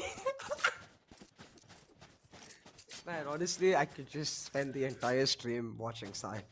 No cap. Just Sai things. Hi, 11-6. We thought that this was Reckoning's map. We thought that this might be Reckoning's half with the Viper utility available. But this is why God's Reign just so damn good when they are confident, when their gambles work out, when the momentum in their favor. They're able to dictate the pace and work it out. And look at this. You expect this Timmy to set up a Neon? To maybe set up their race? No. The fade is there, duelist. This Timmy to get Sai into the aggressive spot. Yeah. This split aggression as well, it's really been keeping Reckoning Esports on its feet. Well, Reckoning Esports sweep God's Reign off their feet, I guess. And advantage folds the other way. But it is Sai alive. So let's see what our Duelist Fate can do. Okay, our Duelist Fate gets removed by the Duelist. Actual duelist. But hey, seems like finally Reckoning might pull around back in a crucial one, because it's not over till the fat lady sings, and Reckoning, they haven't heard her ring. Still getting baited through. Fishball gets heavily chunked out, and with the revive available as well, if they can take this site, God's Reign still have the possibility of turning this round around. 30 seconds left. Oh, close range beat. Wait, Knight so Rider, Fishball wide swing. backing off. Denied. Denied. Only Ember left in this 1 versus 4. What a spray transfer. Okay. Given an opportunity and will make good use. Although knife. No! The first knife in this matchup. I love it, man. Don't need to see God's Reign camera after that. Not.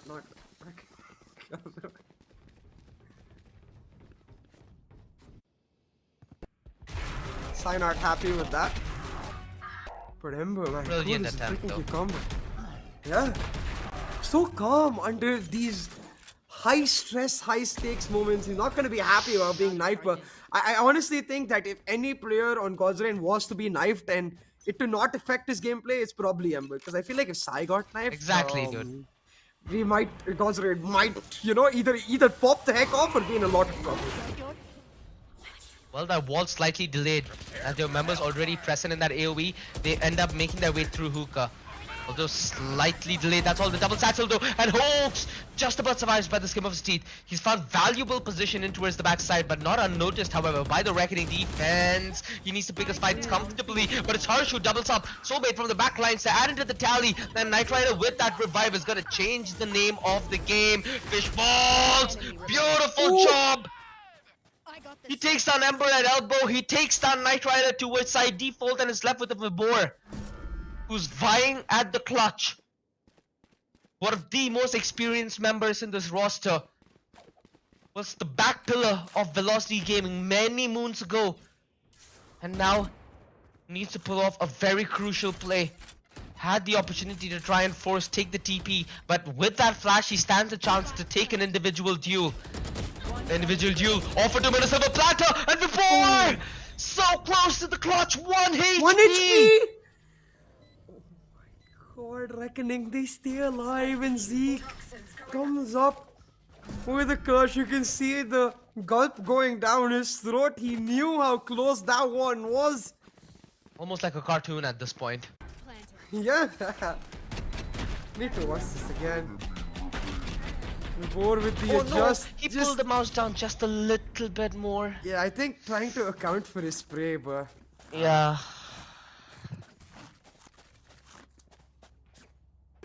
Through everything.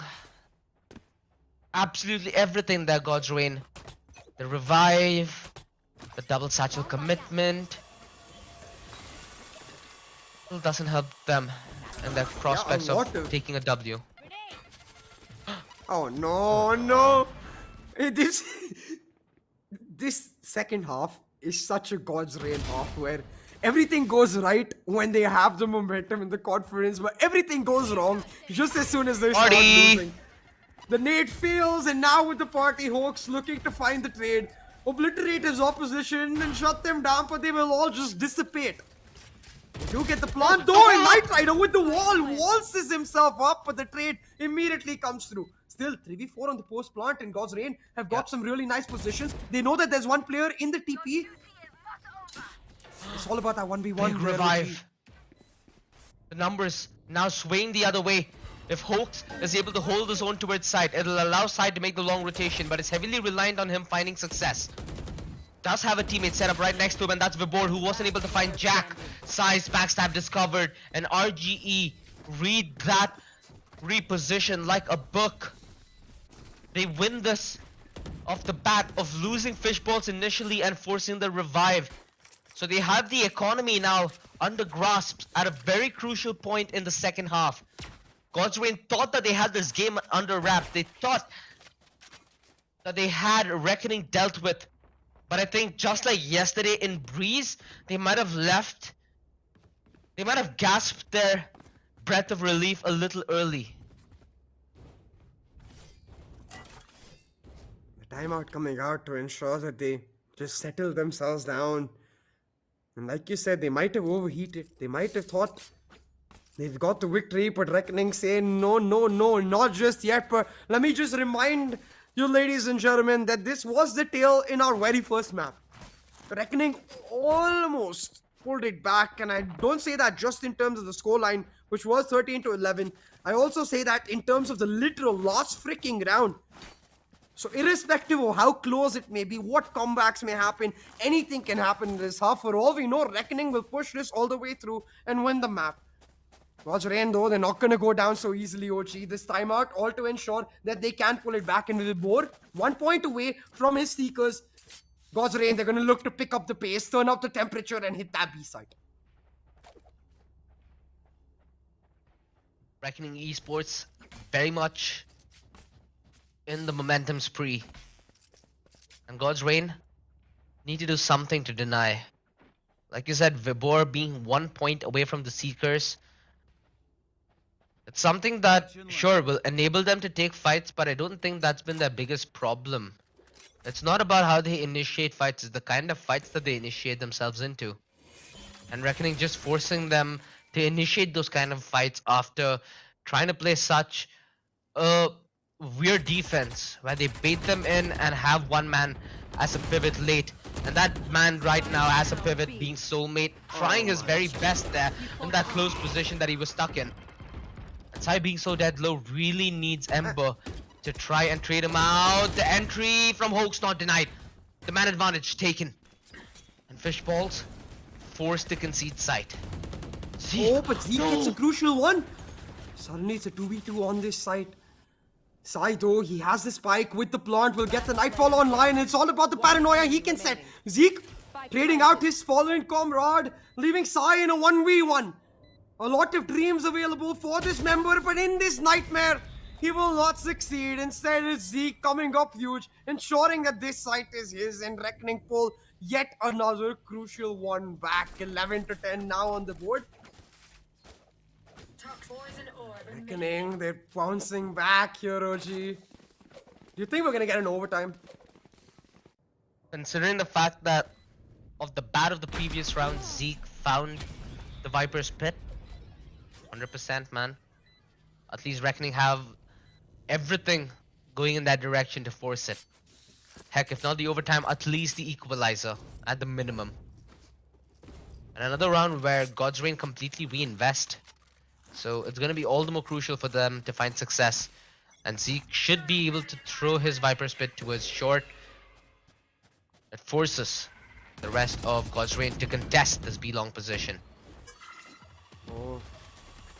Reckoning, though, happy to commit to that long just to pick up the all for soulmate. And now, with the orbital strike, he has a really smart position. Hawks doesn't check it out. You got a sec chat on the double satchel for the trade. Still does come out. 4v4 on the map, and God's able to trade out for the site. And with the C's coming through, Harsh has nowhere to go. He's stuck on site, but God's Rain, they slow it down. And that's all the time Harsh needs. He's able to heal himself, and the backup now comes through. No, Rio ends up going down, and they know Harsh's whereabouts. This was a very crucial round for Reckoning to convert, and they could have maybe committed a little more numbers in towards that B site, considering Zeke had his ultimate up.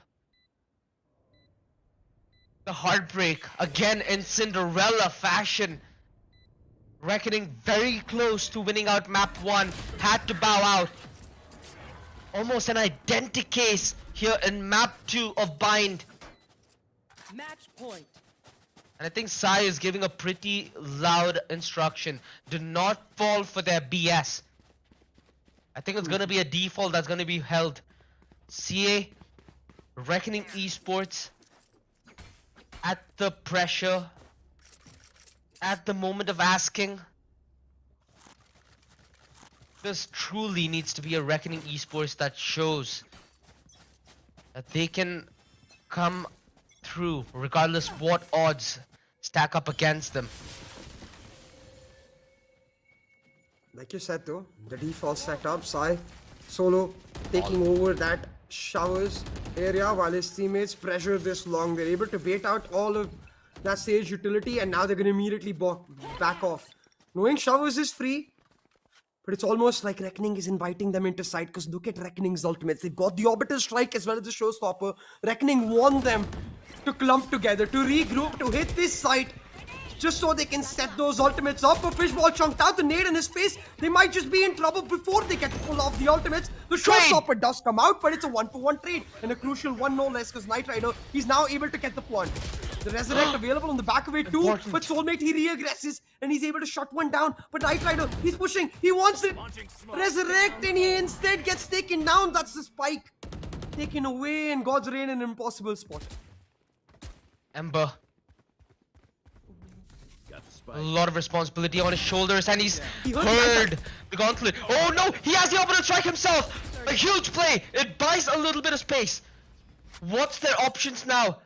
They had the opportunity to maybe force the TP there. But Sai needs to help his teammate. They do it in tandem. A 2 versus 2. They draw the numbers right back. 15 seconds on the clock. And the Hail Mary play. They head to the TP. They head to the base side. 10 seconds on the clock. Heart will be forced to take the fight to buy time. But the Molotov cuts him off. Spike planted. It looked like it almost fell into peace there for Reckoning Esports. It looked like they had another round within them. But it's been nothing but brilliance that both Ember and Sai have been able to set up. And this post plan might be one of them as well. The 2 versus 2. They play off each other brilliantly. Ember, the one to start. The redemption is the one to end it. God's Reign. 2 rounds. And they managed to claw it back. 2 maps where they've denied the comeback. And Sai, given a hug by its comrade. Not only did they have chemistry inside the game, but also outside, man. Oh yeah, 100%. I think in his excitement to get up, though, he might have hurt his knee. Because he did seem like he was in a little bit of pain. But that's pain he will take. Because that's a victory picked up for God's Reign. They move on now to the lower bracket finals against Revenant to not just enact their revenge, but also secure their slot in the main event. It's all gonna go down tomorrow, but for today, God's Reign, they sleep into this peaceful night because they've got the victory, and Reckoning, they'll have to bow out. Oof, the 2-0 as well, man. I mentioned it when Reckoning had 6 that, I want Reckoning to win. You kind of jinxed me. I wanted to really test the jinx. Like, yeah, dude, at this point, it's a joke that comes into reality far more than we expect.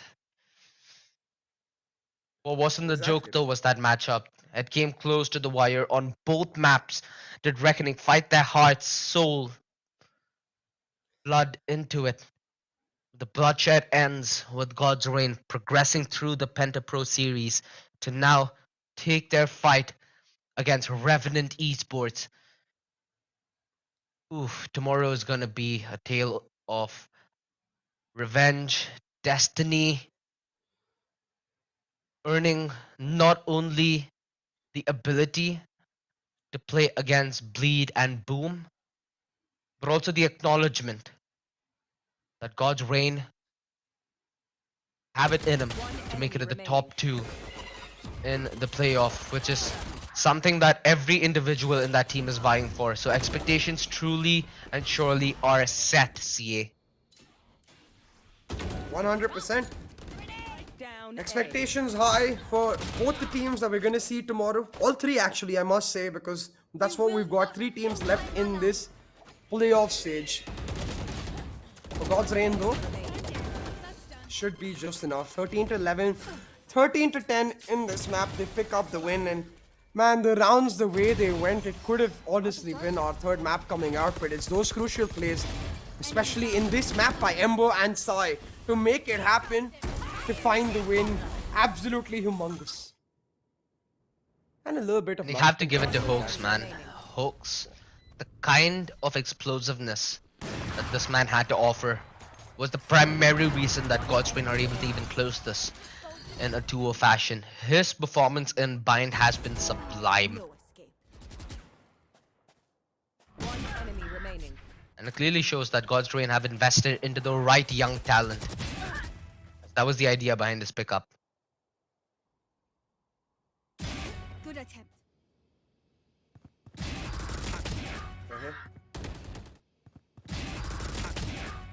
this Sheesh, that's a moment in great this transfer, match, it man. looked like Ember might just close it out. The knife resulted in the comeback for Reckoning.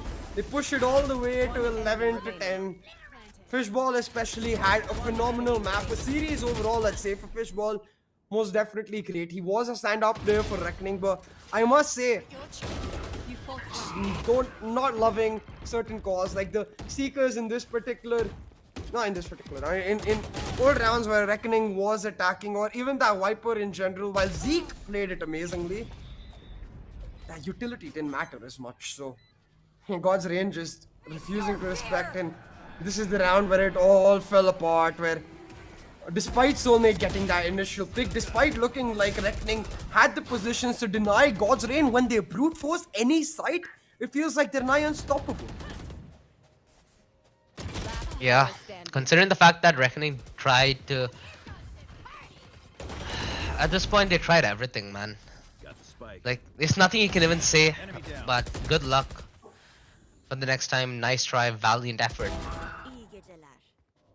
It's games like these, right, that come so close to the wire that you get an overall understanding of where you have to work, but you can't really pinpoint a play and say, yeah, this kind of costed us the entire game. So it's a lot of smaller problems. But again, this was RGE's bind, right? This is Yeah. a map that they're kind of known for. And for God's Reign to do it in a 13-10 fashion, it's something that truly does speak volumes. And again, they prove why their expectations are based on reality. They truly do believe that they at least belong in the top two here.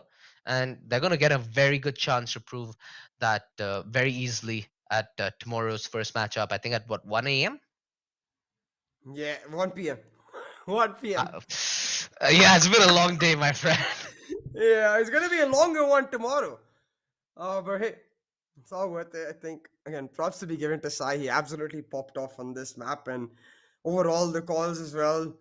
Just one step ahead of Reckoning in a lot of situations, and especially the Veto, right? We talked about how very few teams, when given the opportunity to challenge their opposition on a weaker map, did actually take it. God's Reign, one of them. They saw that fracture open, they immediately went for it and punished Reckoning for that slightly weaker map pool. They picked up the win, though it was a close one in map one, headed on toward Reckoning own map of choice to remind them that hey, Bind may be a comfort one for Reckoning, but the same can be said for God's Reign. 13 to 10, a better victory than in their own map. God's Reign close out this series 2 to 0. And we continue on in our fashion of having only Revenant play 3 map series. Nobody else. Everyone else 2-0. Only Revenant 2-1. Consistency is key. And hey, with the Penta Pro Series, it's been nothing but that, right? Consistently close games. At least you get one close game in a best of three series at the minimum. So, with as it stands right now in the Penta Pro Series, 3 teams stand. Velocity Gaming, Revenant Esports, and God's Reign are what's left of this playoffs bracket. And hey, even though we did not get to see the best of fishballs across this matchup, because I feel like if it would have gone to map 3, maybe we could have gotten to see a lot more.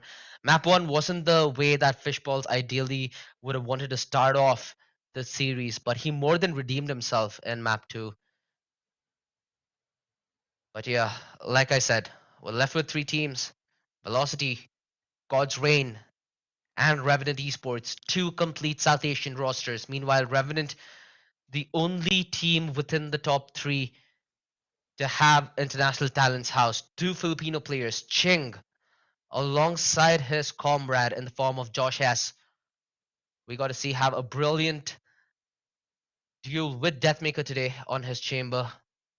Well, we're going to see a lot of that and a whole lot more tomorrow. Because boy, oh boy. Oof, quite a day, CA. Quite a day. Quite a day indeed, but we're left with 3 teams in our playoff stage. 2 teams, though, will qualify for the main event, and that's down to Revenant and God's Reign. Revenant were able to take out God's Reign 2-0 in their previous matchup. I'm sure God's Reign will go back to the drawing board, figure out what went wrong, and come back stronger tomorrow. As you can see, it started off with just about 8 teams. We're now boiling down to three. Velocity, with their win earlier on today, have secured their spot in the main event and will try in the grand finals tomorrow to secure the $3,000 in the bag. But I think the most crucial matchup tomorrow is that Revenant versus God's Reign, because one team, after all their efforts, after all their trials and tribulations, will get nothing, while the other will get their way into the main event. You had to, not have a chance to sleep on it and say something you regret. Who would you favor, Revenant or God's Reign? I'm still on the Revenant hype train, baby.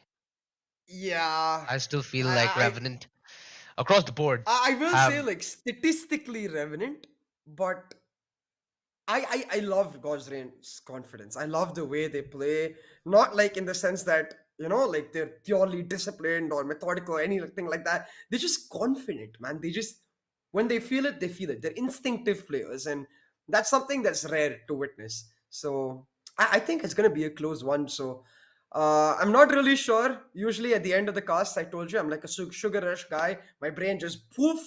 So I think that's what's happening right now. I'll let you know tomorrow. Well, that sounds like a pretty good reply, man. It's a pretty safe one in that as well. But Yeah.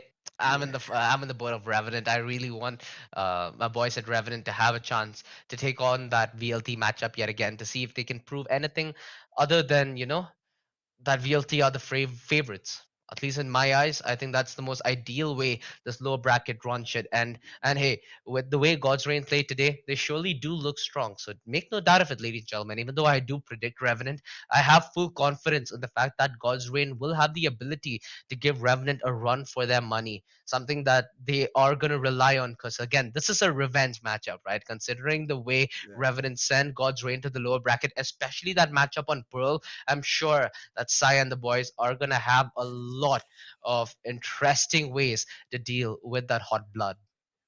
Yeah, definitely, right? Because that Pearl matchup was such an interesting one with the way I think to a large extent, Gosrain just surprised by that lineup and how to play against them. It works one time around, but if Gosrain can prep enough, then suddenly that matchup turns itself entirely around. And I think then if you go all the way to map 3 with the kind of team Gosrain are that are so dependent on momentum, I think it could go either way. And while I do love that revenge storyline, like you mentioned about Revenant trying to go back with another hit at Velocity, I also want to see Vibor get another crack at his old team. So I honestly can't decide. Exactly. There's good storylines on either side. Yeah, I know, right? Kind of keeps you anxious as to how the day might proceed. And again, that's been us from since minute one, guys. So we've been nothing but enjoying this entire roller coaster ride as it comes. There have been long series, there have been short series, there have been intense games. And considering the way the last best of three went, 2 games, nail biting affair. God's Reign, they're gonna get good sleep, but they need good prep, and that's something that required for all of us. It's been a long day, and it's gonna be an even longer day tomorrow, as we're gonna be earlier with our start 1 p.m. 1 p.m. You got me right there, see 1 p.m. if I'm not mistaken. So you know where to find us. Do follow us not only on YouTube by hitting that bell and the subscribe, but also on our social media to get an update on everything esports in South Asia. It's been a pleasure with both me and CA on the desk, but this has been the end of the show, ladies and gentlemen. Good night, take care, and have a safe sleep.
down, cause I'm here to flow, flow, flow, flow.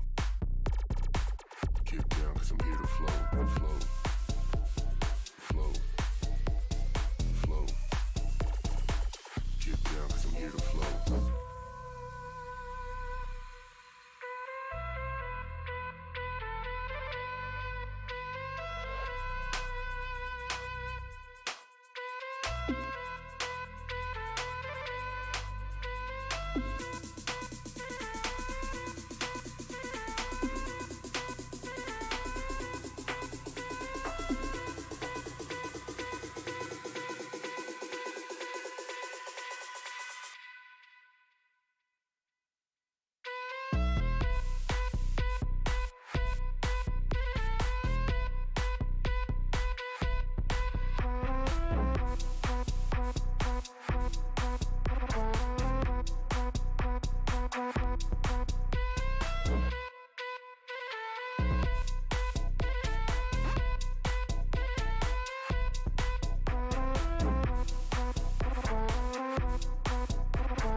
Get down, cause I'm here to flow.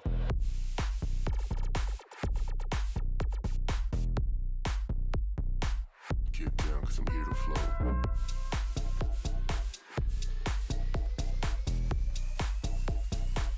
Get down, cause I'm here to flow.